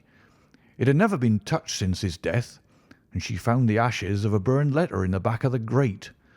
The greater part of it was charred to pieces, but one little slip, the end of a page, hung together, and the writing could still be read, though it was grey on a black background. It seemed to us to be a postscript at the end of the letter, and it said, 'Please, please, as you are a gentleman, burn this letter and be at the gate by 10 o'clock.' Beneath it were signed the initials L.L. "Have you got that slip?" "No, sir. It crumbled all to bits after we moved it." "Had Sir Charles received any other letters in the same writing?" "Well, sir, I took no particular notice of his letters. I should not have noticed this one, only it happened to come alone." "And you have no idea who L.L. is?" "No, sir, no more than you have. But I expect if we could lay our hands upon that lady, we should know more about Sir Charles's death." "I cannot understand, Barrymore, how you came to conceal this important information." "Well, sir, it was immediately after that our own trouble came to us. And then again, sir, we were both of us very fond of Sir Charles, as we well might be considering all he has done for us. To rake this up couldn't help our poor master, and it's well to go carefully when there's a lady in the case, even the best of us." "You thought it might injure his reputation?" "Well, sir, I thought no good could come of it. But now you've been kind to us, and I feel as if it would be treating you unfairly not to tell you all that I know about the matter." "Very good, Barrymore. You can go." When the butler had left us, Sir Henry turned to me. "Well, Watson, what do you think of this new light?" "It seems to leave the darkness rather blacker than before." "So I think. But if we can only trace L.L., it should clear up the whole business. We've gained that much. We know that there's someone who has the facts if we can only find her. What do you think we should do?" "Let Holmes know all about it at once. It'll give him the clue for which he has been seeking. I am much mistaken if it does not bring him down." I went at once to my room and drew up my report of the morning's conversation for Holmes. It was evident to me that he had been very busy of late, for the notes which I had from Baker Street were few and short, with no comments upon the information which I had supplied, and hardly any reference to my mission. No doubt his blackmailing case is absorbing all his faculties. And yet this new factor must surely arrest his attention and renew his interest. I wish that he were here. October 17th. All day today the rain poured down, rustling on the ivy and dripping from the eaves.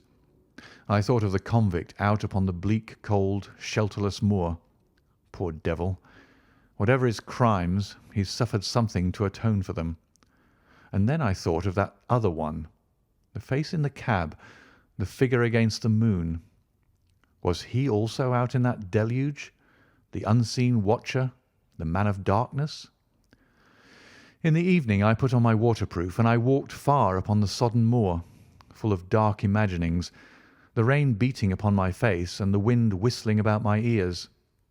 God help those who wander into the great mire now, for even the firm uplands are becoming a morass. I found the black tor upon which I had seen the solitary watcher, and from its craggy summit I looked out myself across the melancholy downs. Rain squalls drifted across their russet face, and the heavy, slate-coloured clouds hung low over the landscape, trailing in grey wreaths down the sides of the fantastic hills.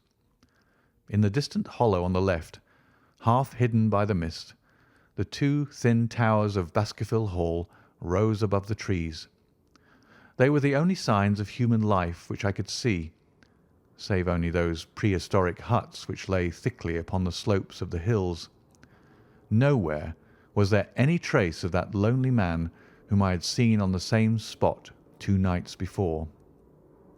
As I walked back, I was overtaken by Dr. Mortimer, driving in his dog-cart over a rough moorland track which led from the outlying farmhouse of Foulmire. He has been very attentive to us, and hardly a day has passed that he has not called at the Hall to see how we are getting on. He insisted upon my climbing into his dog-cart, and he gave me a lift homeward. I found him much troubled over the disappearance of his little spaniel. It had wandered onto the moor and had never come back. I gave him such consolation as I might, but I thought of the pony on the Grimpen Mire, and I do not fancy that he will see his little dog again. "By the way, Mortimer," said I, as we jolted along the rough road, "I suppose there are few people living within driving distance of this whom you do not know?" "Hardly any, I think." "Can you, then, tell me the name of any woman whose initials are L.L.?" He thought for a few minutes. "No," said he. "There are a few gipsies and labouring folk for whom I can't answer, but among the farmers or gentry there is no one whose initials are those. Wait a bit, though," he added after a pause. "There is Laura Lyons. Her initials are L.L., but she lives in Coombe Tracey." "Who is she?" I asked. "She is Franklin's daughter." "What, old Franklin the Crank?" "Exactly. She married an artist named Lyons, who came sketching on the moor. He proved to be a blackguard and deserted her. The fault, from what I hear, may not have been entirely on one side. Her father refused to have anything to do with her because she had married without his consent, and perhaps for 1 or 2 other reasons as well. So between the old sinner and the young one, the girl has had a pretty bad time." "How does she live?" "I fancy old Franklin allows her a pittance, but it cannot be more, for his own affairs are considerably involved. Whatever she may have deserved, one could not allow her to go hopelessly to the bad. Her story got about, and several of the people here did something to enable her to earn an honest living. Stapleton did for one, and Sir Charles for another. I gave a trifle myself. It was to set her up in a typewriting business." He wanted to know the object of my inquiries, but I managed to satisfy his curiosity without telling him too much, for there is no reason why we should take anyone into our confidence. Tomorrow morning I shall find my way to Coombe Tracey, and if I can see this Mrs. Laura Lyons, of equivocal reputation, a long step will have been made towards clearing one incident in this chain of mysteries. I am certainly developing the wisdom of the serpent, for when Mortimer pressed his questions to an inconvenient extent, I asked him casually to what type Franklin's skull belonged, and so heard nothing but craniology for the rest of our drive. I have not lived for years with Sherlock Holmes for nothing. I have only one other incident to record upon this tempestuous and melancholy day. This was my conversation with Barrymore just now, which gives me one more strong card which I can play in due time. Mortimer had stayed to dinner, and he and the baronet played écarté afterwards. The butler brought me my coffee into the library, and I took the chance to ask him a few questions. "Well," said I, "has this precious relation of yours departed, or is he still lurking out yonder?" "I don't know, sir. I hope to heaven that he's gone, for he's brought nothing but trouble here. I've not heard of him since I left our food for him last, and that was 3 days ago." "Did you see him then?" "No, sir, but the food was gone when next I went that way."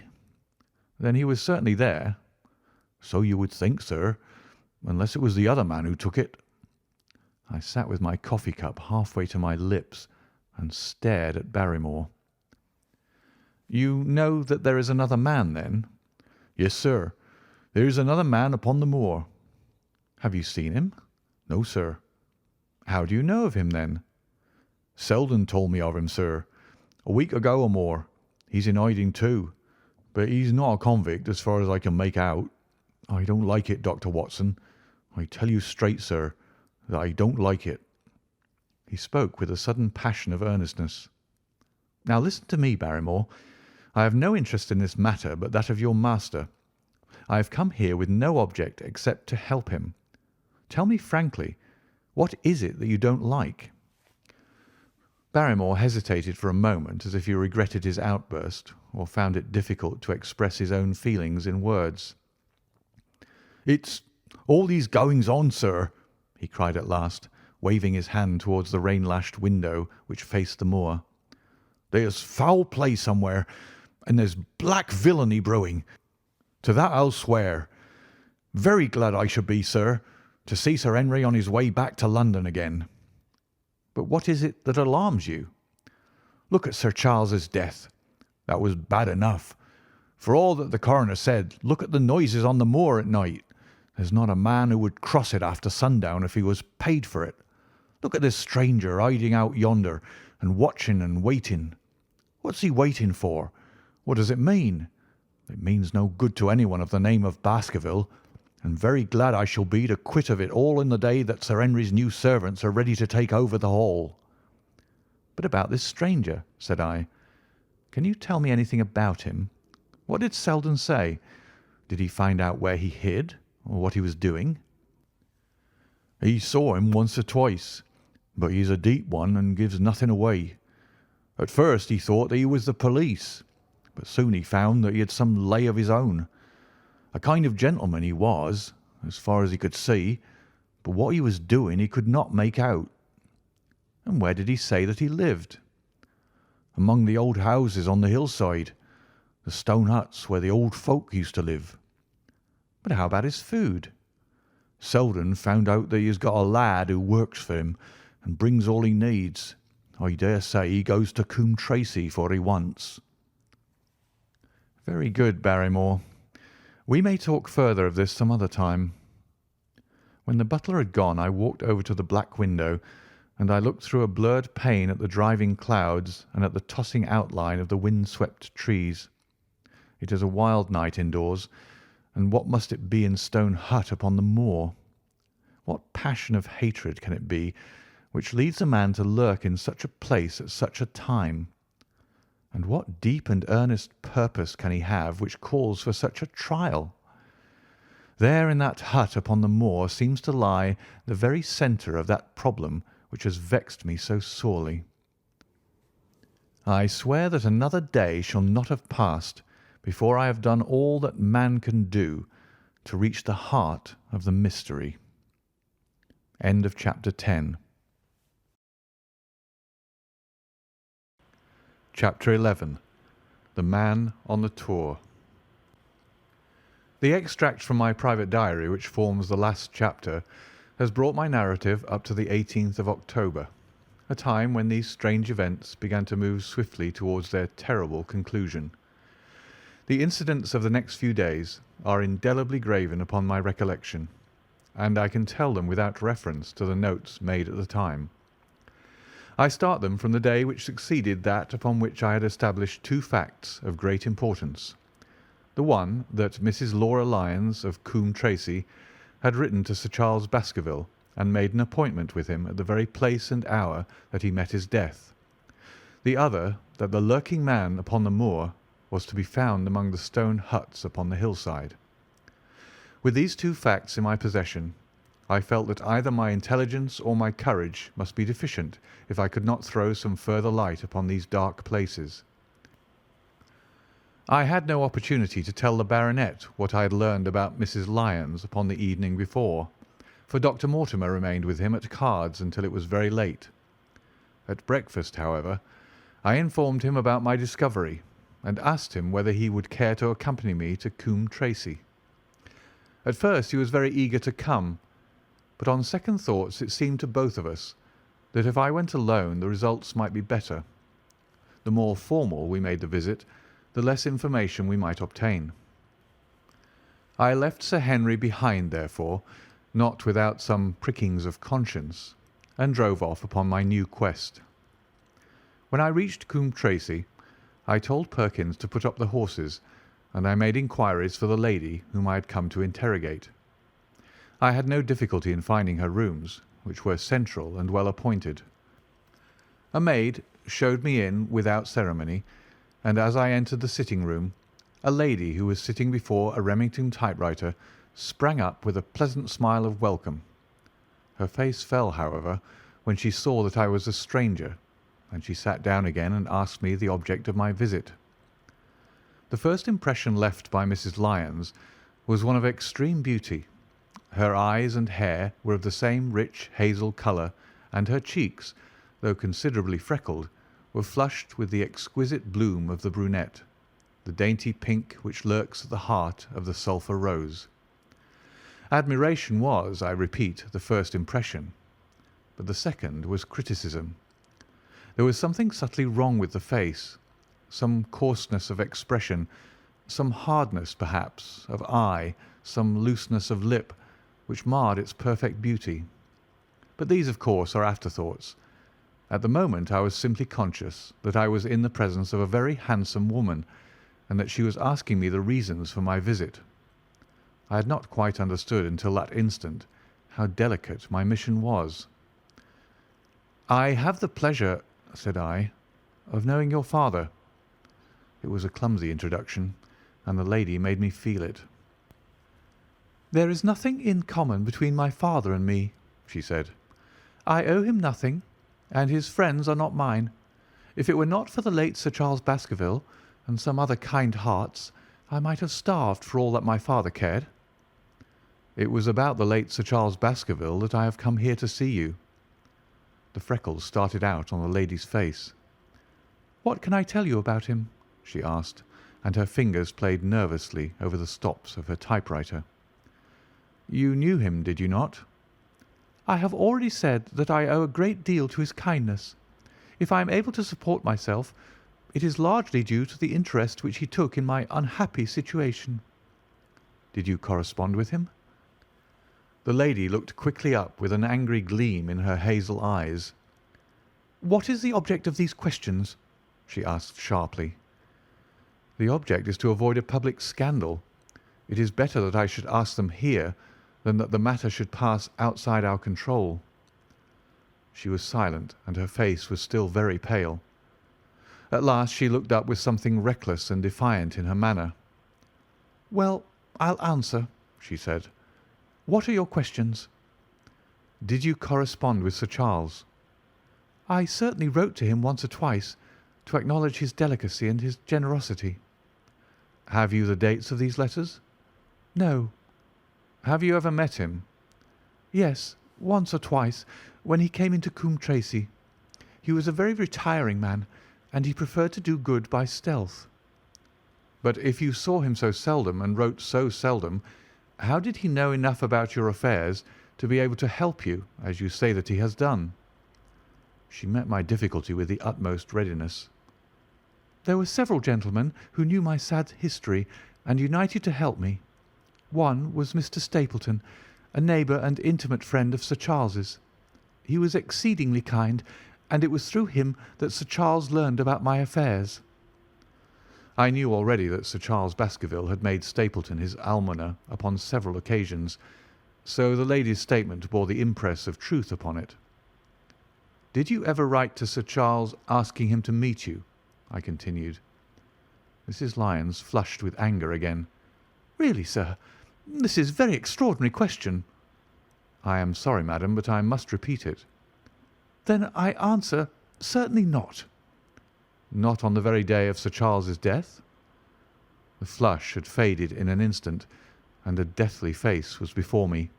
Her dry lips could not speak the "no" which I saw rather than heard. "Surely your memory deceives you," said I. "I could even quote a passage of your letter. It ran, 'Please, please, as you are a gentleman, burn this letter and be at the gate by 10 o'clock. I thought that she had fainted, but she recovered herself by a supreme effort. "Is there no such thing as a gentleman?" she gasped. You do Sir Charles an injustice. He did burn the letter, but sometimes a letter may be legible even when burned. You acknowledge now that you wrote it." "Yes, I did write it," she cried, pouring out her soul in a torrent of words. "I did write it. Why should I deny it? I have no reason to be ashamed of it. I wished him to help me. I believed that if I had an interview I could gain his help, so I asked him to meet me." "But why at such an hour?" "Because I had only just learned that he was going to London next day and might be away for months. There were reasons why I could not get there earlier." "But why a rendezvous in the garden instead of a visit to the house?" "Do you think a woman could go alone at that hour to a bachelor's house?" "Well, what happened when you did get there?" "I never went." "Mrs. Lyons!" "No, I swear it to you on all I hold sacred. I never went. Something intervened to prevent me going." "What was that?" "That is a private matter. I cannot tell it." "You acknowledge, then, that you made an appointment with Sir Charles at the very hour and place at which he met his death, but you deny that you kept the appointment?" "That is the truth." Again and again I cross-questioned her, but I could never get past that point. "Mrs. Lyons," said I as I rose from this long and inconclusive interview, "you are taking a very great responsibility and putting yourself in a very false position by not making an absolute clean breast of all that you know. If I have to call in the aid of the police, you will find how seriously you are compromised. If your position is innocent, why did you in the first instance deny having written to Sir Charles upon that date?" "Because I feared that some false conclusion might be drawn from it, and that I might find myself involved in a scandal." "And why were you so pressing that Sir Charles should destroy your letter?" "If you had read the letter you will know." "I did not say that I had read all the letter." "You quoted some of it." "I quoted the postscript. The letter had, as I said, been burned, and it was not all legible. I ask you once again why it was that you were so pressing that Sir Charles should destroy this letter which he received on the day of his death?" "The matter is a very private one." "The more reason why you should avoid a public investigation." "I will tell you then. If you have heard anything of my unhappy history, you will know that I made a rash marriage and had reason to regret it." "I have heard so much." "My life has been one incessant persecution from a husband whom I abhor. The law is upon his side, and every day I am faced by the possibility that he may force me to live with him. At the time that I wrote this letter to Sir Charles, I had learned that there was a prospect of my regaining my freedom if certain expenses could be met. It meant everything to me, peace of mind, happiness, self-respect, everything. I knew Sir Charles's generosity, and I thought that if he heard the story from my own lips, he would help me." "Then how is it that you did not go?" "Because I received help in the interval from another source." "Why, then, did you not write to Sir Charles and explain this?" "So I should have done had I not seen his death in the paper next morning." The woman's story hung coherently together, and all my questions were unable to shake it. I could only check it by finding if she had indeed instituted divorce proceedings against her husband at or about the time of the tragedy. It was unlikely that she would dare to say that she had not been to Baskerville Hall if she really had been, for a trap would be necessary to take her there, and could not have returned to Coombe Tracey until the early hours of the morning. Such an excursion could not be kept secret. The probability was, therefore, that she was telling the truth, or at least a part of the truth. I came away baffled and disheartened. Once again, I had reached that dead wall which seemed to be built across every path by which I tried to get at the object of my mission. And yet the more I thought of the lady's face and of her manner, the more I felt that something was being held back from me. Why should she turn so pale? Why should she fight against every admission until it was forced from her? Why should she have been so reticent at the time of the tragedy? Surely the explanation of all this could not be as innocent as she would have me believe. For the moment, I could proceed no farther in that direction, but must turn back to that other clue which was to be sought for among the stone huts upon the moor. And that was a most vague direction. I realized it as I drove back and noted how hill after hill showed traces of the ancient people. Barrymore's only indication had been that the stranger lived in one of those abandoned huts, and many hundreds of them are scattered throughout the length and breadth of the moor. But I had my own experience for a guide, since it had shown me the man himself standing upon the summit of the Black Tor. That, then, should be the centre of my search. From there I should explore every hut upon the moor until I lighted upon the right one. If this man were inside it, I should find out from his own lips, at the point of my revolver, if necessary, who he was and why he had dogged us so long. He might slip away from us in the crowd of Regent Street, but it would puzzle him to do so upon the lonely moor. On the other hand, if I should find the hut and its tenant should not be within it, I must remain there, however long the vigil, until he returned. Holmes had missed him in London.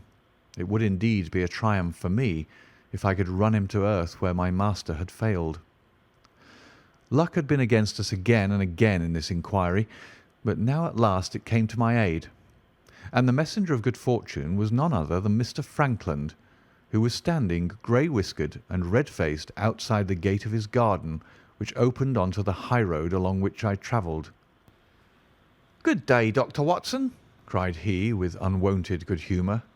"You must really give your horses a rest, and come in to have a glass of wine and to congratulate me." My feelings towards him were very far from being friendly after what I had heard of his treatment of his daughter, but I was anxious to send Perkins and the wagonette home, and the opportunity was a good one. I alighted and sent a message to Sir Henry that I should walk over in time for dinner. Then I followed Frankland into his dining room. "It is a great day for me, sir. One of the red-letter days of my life," he cried with many chuckles. "I've brought off a double event. I mean to teach them in these parts that law is law, and that there is a man here who does not fear to invoke it. I have established a right of way through the centre of old Middleton's Park, slap across it, sir, within 100 yards of his own front door. What do you think of that? We'll teach these magnates that they cannot ride roughshod over the rights of the commoners, confound them. And I've closed the wood where the Fernworthy folk used to picnic. These infernal people seem to think that there are no rights of property, and that they can swarm where they like with their papers and their bottles. Both cases decided, Dr. Watson, and both in my favour. I haven't had such a day since I'd Sir John Morland for trespass because he shot in his own warren." "How on earth did you do that?" "Look it up in the book, sir. It'll repay reading. Frankland versus Morland, Court of Queen's Bench. It cost me £200, but I got my verdict." "Did it do you any good?" "None, sir, none. I am proud to say that I have no interest in the matter. I act entirely from a sense of public duty. I have no doubt, for example, that the Fernworthy people will burn me in effigy tonight. I told the police last time they did it that they should stop these disgraceful exhibitions. The county constabulary is in a scandalous state, sir, and it has not afforded me the protection to which I am entitled. The case of Frankland versus Regina will bring the matter before the attention of the public. I told them that they would have occasion to regret their treatment of me, and already my words have come true." "How so?" I asked. The old man put on a very knowing expression. "Because I could tell them what they are dying to know, but nothing could induce me to help the rascals in any way." I had been casting around for some excuse by which I could get away from his gossip, but now I began to wish to hear more of it. I had seen enough of the contrary nature of the old sinner to understand that any strong sign of interest would be the surest way to stop his confidences. "Some poaching case, no doubt," said I with an indifferent manner. "Aha, my boy! a very much more important matter than that. What about the convict on the moor?" I stared. "You don't mean that you know where he is?" said I. "I may not know exactly where he is, but I'm quite certain that I could help the police to lay their hands on him. Has it never struck you that the way to catch that man was to find out where he got his food and so trace it to him?" He certainly seemed to be getting uncomfortably near the truth. "No doubt," said I.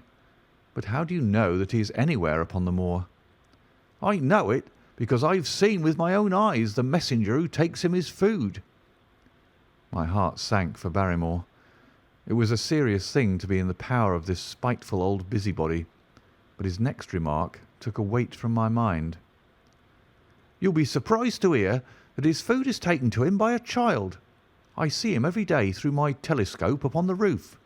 He passes along the same path at the same hour, and to whom should he be going except to the convict?" Here was luck indeed, and yet I suppressed all appearance of interest. A child! Barrymore had said that our unknown was supplied by a boy. It was on his track, and not upon the convict's, that Frankland had stumbled. If I could get his knowledge, it might save me a long and weary hunt. But incredulity and indifference were evidently my strongest cards. I should say that it was much more likely that it was the son of one of the moorland shepherds taking out his father's dinner. The least appearance of opposition struck fire out of the old autocrat. His eyes looked malignantly at me, and his grey whiskers bristled like those of an angry cat. "Indeed, sir," said he, pointing out over the wide-stretching moor. "Do you see that black tor over yonder? Well, do you see the low hill beyond with the thorn bush upon it? It is the stoniest part of the whole moor. Is that a place where a shepherd would be likely to take his station? Your suggestion, sir, is a most absurd one." I meekly answered that I had spoken without knowing all the facts. My submission pleased him, and led him to further confidences. "You may be sure, sir, that I have very good grounds before I came to an opinion. I have seen the boy again and again with his bundle, every day and sometimes twice a day. I have been able, but wait a moment, Dr. Watson. Do my eyes deceive me, or is there at present moment something moving upon that hillside?" It was several miles off, but I could distinctly see a small dark dot against the dull green and grey. "Come, sir, come!" cried Frankland, rushing upstairs. "You will see with your own eyes, and judge for yourself." The telescope, a formidable instrument mounted upon a tripod, stood upon the flat leads of the house. Frankland clapped his eye to it and gave a cry of satisfaction. "Quick, Dr. Watson, quick, before he passes over the hill." There he was, sure enough, a small urchin with a little bundle upon his shoulder, toiling slowly up the hill. When he reached the crest, I saw the ragged, uncouth figure outlined for an instant against the cold blue sky. He looked round him with a furtive and stealthy air, as one who dreads pursuit. Then he vanished over the hill. "Well, am I right?" "Certainly there is a boy who seems to have some secret errand." "And what that errand is, even a county constable could guess. But not one word shall they have from me, and I bind you to secrecy also, Dr. Watson. Not a word, you understand?" "Just as you wish." "They have treated me shamefully, shamefully. When the facts come out in Frankland versus Regina, I venture to think that a thrill of indignation will run through the country. Nothing would induce me to help the police in any way. For all they cared, it might have been me instead of my effigy, which these rascals burned at the stake. Surely you are not going? You will help me to empty the decanter in honour of this great occasion." But I resisted all his solicitations, and succeeded in dissuading him from his announced intention of walking home with me. I kept the road as long as his eye was on me, and then I struck off across the moor and made for the stony hill over which the boy had disappeared. Everything was working in my favour, and I swore that it should not be through lack of energy or perseverance that I should miss the chance which fortune had thrown in my way. The sun was already sinking when I reached the summit of the hill, and the long slopes beneath me were all golden green on one side and grey shadow on the other. A haze lay low upon the farthest skyline, out of which jutted the fantastic shapes of Belliver and Vixen Tor. Over the wide expanse there was no sound and no movement. One great grey bird, a gull or curlew, soared aloft in the blue heaven. He and I seemed to be the only living things between the huge arch of the sky and the desert beneath it. The barren scene, the sense of loneliness, and the mystery and urgency of my task all struck a chill into my heart. The boy was nowhere to be seen, but down beneath me in a cleft of the hills there was a circle of the old stone huts, and in the middle of them there was one which retained sufficient roof to act as a screen against the weather. My heart leapt within me as I saw it. This must be the burrow where the stranger lurked. At last my foot was on the threshold of his hiding place. His secret was within my grasp. As I approached the hut, walking as warily as Stapleton would do when with poised net he drew near the settled butterfly, I satisfied myself that the place had indeed been used as a habitation. A vague pathway among the boulders led to the dilapidated opening which served as a door. All was silent within. The unknown might be lurking there, or he might be prowling on the moor. My nerves tingled with the sense of adventure.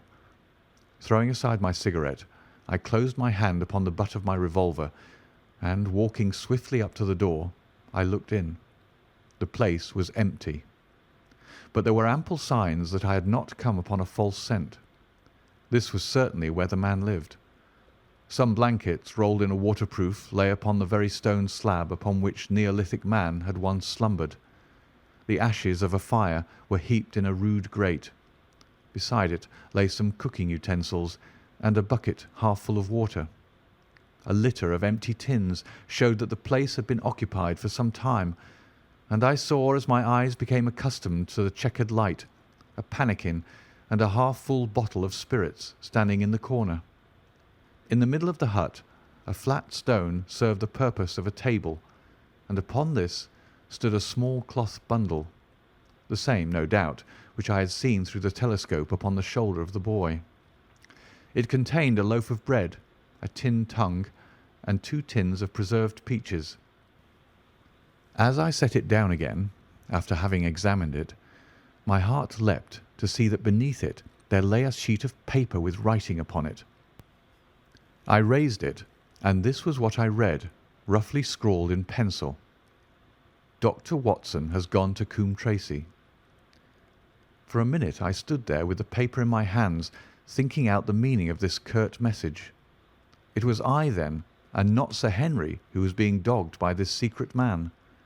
He had not followed me himself, but he had set an agent, the boy perhaps, upon my track, and this was his report. Possibly I had taken no steps since I had been upon the moor which had not been observed and reported. Always there was this feeling of an unseen force, a fine net drawn round us with infinite skill and delicacy, holding us so lightly that it was only at some supreme moment that one realized that one was indeed entangled in its meshes. If there was one report, there might be others, so I looked around the hut in search of them. There was no trace, however, of anything of the kind, nor could I discover any sign which might indicate the character or intentions of the man who lived in this singular place, save that he must be of Spartan habits and cared little for the comforts of life. When I thought of the heavy rains and looked at the gaping roof, I understood how strong and immutable must be the purpose which had kept him in that inhospitable abode. Was he our malignant enemy, or was he by chance our guardian angel? I swore that I would not leave the hut until I knew. Outside the sun was sinking low, and the west was blazing with scarlet and gold. Its reflection was shot back in ruddy patches by the distant pools which lay amid the great Grimpen mire. There were the 2 towers of Baskerville Hall, and there a distant blur of smoke which marked the village of Grimpen. Between the two, behind the hill, was the house of the Stapletons. All was sweet and mellow and peaceful in the golden evening light, and yet As I looked at them, my soul shared none of the peace of nature, but quivered at the vagueness and the terror of that interview which every instant was bringing nearer. With tingling nerves, but a fixed purpose, I sat in the dark recess of the hut and waited with sombre patience for the coming of its tenant. And then at last I heard him. Far away came the sharp clink of a boot striking upon a stone, then another, and yet another, coming nearer and nearer. I shrank back into the darkest corner and cocked the pistol in my pocket, determined not to discover myself until I had an opportunity of seeing something of the stranger. There was a long pause which showed that he had stopped. Then once more the footsteps approached, and a shadow fell across the opening of the hut. "It is a lovely evening, my dear Watson," said a well-known voice. "I really think that you will be more comfortable outside than in." End of chapter 11. Chapter 12. Death on the Moor. For a moment or two I sat breathless, hardly able to believe my ears. Then my senses and my voice came back to me, while a crushing weight of responsibility seemed in an instant to be lifted from my soul. That cold, incisive, ironical voice could belong to but one man in all the world. "Holmes!" I cried. "Holmes!" "Come out," said he, "and please be careful with the revolver." I stooped under the rude lintel, and there he sat upon a stone outside, his grey eyes dancing with amusement as they fell upon my astonished features. He was thin and worn, but clear and alert, his keen face bronzed by the sun and roughened by the wind. In his tweed suit and cloth cap he looked like any other tourist upon the moor, and he had contrived, with that cat-like love of personal cleanliness which was one of his characteristics, that his chin should be as smooth and his linen as perfect as if he were in Baker Street. "I never was more glad to see anyone in my life," said I, as I wrung him by the hand. "Or more astonished, eh?" "Well, I must confess to it." "The surprise was not all on one side, I assure you. I had no idea that you had found my occasional retreat, still less that you were inside it, until I was within 20 paces of the door." "My footprint, I presume?" "No, Watson. I fear that I could not undertake to recognize your footprint amid all the footprints of the world. If you seriously desire to deceive me, you must change your tobacconist, for when I see the stub of a cigarette marked Bradley, Oxford Street, I know that my friend Watson is in the neighbourhood. You will see it there beside the path. You threw it down, no doubt, at that supreme moment when you charged into the empty hut." "Exactly." "I thought as much, and knowing your admirable tenacity, I was convinced that you were sitting in ambush, a weapon within reach, waiting for the tenant to return. So you actually thought that I was the criminal." "I did not know who you were, but I was determined to find out." "Excellent, Watson. And how did you localize me? You saw me, perhaps, on the night of the convict hunt, when I was so imprudent as to allow the moon to rise behind me." "Yes, I saw you then." "And have no doubt searched all the huts until you came to this one?" "No, your boy has been observed, and that gave me a guide where to look." "The old gentleman with the telescope, no doubt." "I could not make it out when first I saw the light flashing upon the lens." He rose and peeped into the hut. "Ha!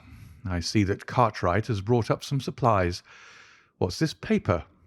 So you've been to Coombe Tracey, have you?" "Yes." "To see Mrs. Laura Lyons?" "Exactly." "Well done. Our researches have evidently been running on parallel lines, and when we unite our results I expect we shall have a fairly full knowledge of the case." "Well, I'm glad from my heart that you are here, for indeed the responsibility and the mystery were both becoming too much for my nerves. But how in the name of wonder did you come here, and what have you been doing? I thought that you were in Baker Street working out that case of blackmailing." "That was what I wished you to think." "Then you use me and yet do not trust me?" I cried with some bitterness. I think that I deserve better at your hands, Holmes. My dear fellow, you have been invaluable to me in this, as in many other cases, and I beg that you will forgive me if I have seemed to play a trick upon you. In truth, it was partly for your own sake that I did it, and it was my appreciation of the danger which you ran which led me to come down and examine the matter for myself. Had I been with Sir Henry and you, it is confident that my point of view would have been the same as yours, and my presence would have warned our very formidable opponents to be on their guard. As it is, I have been able to get about as I could not possibly have done had I been living in the hall, and I remain an unknown factor in the business, ready to throw in all my weight at a critical moment. But why keep me in the dark? For you to know could not have helped us, and might possibly have led to my discovery. You would have wished to tell me something, or in your kindness you would have brought me out some comfort or other, and so an unnecessary risk would be run. I brought Cartwright down with me. You remember the little chap at the express office, and he has seen after my simple wants, a loaf of bread and a clean collar. What does man want more? He has given me an extra pair of eyes upon a very active pair of feet, and both have been invaluable. Then my reports have all been wasted. My voice trembled as I recalled the pains and the pride with which I had composed them. Holmes took a bundle of papers from his pocket. Here are your reports, my dear fellow, and very well thumbed, I assure you. I made excellent arrangements, and they were only delayed one day upon their way. I must compliment you exceedingly upon the zeal and the intelligence which you have shown over an extraordinarily difficult case. I was still rather raw over the deception which had been practised upon me, but the warmth of Holmes's praise drove my anger from my mind. I felt also in my heart that he was right in what he had said, and that it was really best for our purpose that I should not have known that he was upon the moor. "That's better," said he, seeing the shadow rise from my face. "And now, tell me the result of your visit to Mrs. Laura Lyons. It was not difficult for me to guess that it was to see her that you had gone, for I am already aware that she is the one person in Coombe Tracey who might be of service to us in the matter. In fact, if you had not gone to-day, it is exceedingly probable that I should have gone to-morrow." The sun had set and dusk was settling over the moor. The air had turned chill, and we withdrew into the hut for warmth. There, sitting together in the twilight, I told Holmes of my conversation with the lady. So interested was he that I had to repeat some of it twice before he was satisfied. "This is most important," said he when I had concluded. "It fills up a gap which I had been unable to bridge in this most complex affair. You are aware, perhaps, that a close intimacy exists between this lady and the man Stapleton." "I did not know of a close intimacy." "There can be no doubt about the matter. They meet, they write, there is a complete understanding between them.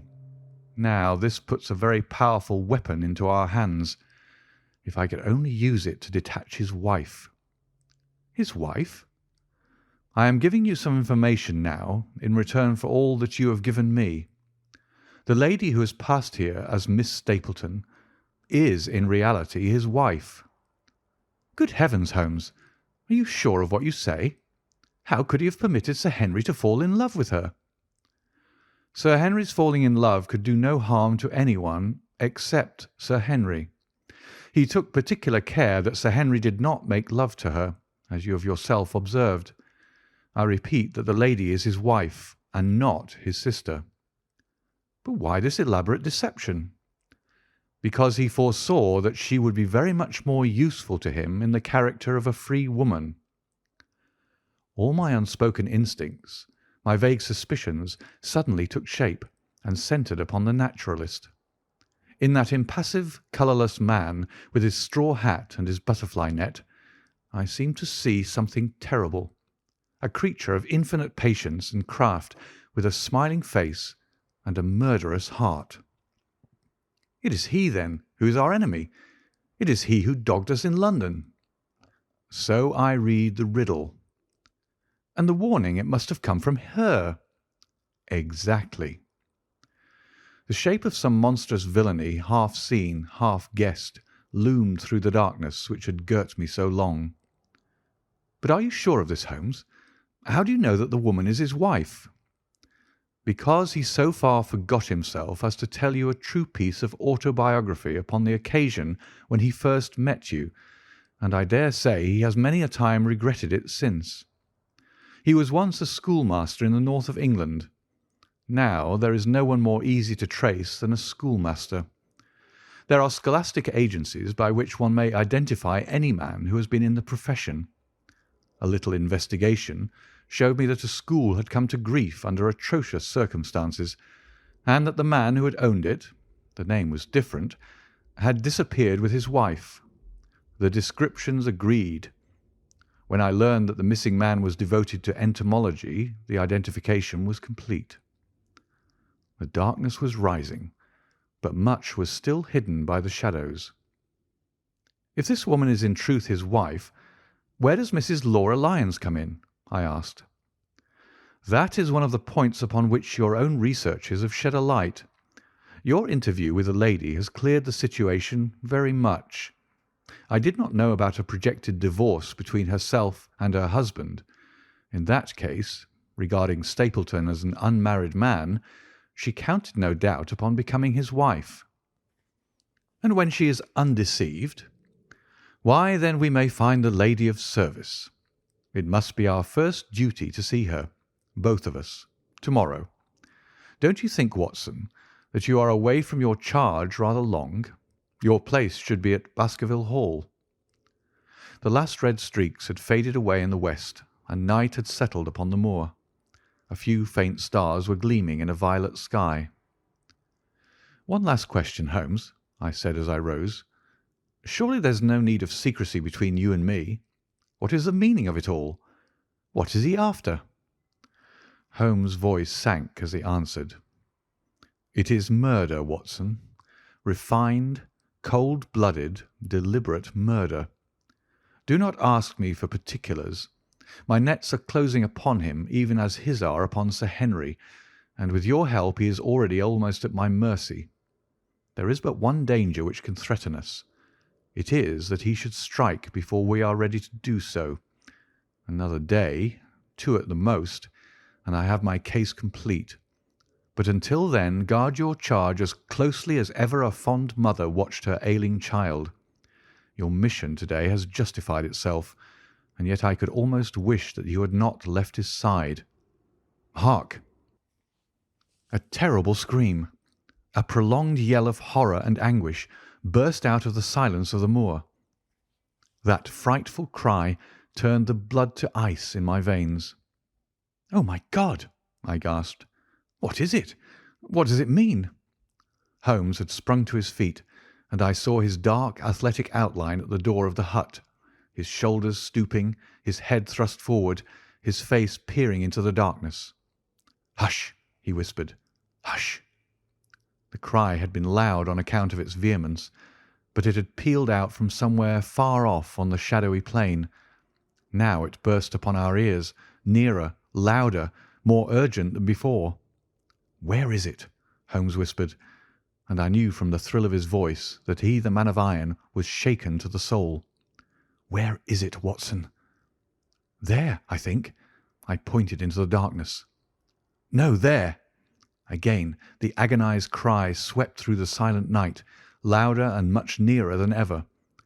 And a new sound mingled with it, a deep muttered rumble, musical and yet menacing, rising and falling like the low, constant murmur of the sea.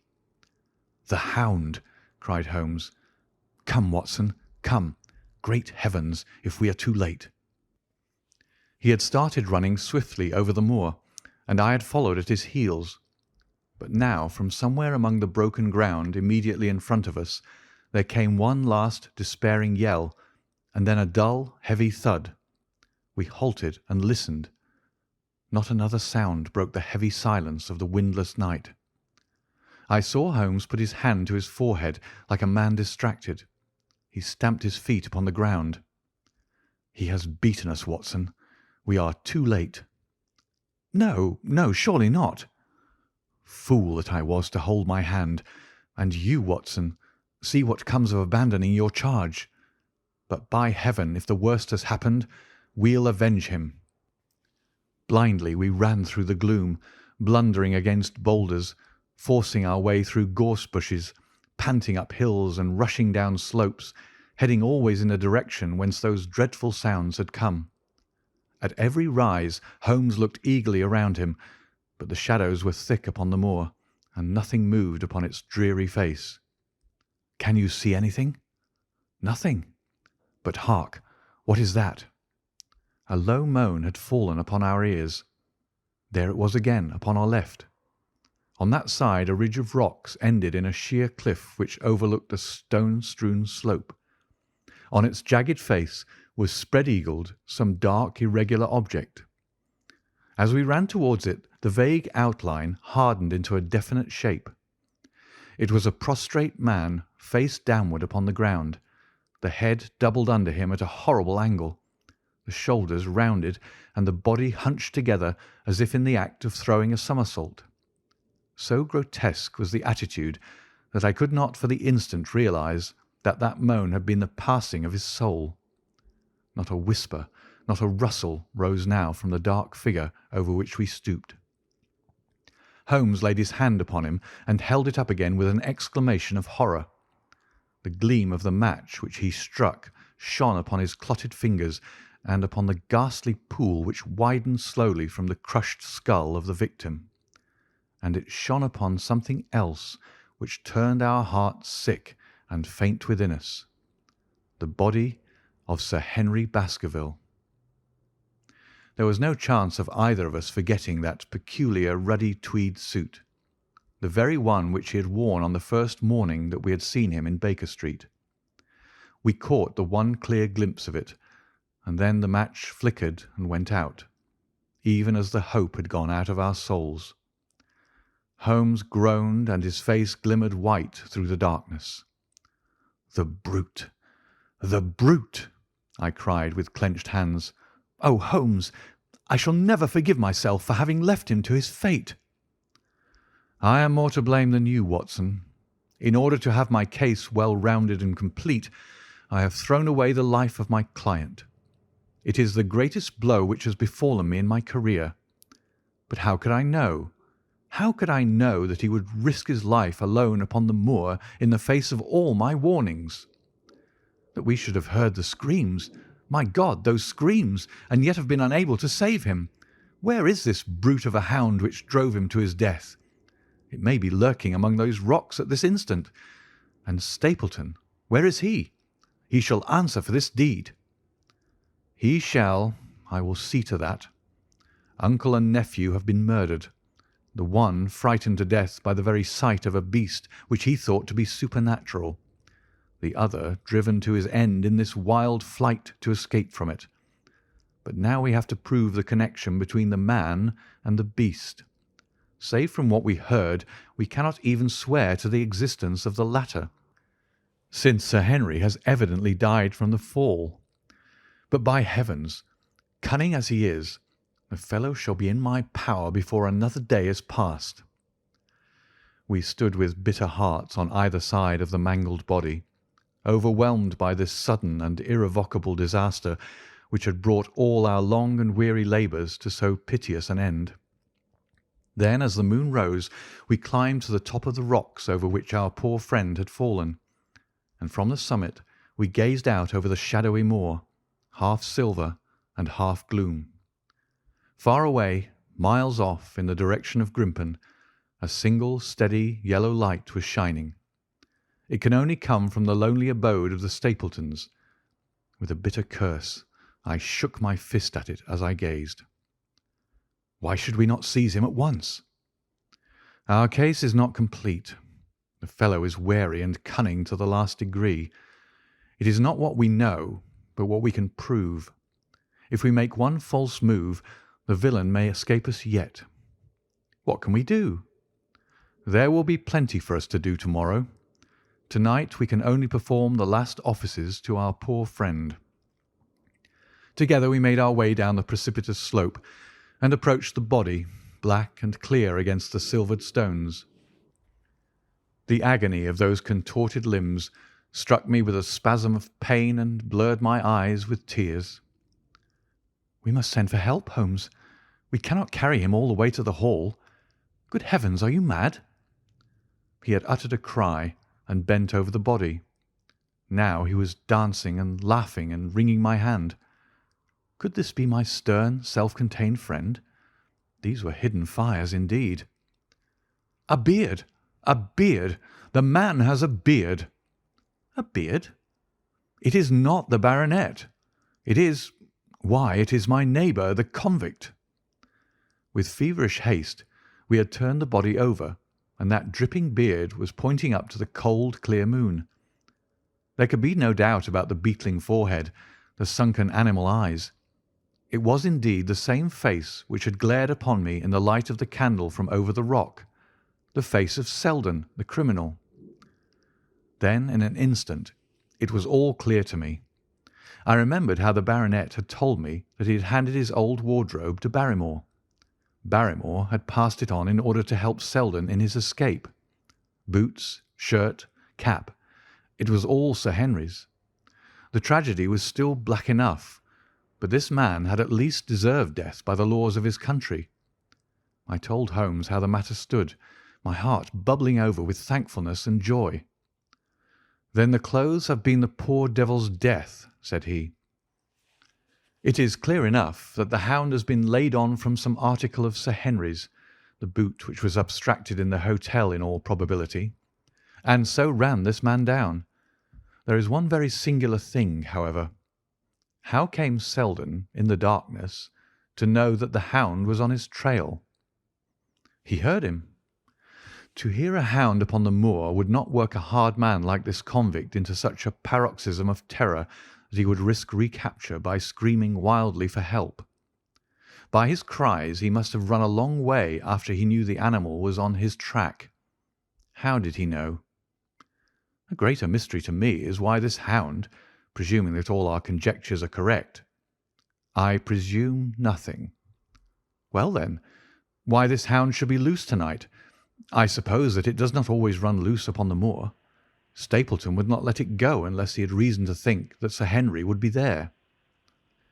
My difficulty is the more formidable of the two, for I think that we shall very shortly get an explanation of yours, while mine may remain forever a mystery. The question now is, what shall we do with this poor wretch's body? We cannot leave it here to the foxes and the ravens. I suggest that we put it in one of the huts until we can communicate with the police. Exactly. I have no doubt that you and I could carry it so far. Hullo, Watson, what's this? It's the man himself, by all that's wonderful and audacious. Not a word to show your suspicions. Not a word, or my plans crumble to the ground. A figure was approaching us over the moor, and I saw the dull red glow of a cigar. The moon shone upon him, and I could distinguish the dapper shape and jaunty walk of the naturalist. He stopped when he saw us, and then came on again. "Why, Dr. Watson, that's not you, is it? You are the last man that I should have expected to see out on the moor at this time of night. But dear me, what's this? Somebody hurt? Don't tell me that it is our friend Sir Henry." He hurried past me and stooped over the dead man. I heard a sharp intake of his breath, and the cigar fell from his fingers. Who's this?" he stammered. "It is Selden, the man who escaped from Princetown." Stapleton turned a ghastly face upon us, but by a supreme effort he had overcome his amazement and his disappointment. He looked sharply from Holmes to me. "Dear me, what a very shocking affair. How did he die?" "He appears to have broken his neck by falling over these rocks. My friend and I were strolling on the moor when we heard a cry." "I heard a cry also. That was what brought me out. I was uneasy about Sir Henry." "Why about Sir Henry in particular?" I could not help asking. "Because I had suggested that he should come over. When he did not come, I was surprised, and I naturally became alarmed for his safety when I heard cries upon the moor. By the way," his eyes darted again from my face to Holmes's, "did you hear anything else besides a cry?" "No," said Holmes. "Did you?" "No." "What do you mean, then?" "Oh, you know the stories that the peasants tell about a phantom hound, and so on. It is said to be heard at night upon the moor. I was wondering if there were any evidence of such a sound tonight." "We heard nothing of the kind," said I. "And what is your theory of this poor fellow's death?" "I have no doubt that anxiety and exposure have driven him off his head. He has rushed about the moor in a crazy state, and eventually fallen over here and broken his neck." "That seems the most reasonable theory," said Stapleton, and he gave a sigh which I took to indicate his relief. "What do you think about it, Mr. Sherlock Holmes?" My friend bowed his compliments. "You are quick at identification," said he. "We have been expecting you in these parts since Dr. Watson came down. You are in time to see a tragedy." "Yes, indeed. I have no doubt that my friend's explanation will cover the facts. I will take an unpleasant remembrance back to London with me tomorrow." "Oh, you return tomorrow?" "That is my intention." "I hope your visit has cast some light upon these occurrences which have puzzled us." Holmes shrugged his shoulders. "One cannot always have the success for which one hopes. An investigator needs facts and not legends or rumours. It has not been a satisfactory case." My friend spoke in his frankest and most unconcerned manner. Stapleton still looked hard at him. Then he turned to me. "I would suggest carrying this poor fellow to my house, but it would give my sister such a fright that I do not feel justified in doing it. I think that if we put something over his face, he will be safe until morning." And so it was arranged. Resisting Stapleton's offer of hospitality, Holmes and I set off to Baskerville Hall, leaving the naturalist to return alone. Looking back, we saw the figure moving slowly away over the broad moor, and behind him that one black smudge on the silvered slope, which showed where the man was lying who had come so horribly to his end. End of chapter 12.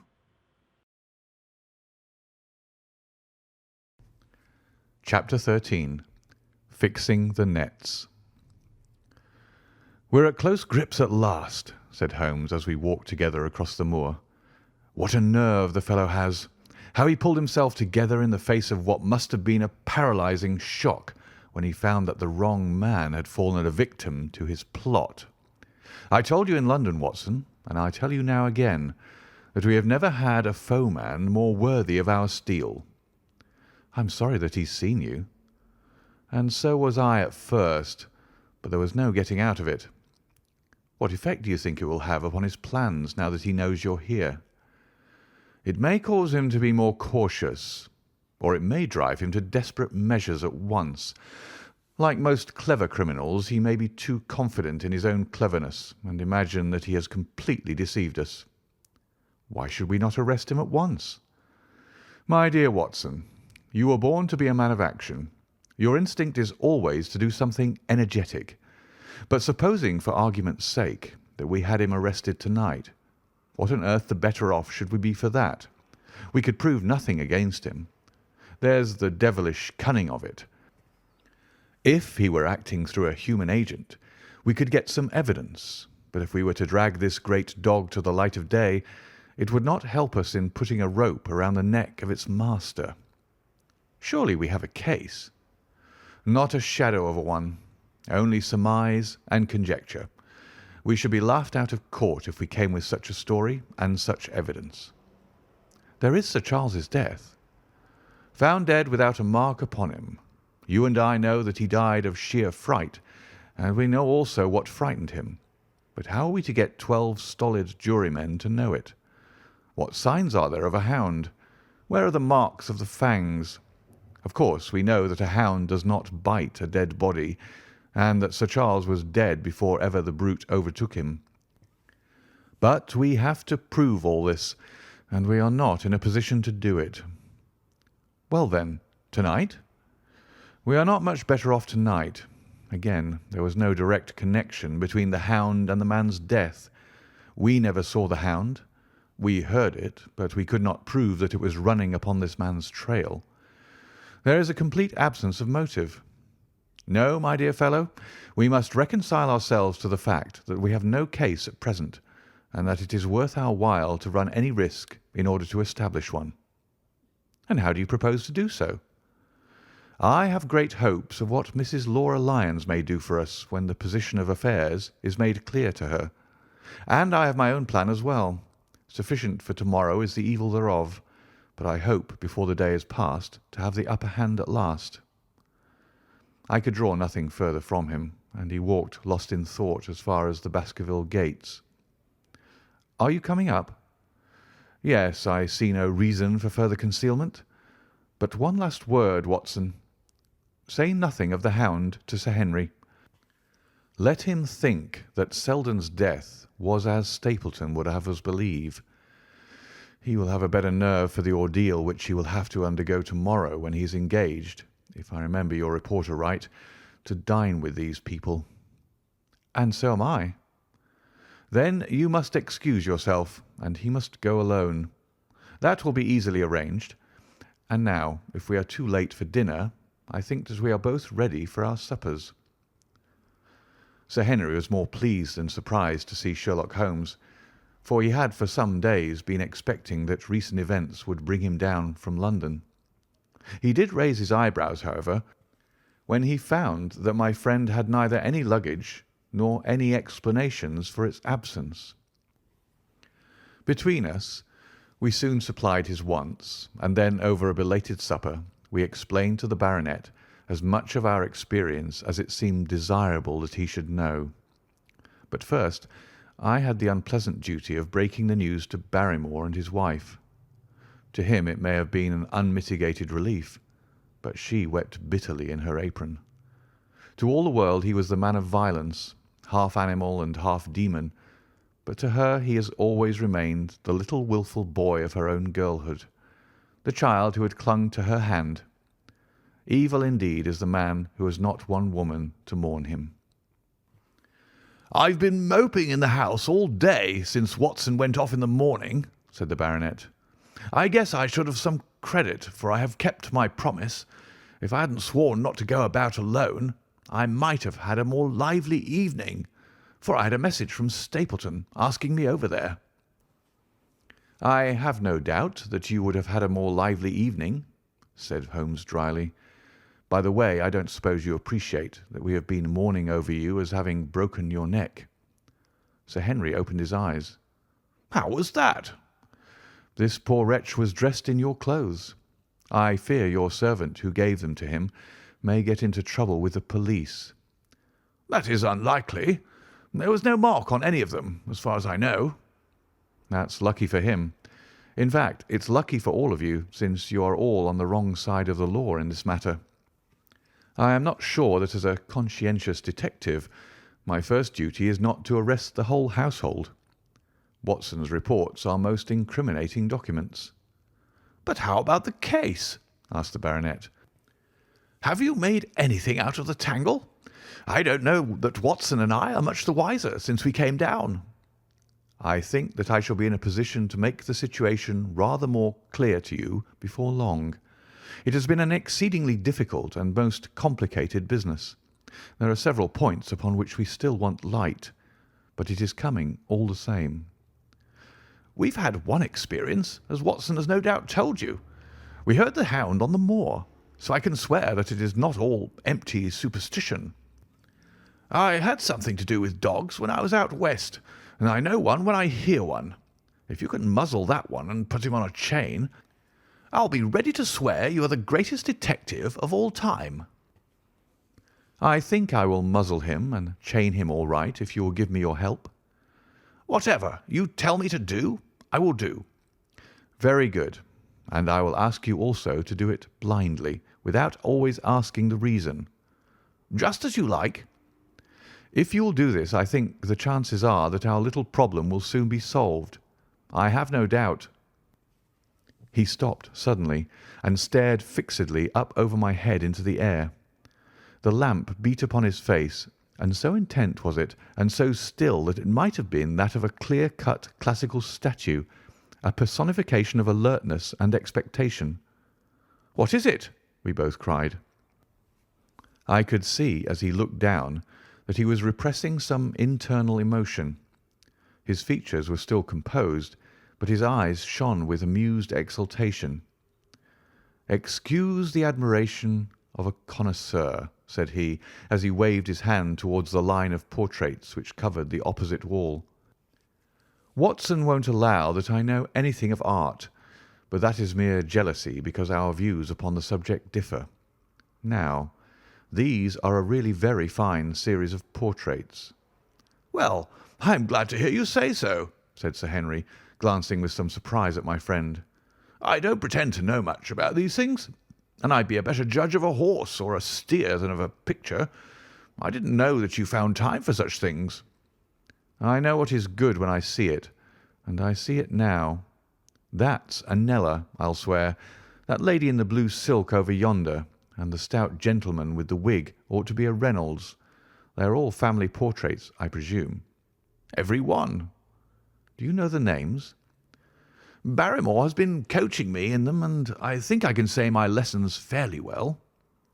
"Who is the gentleman with the telescope?"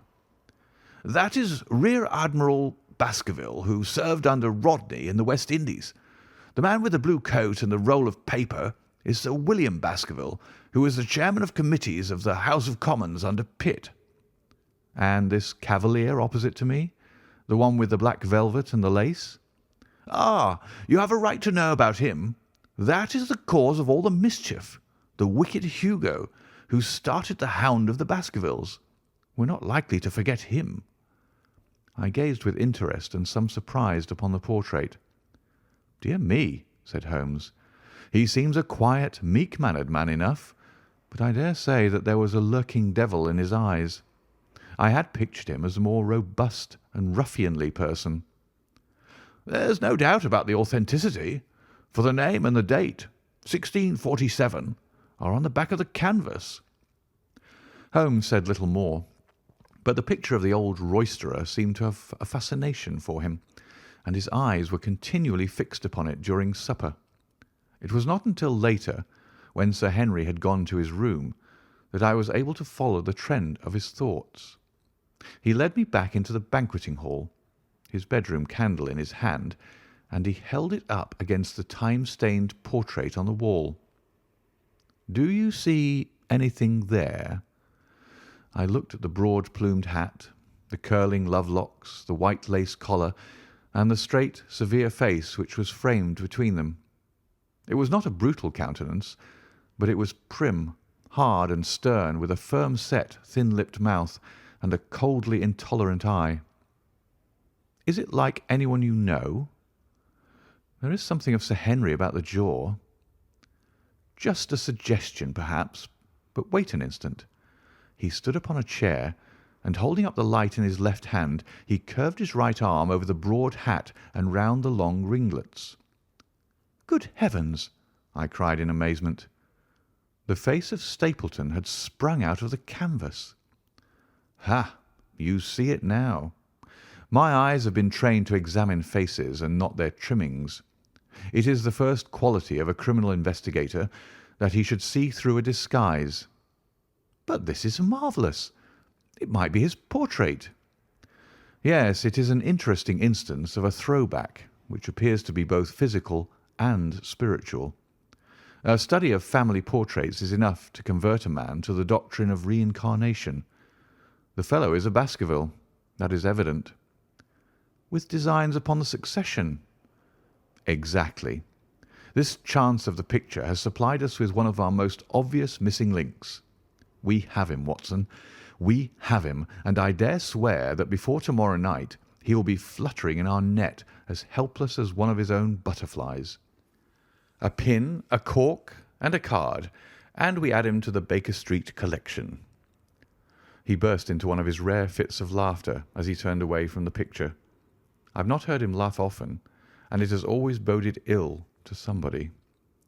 I was up betimes in the morning, but Holmes was afoot earlier still, for I saw him as I dressed, coming up the drive. "Yes, we should have a full day to-day," he remarked, and he rubbed his hands with the joy of action. "The nets are all in place, and the drag is about to begin. We'll know before the day is out whether we have caught our big, lean-jawed pike, or whether he has got through the meshes. Have you been on the moor already?" "I have sent a report from Grimpen to Princetown as to the death of Selden. I think I can promise that none of you will be troubled in the matter, and I have also communicated with my faithful Cartwright, who would certainly have pined away at the door of my hut as a dog does at his master's grave, if I had not set his mind at rest about my safety." "What is the next move?" "To see Sir Henry. Ah, here he is." "Good morning, Holmes," said the baronet. "You look like a general who's planning a battle with his chief of the staff." "That is the exact situation. Watson was asking for orders." "And so do I." "Very good.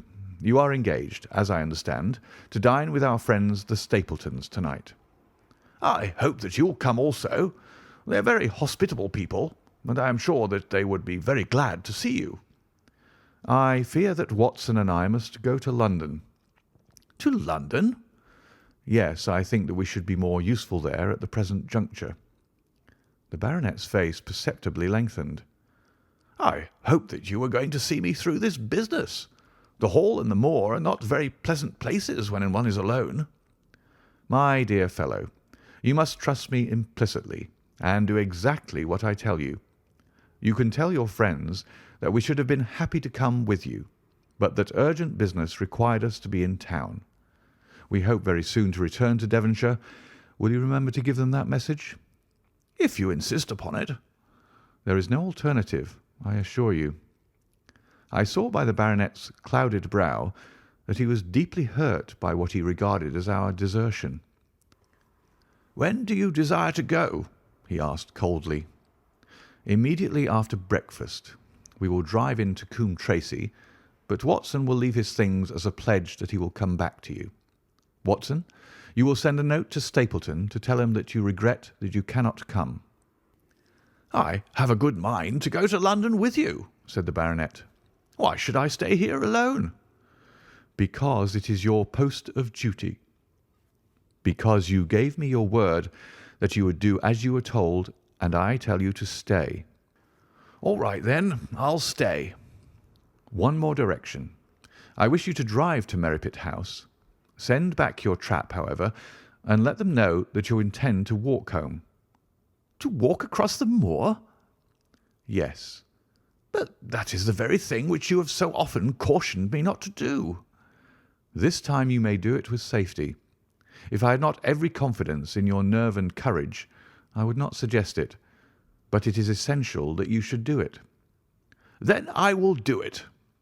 "And as you value your life, do not go across the moor in any direction save along the straight path which leads from Merripit House to the Grimpen Road, and is your natural way home." "I will do just what you say." "Very good. I should be glad to get away as soon after breakfast as possible, so as to reach London in the afternoon." I was much astounded by this programme, though I remembered that Holmes had said to Stapleton on the night before that his visit would terminate next day. It had not crossed my mind, however, that he would wish me to go with him, nor could I understand how we could both be absent at a moment which he himself declared to be critical.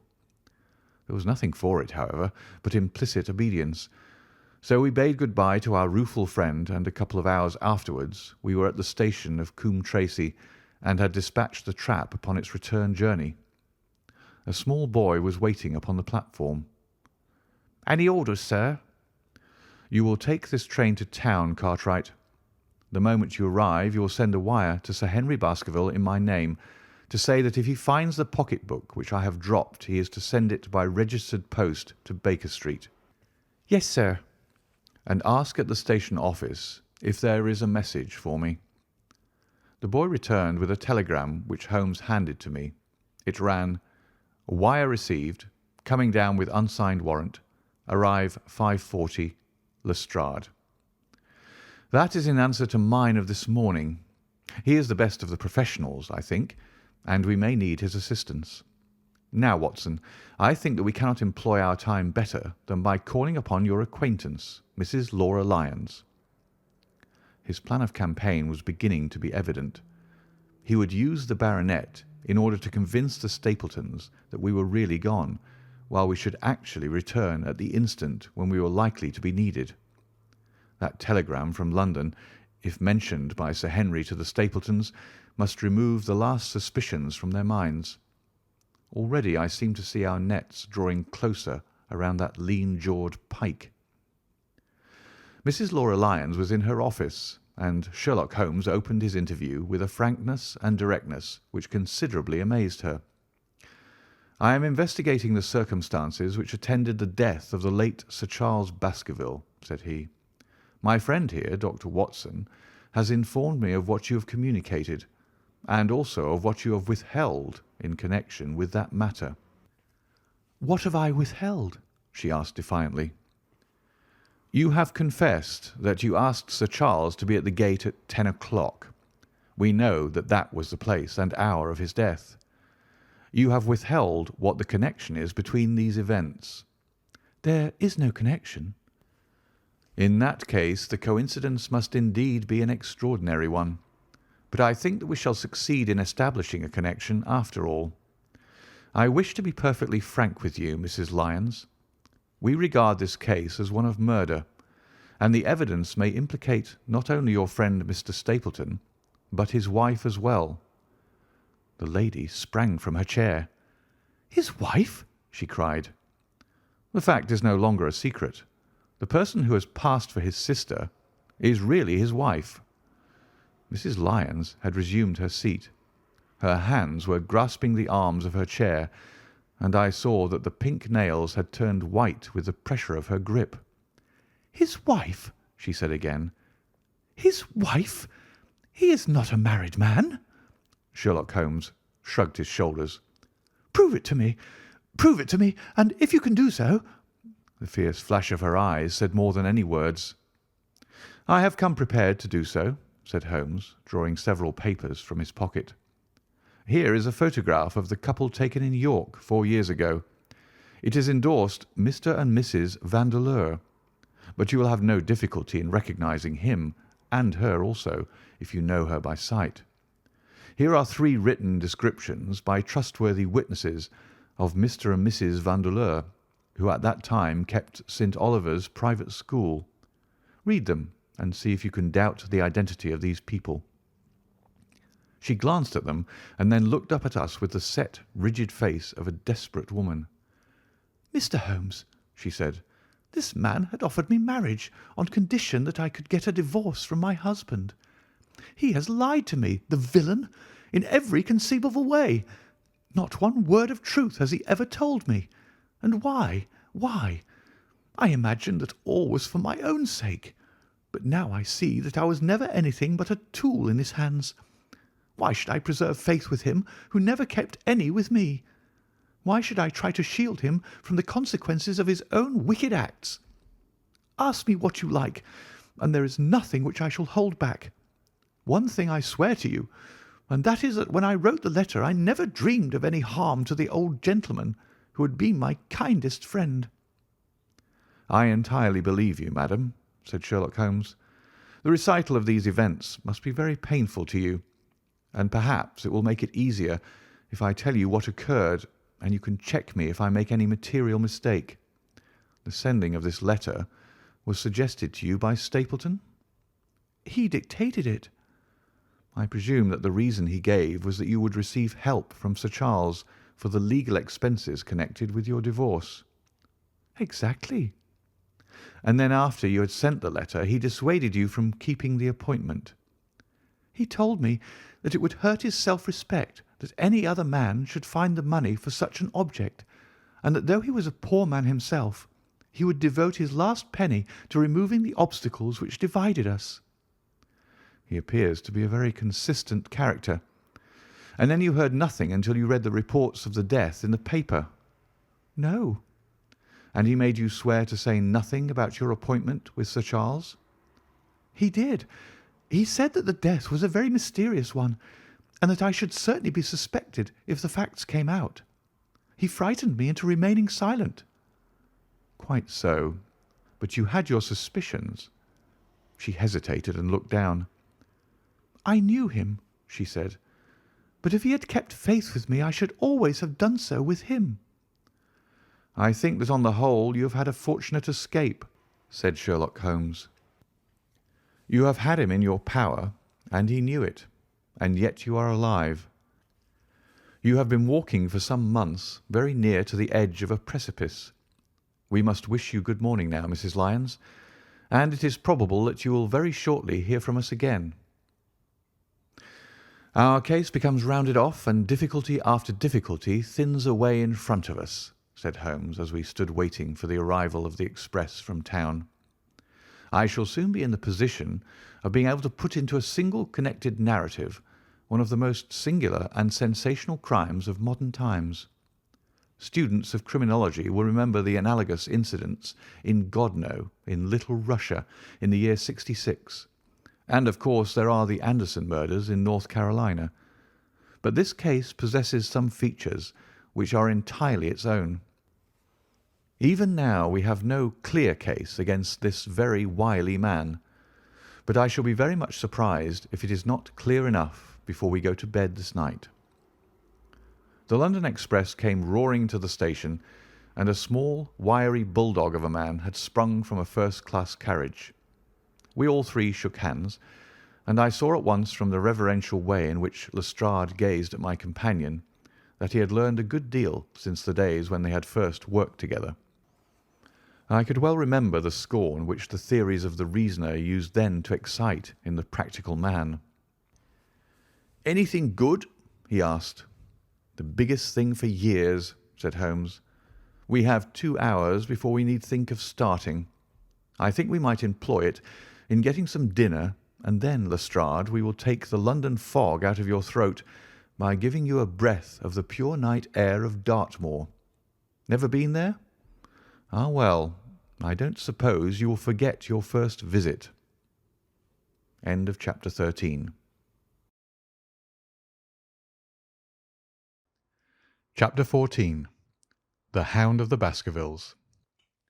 One of Sherlock Holmes's defects, if indeed one may call it a defect, was that he was exceedingly loath to communicate his full plans to any other person until the instant of their fulfilment.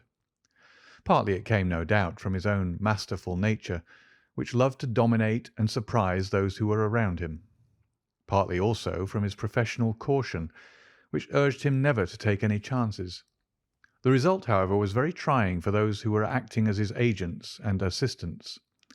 I had often suffered under it, but never more so than during that long drive in the darkness. The great ordeal was in front of us. At last we were about to make our final effort, and yet Holmes had said nothing, and I could only surmise what his course of action would be.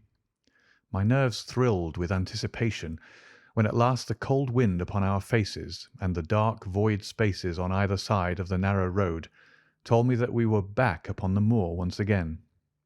Every stride of the horses and every turn of the wheels was taking us nearer to our supreme adventure. Our conversation was hampered by the presence of the driver of the hired wagonette, so that we were forced to talk on trivial matters when our nerves were tense with emotion and anticipation. It was a relief to me, after that unnatural restraint, when we were at last past Franklin's house and knew that we were drawing near to the hall and to the scene of action. We did not drive up to the door, but got down near the gate of the avenue. The wagonette was paid off and ordered to return to Coombe Tracey forthwith, while we started to walk to Merripit House. "Are you armed, Lestrade?"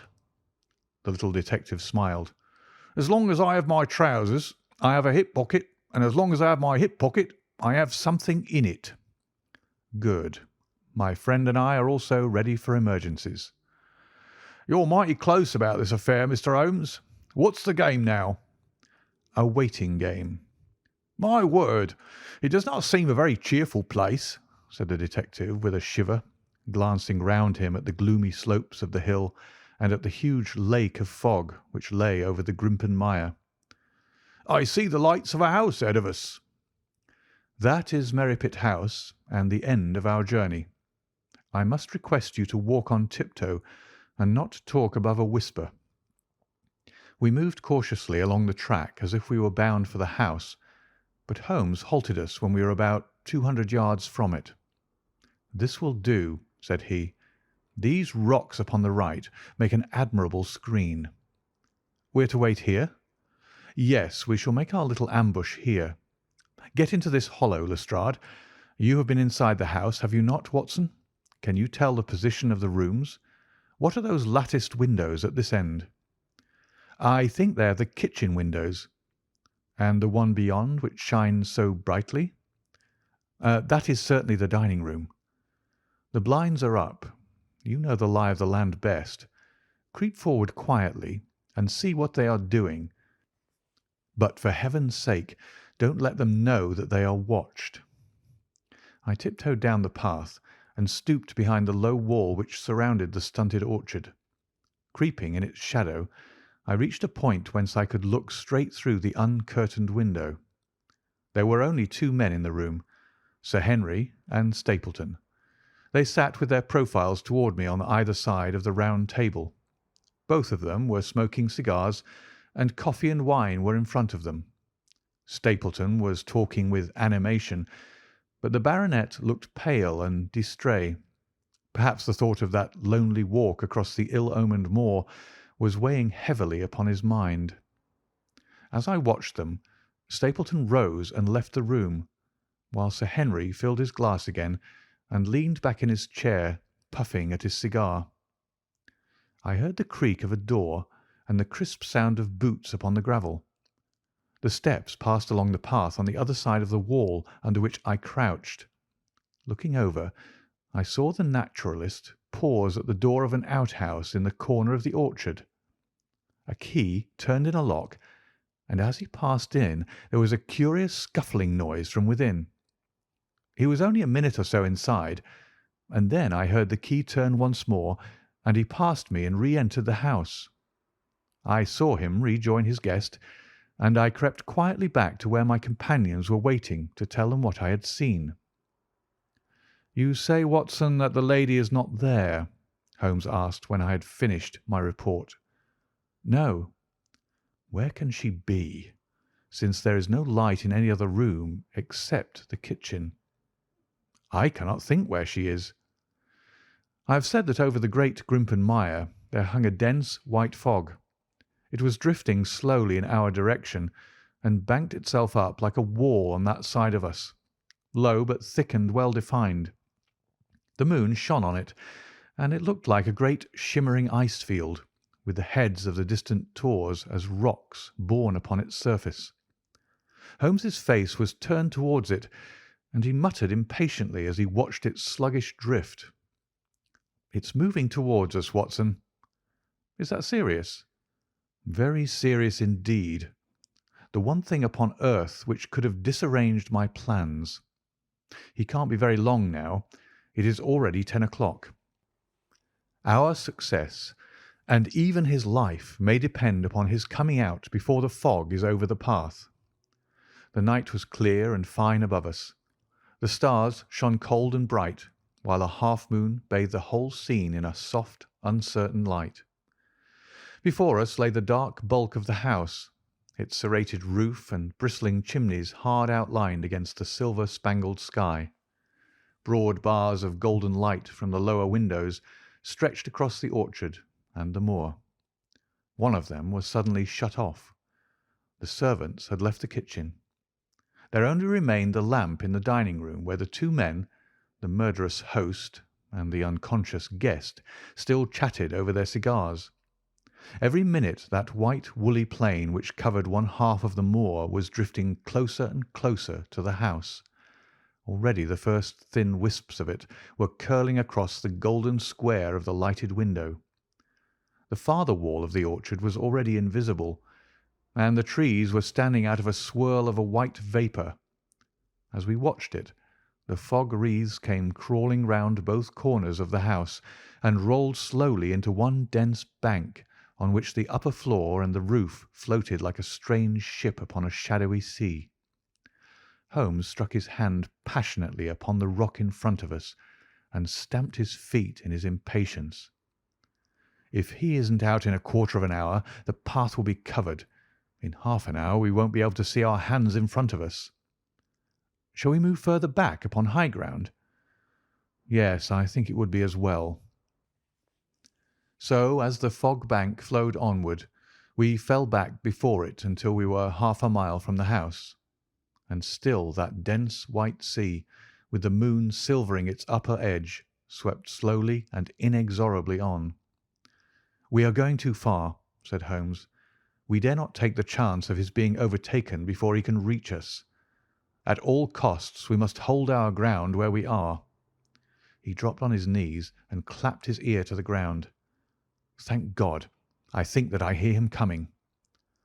A sound of quick steps broke the silence of the moor. Crouching among the stones, we stared intently at the silver-tipped bank in front of us. The steps grew louder, and through the fog as through a curtain there stepped the man whom we were awaiting. He looked around him in surprise as he emerged into the clear starlit night.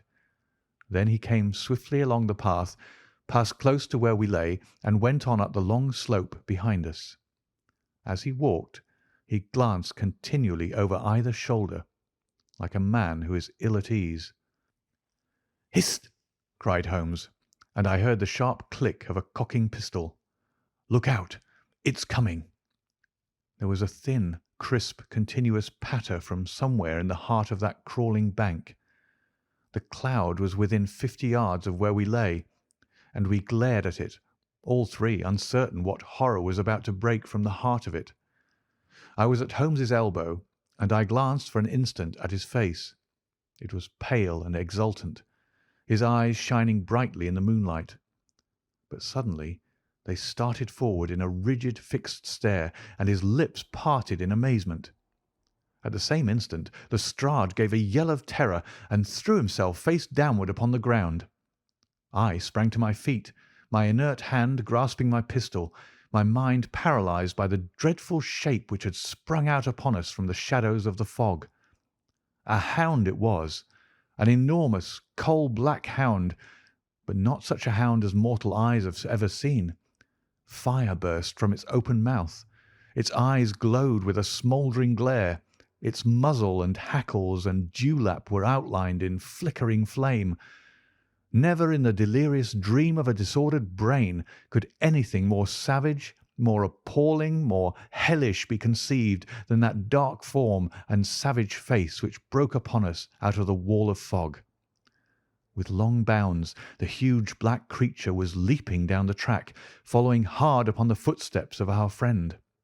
So paralysed were we by the apparition that we allowed him to pass before we had recovered our nerve. Then Holmes and I both fired together, and the creature gave a hideous howl which showed that one at least had hit him.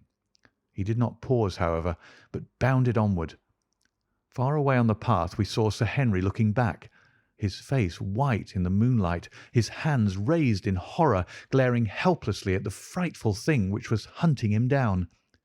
But that cry of pain from the hound had blown all our fears to the winds. If he was vulnerable, he was mortal, and if we could wound him, we could kill him. Never have I seen a man run as Holmes ran that night. I am reckoned fleet of foot, but he outpaced me as much as I outpaced the little professional. In front of us, as we flew up the track, we heard scream after scream from Sir Henry and the deep roar of the hound. I was in time to see the beast spring upon its victim, hurl him to the ground, and worry at his throat. But the next instant Holmes had emptied 5 barrels of his revolver into the creature's flank. With a last howl of agony and a vicious snap in the air, it rolled upon its back, 4 feet pawing furiously, and then fell limp upon its side. I stooped, panting, and pressed my pistol to the dreadful, shimmering head, but it was useless to press the trigger. The giant hound was dead. Sir Henry lay insensible where he had fallen. We tore away his collar, and Holmes breathed a prayer of gratitude when we saw that there was no sign of a wound, and that the rescue had been in time. Already our friend's eyelids shivered, and he made a feeble effort to move. Lestrade thrust his brandy flask between the baronet's teeth, and two frightened eyes were looking up at us. "My God!" he whispered. "What was it? What in heaven's name was it?" "It's dead, whatever it is," said Holmes. "We've laid the family ghost once and forever." In mere size and strength it was a terrible creature which was lying stretched before us. It was not a pure bloodhound, and it was not a pure mastiff, but it appeared to be a combination of the two, gaunt, savage, and as large as a small lioness. Even now, in the stillness of death, the huge jaws seemed to be dripping with a bluish flame, and the small, deep-set, cruel eyes were ringed with fire. I placed my hand upon the glowing muzzle, and as I held them up my own fingers smouldered and gleamed in the darkness. "Phosphorus," I said. "A cunning preparation of it," said Holmes, sniffing at the dead animal. "There is no smell which might have interfered with his power of scent. We owe you a deep apology, Sir Henry, for having exposed you to this fright. I was prepared for a hound, but not for such a creature as this, and the fog gave us little time to receive him." "You have saved my life." "Having first endangered it. Are you strong enough to stand?" "Give me another mouthful of that brandy, and I shall be ready for anything. So, now, if you will help me up, what do you propose to do?" "To leave you here. You are not fit for further adventures tonight. If you will wait, one or other of us will go back with you to the hall." He tried to stagger to his feet, but he was still ghastly pale and trembling in every limb. We helped him to a rock where he sat shivering with his face buried in his hands. "We must leave you now," said Holmes. "The rest of our work must be done, and every moment is of importance. We have our case, and now we only want our man. It's 1,000 to 1 against our finding him at the house," he continued as we retraced our steps swiftly down the path. "Those shots must have told him that the game was up. We were some distance off, and this fog may have deadened them. He followed the hound to call him off, of that you may be certain. No, he's gone by this time, but we'll search the house and make sure." The front door was open, so we rushed in and hurried from room to room, to the amazement of a doddering old manservant who met us in the passage. There was no light save in the dining room, but Holmes caught up the lamp and left no corner of the house unexplored. No sign could we see of the man whom we were chasing. On the upper floor, however, one of the bedroom doors was locked. "There's someone in here," cried Lestrade. "I can hear movement. Open this door." A faint moaning and rustling came from within. Holmes struck the door just over the lock with the flat of his foot, and it flew open. Pistol in hand, we all three rushed into the room. But there was no sign within it of that desperate and defiant villain whom we expected to see. Instead, we were faced by an object so strange and so unexpected that we stood for a moment staring at it in amazement. The room had been fashioned into a small museum, and the walls were lined by a number of glass-topped cases full of that collection of butterflies and moths, the formation of which had been the relaxation of this complex and dangerous man. In the centre of this room there was an upright beam which had been placed at some period as a support for the old worm-eaten balk of timber which spanned the roof. To this post a figure was tied, so swathed and muffled in the sheets which had been used to secure it that one could not for the moment tell whether it was that of a man or a woman. One towel passed round the throat and was secured at the back of the pillar. Another covered the lower part of the face, and over it two dark eyes. Eyes full of grief and shame and a dreadful questioning stared back at us. In a minute We had torn off the gag, unswathed the bonds, and Mrs. Stapleton sank upon the floor in front of us. As her beautiful head fell upon her chest, I saw the clear red wheal of a whiplash across her neck. "The brute!" cried Holmes. "Here, Lestrade, your brandy bottle. Put her in the chair. She has fainted from ill usage and exhaustion." She opened her eyes again. "Is he safe?" she asked. "Has he escaped?" "He cannot escape us, madam." No, no, I did not mean my husband. Sir Henry, is he safe?" "Yes." "And the hound?" "It is dead." She gave a long sigh of satisfaction. "Thank God! Thank God! Oh, this villain! See how he has treated me!" She shot her arms out from her sleeves, and we saw with horror that they were all mottled with bruises. "But this is nothing, nothing. It is my mind and soul that he has tortured and defiled.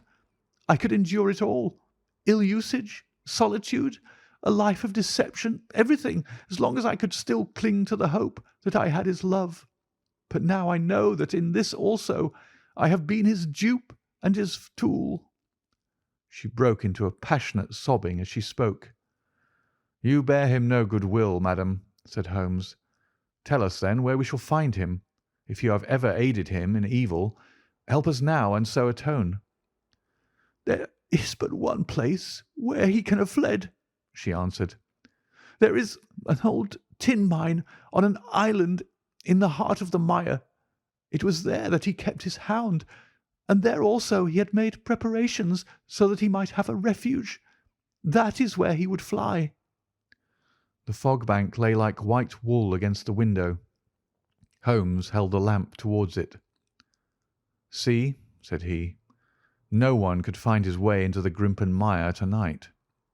She laughed and clapped her hands. Her eyes and teeth gleamed with fierce merriment.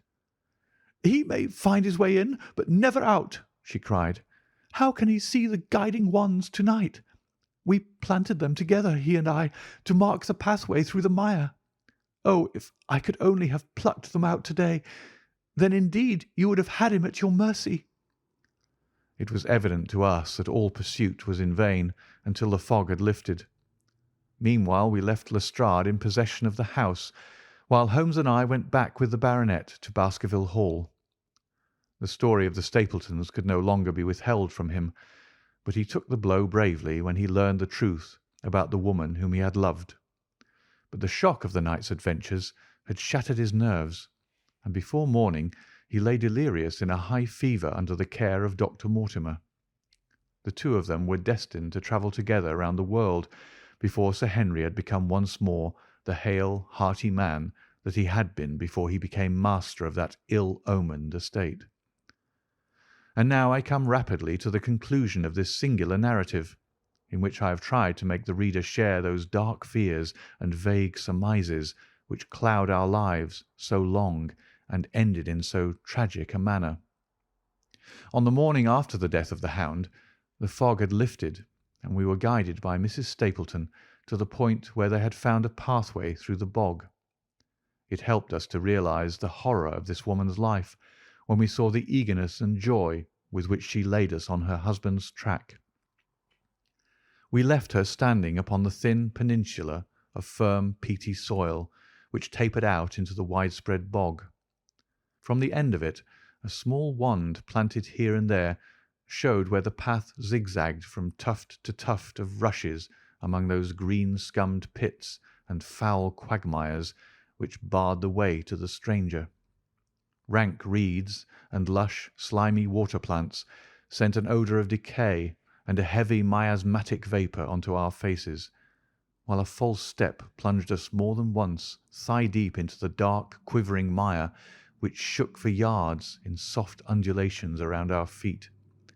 Its tenacious grip plucked at our heels as we walked, and when we sank into it, it was as if some malignant hand was tugging us down into those obscene depths, so grim and purposeful was the clutch in which it held us. Once only we saw a trace that someone had passed that perilous way before us. From amid a tuft of cotton grass which bore it up out of the slime, some dark thing was projecting. Holmes sank to his waist as he stepped from the path to seize it, and had we not been there to drag him out, he could never have set his foot upon firm land again. He held an old black boot in the air. Myers, Toronto, was printed on the leather inside. "It is worth a mud bath," said he. "It is our friend Sir Henry's missing boot." "Thrown here by Stapleton in his flight." "Exactly. He retained it in his hand after using it to set the hound upon the track. He fled when he knew the game was up, still clutching it, and he hurled it away at this point of his flight. We know at least that he came so far in safety. But more than that we were never destined to know, though there was much which we might surmise. There was no chance of finding footsteps in the mire, for the rising mud oozed swiftly in upon them. But as we at last reached firmer ground beyond the morass, we all looked eagerly for them. But no slightest sign of them ever met our eyes. If the earth told a true story, then Stapleton never reached that island of refuge towards which he struggled through the fog upon that last night. Somewhere in the heart of the great Grimpen mire, down in the foul slime of the huge morass which had sucked him in, this cold and cruel-hearted man is forever buried. Many traces we found of him in the bog-girt island where he had hid his savage ally. A huge driving wheel and a shaft half filled with rubbish showed the position of an abandoned mine. Beside it were the crumbling remains of the cottages of the miners, driven away no doubt by the foul reek of the surrounding swamp. In one of these a staple and chain with a quantity of gnawed bones showed where the animal had been confined. A skeleton with a tangle of brown hair adhering to it lay among the debris. "A dog," said Holmes.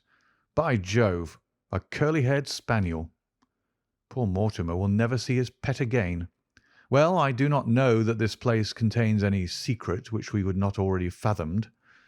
He could hide his hound, but he could not hush its voice, and hence came those cries which even in daylight were not pleasant to hear.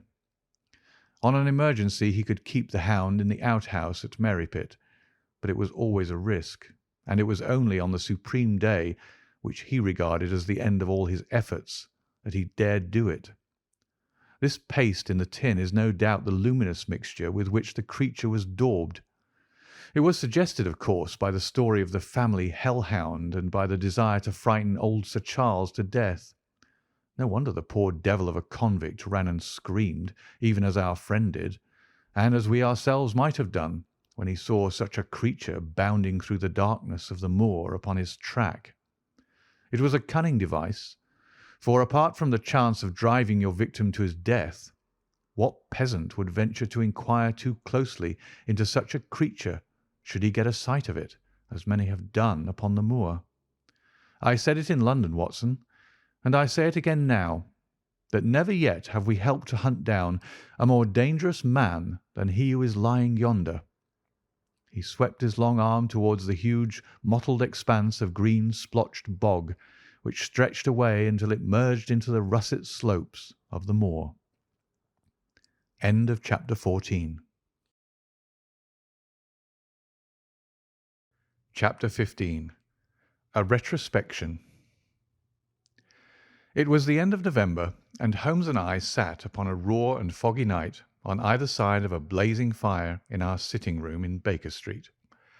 Since the tragic upshot of our visit to Devonshire, he had been engaged in two affairs of the utmost importance, in the first of which he had exposed the atrocious conduct of Colonel Upward in connection with the famous card scandal of the Nonpareil Club, while in the second he had defended the unfortunate Madame Montpensier from the charge of murder which hung over her in connection with the death of her stepdaughter, Mademoiselle Carrère, the young lady who, as it will be remembered, was found 6 months later alive and married in New York. My friend was in excellent spirits over the success which had attended a succession of difficult and important cases, so that I was able to induce him to discuss the details of the Baskerville mystery. I had waited patiently for the opportunity, for I was aware that he would never permit cases to overlap, and that his clear and logical mind would not be drawn from its present work to dwell upon memories of the past. Sir Henry and Dr. Mortimer were, however, in London on their way to the long voyage which had been recommended for the restoration of his shattered nerves. They had called upon us that very afternoon, so that it was natural that the subject should come up for discussion. "The whole course of events," said Holmes, "from the point of view of the man who called himself Stapleton, was simple and direct, although to us, who had no means in the beginning of knowing the motives of his actions, and could only learn part of the facts, it all appeared exceedingly complex. I have had the advantage of 2 conversations with Mrs. Stapleton, and the case has now been so entirely cleared up that I am not aware that there is anything which has remained a secret to us. You will find a few notes upon the matter under the heading B in my indexed list of cases. Perhaps you'd kindly give me a sketch of the course of events from memory." "Certainly, though I cannot guarantee that I carry all the facts in my mind. Intense mental concentration has a curious way of blotting out what has passed. The barrister who has his case at his fingers' ends and is able to argue with an expert upon his own subject finds that a week or 2 of the courts will drive it all out of his head once more. So each of my cases displaces the last, and Mademoiselle Carrère has blurred my recollection of Baskerville Hall. To-morrow some other little problem may be submitted to my notice, which will in turn dispossess the fair French lady and the infamous Upward. So far as the case of the Hound goes, however, I will give you the course of events as nearly as I can, and you will suggest anything which I may have forgotten. My inquiries show beyond all question that the family portrait did not lie, and that this fellow was indeed a Baskerville. He was a son of that Roger Baskerville, the younger brother of Sir Charles, who fled with a sinister reputation to South America, where he was said to have died unmarried. He did, as a matter of fact, marry, and had 1 child, this fellow, whose real name is the same as his father's. He married Beryl Garcia, one of the beauties of Costa Rica, and having purloined a considerable sum of public money, he changed his name to Vandeleur and fled to England, where he established a school in the east of Yorkshire. His reason for attempting this special line of business was that he had struck up an acquaintance with a consumptive tutor upon the voyage home, and that he had used this man's ability to make the undertaking a success. Fraser, the tutor, died, however, and the school, which had begun well, sank from disrepute into infamy. The Vandeleurs found it convenient to change their name to Stapleton, and he brought the remains of his fortune, his schemes for the future, and his taste for entomology to the south of England. I learned at the British Museum that he was a recognised authority upon the subject, and that the name of Vandeleur has been permanently attached to a certain moth which he had in his Yorkshire days been the first to describe. We now come to that portion of his life which has proved to be of such intense interest to us. The fellow had evidently made inquiry, and found that only 2 lives intervened between him and a valuable estate. When he went to Devonshire, his plans were, I believe, exceedingly hazy, but that he meant mischief from the first is evident from the way in which he took his wife with him in the character of his sister. The idea of using her as a decoy was clearly already in his mind, though he may not have been certain how the details of his plot were to be arranged. He meant in the end to have the estate, and he was ready to use any tool or run any risk for that end. His first act was to establish himself as near to his ancestral home as he could, and his second was to cultivate a friendship with Sir Charles Baskerville and with the neighbours. The baronet himself told him about the family hound, and so prepared the way for his own death. Stapleton, as I will continue to call him, knew that the old man's heart was weak and that a shock would kill him. So much he had learned from Dr. Mortimer. He had heard also that Sir Charles was superstitious, and had taken this grim legend very seriously. His ingenious mind instantly suggested a way by which the baronet could be done to death, and yet it would be hardly possible to bring home the guilt to the real murderer. Having conceived the idea, he proceeded to carry it out with considerable finesse. An ordinary schemer would have been content to work with a savage hound. The use of artificial means to make the creature diabolical was a flash of genius upon his part. The dog he brought in London from Ross and Mangles, the dealers in Fulham Road. It was the strongest and most savage in their possession. He brought it down by the North Devon line and walked a great distance over the moor so as to get it home without exciting any remarks. He had already on his insect hunts learned to penetrate the Grimpen Mire, and so had found a safe hiding place for the creature. Here he kennelled it and waited his chance. But it was some time coming.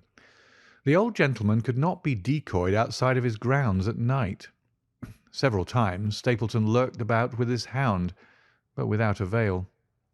It was during these fruitless quests that he, or rather his ally, was seen by peasants, and that the legend of the demon dog received a new confirmation.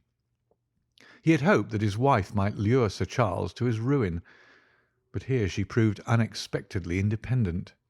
She would not endeavour to entangle the old gentleman in a sentimental attachment which might deliver him over to his enemy.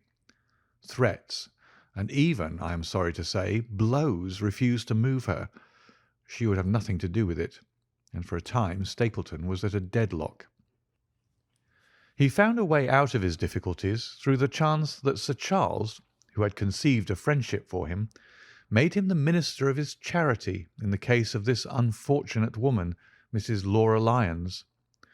By representing himself as a single man, he acquired complete influence over her, and he gave her to understand that in the event of her obtaining a divorce from her husband, he would marry her. His plans were suddenly brought to a head by his knowledge that Sir Charles was about to leave the Hall on the advice of Dr. Mortimer, with whose opinion he himself pretended to coincide. He must act at once, or his victim might get beyond his power.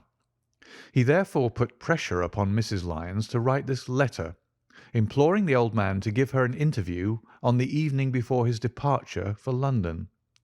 He then, by a specious argument, prevented her from going, and so had the chance for which he had waited.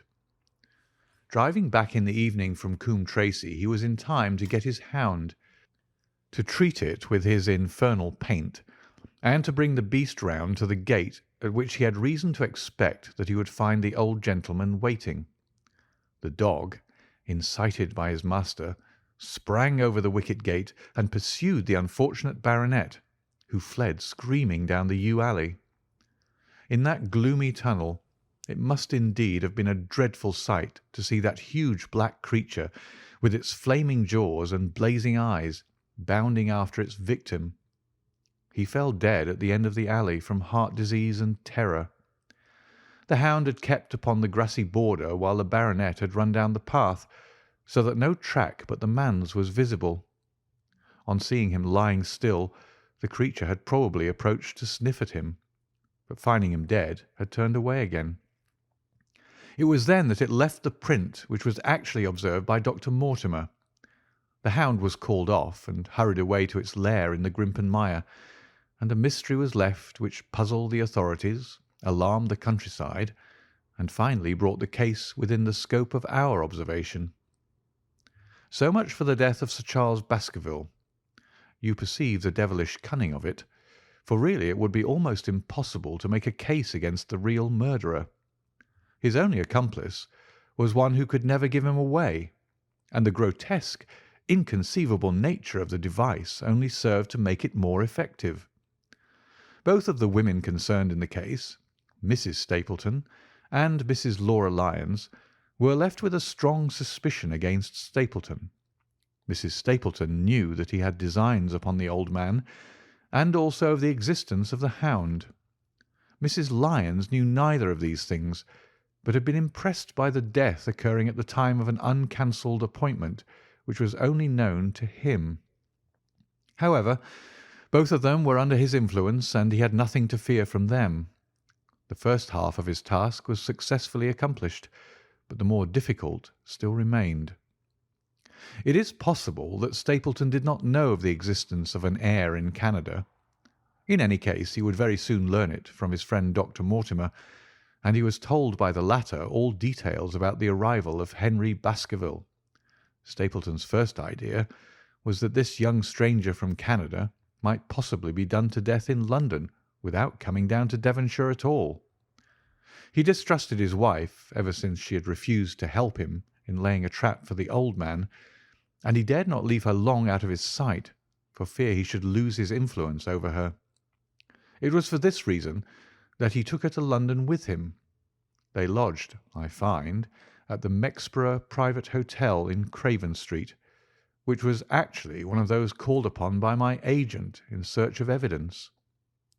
Here he kept his wife, imprisoned in her room while he, disguised in a beard, followed Dr. Mortimer to Baker Street, and afterwards to the station and to the Northumberland Hotel. His wife had some inkling of his plans, but she had such a fear of her husband, a fear founded upon brutal ill-treatment, that she dare not write to warn the man whom she knew to be in danger. If the letter should fall into Stapleton's hands, her own life would not be safe. Eventually, as we know, she adopted the expedient of cutting out the words which would form the message and addressing the letter in a disguised hand. It reached the baronet and gave him the first warning of his danger. It was very essential for Stapleton to get some article of Sir Henry's attire, so that in case he was driven to use the dog, he might always have the means of setting him upon his track. With characteristic promptness and audacity, he set about this at once, and we cannot doubt that the boots or chambermaid of the hotel was well bribed to help him in his design. By chance, however, the first boot which was procured for him was a new one, and therefore useless for his purpose. He then had it returned and obtained another, a most instructive incident, since it proved conclusively to my mind that we were dealing with a real hound, as no other supposition could explain this anxiety to obtain an old boot, and this indifference to a new one. The more outré and grotesque an incident is, the more carefully it deserves to be examined, and the very point which appears to complicate a case is, when duly considered and scientifically handled, the one which is most likely to elucidate it. Then we had the visit from our friends next morning, shadowed always by Stapleton in the cab. From his knowledge of our rooms and of my appearance, as well as from his general conduct, I am inclined to think that Stapleton's career of crime has been by no means limited to this single Baskerville affair. It is suggestive that during the last 3 years there have been 4 considerable burglaries in the West Country, for none of which was any criminal ever arrested. The last of these, at Folkestone Court in May, was remarkable for the cold-blooded pistoling of the page, who surprised the masked and solitary burglar. I cannot doubt that Stapleton recruited his waning resources in this fashion, and that for years he had been a desperate and dangerous man. We had an example of his readiness of resource that morning when he got away from us so successfully, and also of his audacity in sending back my own name to me through the cabman. From that moment he understood that I had taken over the case in London, and that therefore there was no chance for him there. He returned to Dartmoor and awaited the arrival of the baronet. "One moment," said I. "You have no doubt described the sequence of events correctly, but there's one point which you have left unexplained. What became of the hound when its master was in London?" "I have given some attention to this matter, and it is undoubtedly of importance. There can be no question that Stapleton had a confidant, though it is unlikely that he ever placed himself in his power by sharing all his plans with him. There was an old manservant at Merripit House whose name was Anthony. His connection with the Stapletons can be traced for several years, as far back as the schoolmastering days, so that he must have been aware that his master and mistress were really husband and wife. This man has disappeared, and has escaped from the country. It is suggestive that Anthony is not a common name in England, while Antonio is so in all Spanish or Spanish-American countries. The man, like Mrs. Stapleton herself, spoke good English, but with a curious lisping accent. I have myself seen this old man cross the Grimpen Mire by the path which Stapleton had marked out. It is very probable, therefore, that in the absence of his master it was he who cared for the hound, though he may never have known the purpose for which the beast was used. The Stapletons then went down to Devonshire, whither they were soon followed by Sir Henry and you.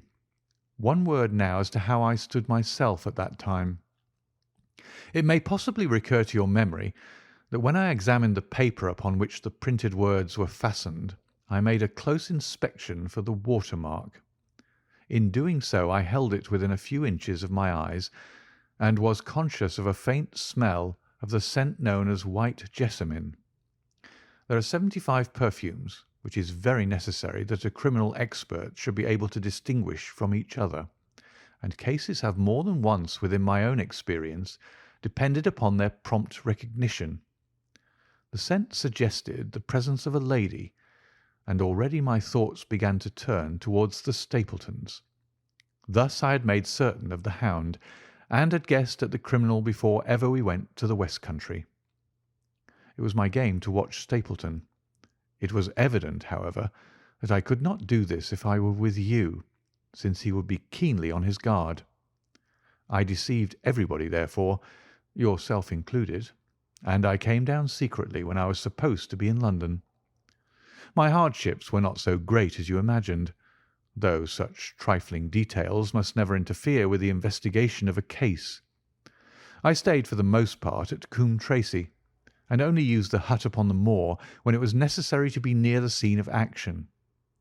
Cartwright had come down with me, and in his disguise as a country boy he was of great assistance to me.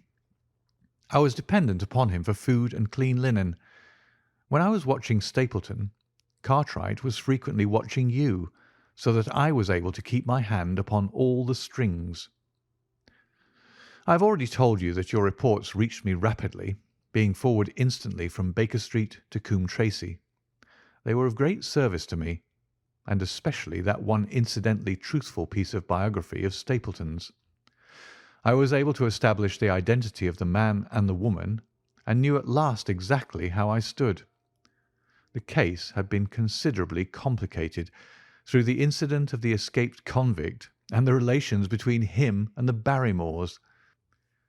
This also you cleared up in a very effective way, though I had already come to the same conclusions from my own observations. By the time that you discovered me upon the moor, I had a complete knowledge of the whole business, but I had not a case which could go to a jury. Even Stapleton's attempt upon Sir Henry that night, which ended in the death of the unfortunate convict, did not help us much in proving murder against our man. There seemed to be no alternative but to catch him red-handed, and to do so we had to use Sir Henry, alone and apparently unprotected, as a bait.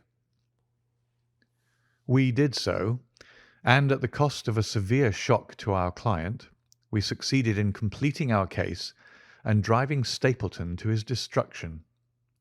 That Sir Henry should have been exposed to this is, I must confess, a reproach to my management of the case, but we had no means of foreseeing the terrible and paralysing spectacle which the beast presented, nor could we predict the fog which enabled him to burst upon us at such short notice. We succeeded in our object at a cost which both the specialist and Dr. Mortimer assure me will be a temporary one. A long journey may enable our friend to recover not only from his shattered nerves, but also from his wounded feelings. His love for the lady was deep and sincere, and to him the saddest part of all this black business was that he should have been deceived by her.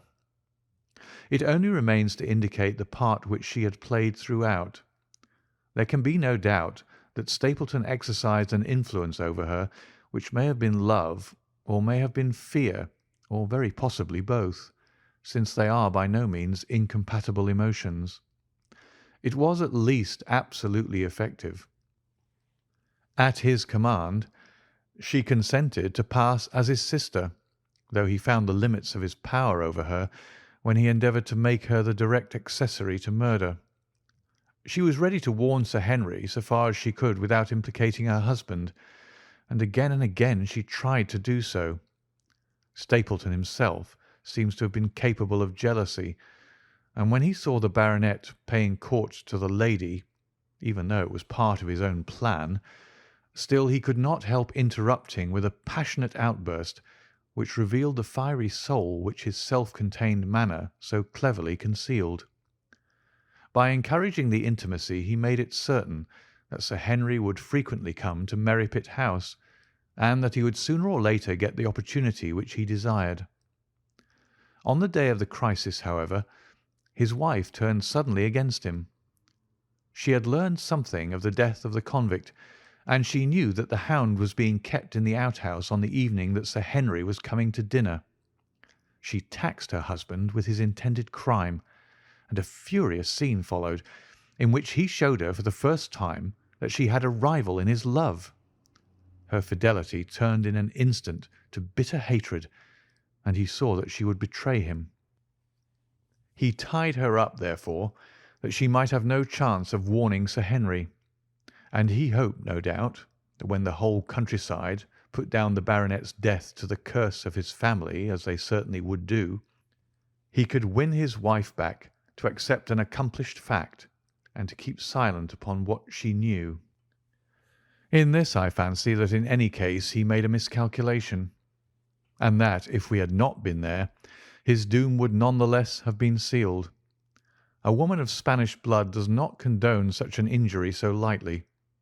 And now, my dear Watson, without referring to my notes, I cannot give you a more detailed account of this curious case. I do not know that anything essential has been left unexplained. He could not hope to frighten Sir Henry to death as he had done the old uncle with his bogey hound. The beast was savage and half starved. If its appearance did not frighten its victim to death, at least it would paralyse the resistance which might be offered. No doubt. There only remains one difficulty. If Stapleton came into the succession, how could he explain the fact that he, the heir, had been living unannounced under another name so close to the property? How could he claim it without causing suspicion and inquiry? It is a formidable difficulty, and I fear that you ask too much when you expect me to solve it. The past and the present are within the field of my inquiry, but what a man may do in the future is a hard question to answer. Mrs. Stapleton has heard her husband discuss the problem on several occasions. There were three possible courses. He might claim the property from South America, establish his identity before the British authorities there, and so obtain the fortune without ever coming to England at all, or he might adopt an elaborate disguise during the short time that he need be in London. Or again, he might furnish an accomplice with the proofs and papers, putting him in as heir, and retaining a claim upon some proportion of his income. We cannot doubt from what we know of him that he would have found some way out of the difficulty. And now, my dear Watson, we have had some weeks of severe work, and for one evening I think we may turn our thoughts into more pleasant channels. I have a box for Les Huguenots. Have you heard the De Retskys? Might I trouble you then to be ready in half an hour, and we can stop at Marcini's for a little dinner on the way. End of chapter 15, and the end of The Hound of the Baskervilles by Sir Arthur Conan Doyle. Read by David Clarke, bgdavid.wordpress.com and bgcoffee.net. Thank you so much for listening.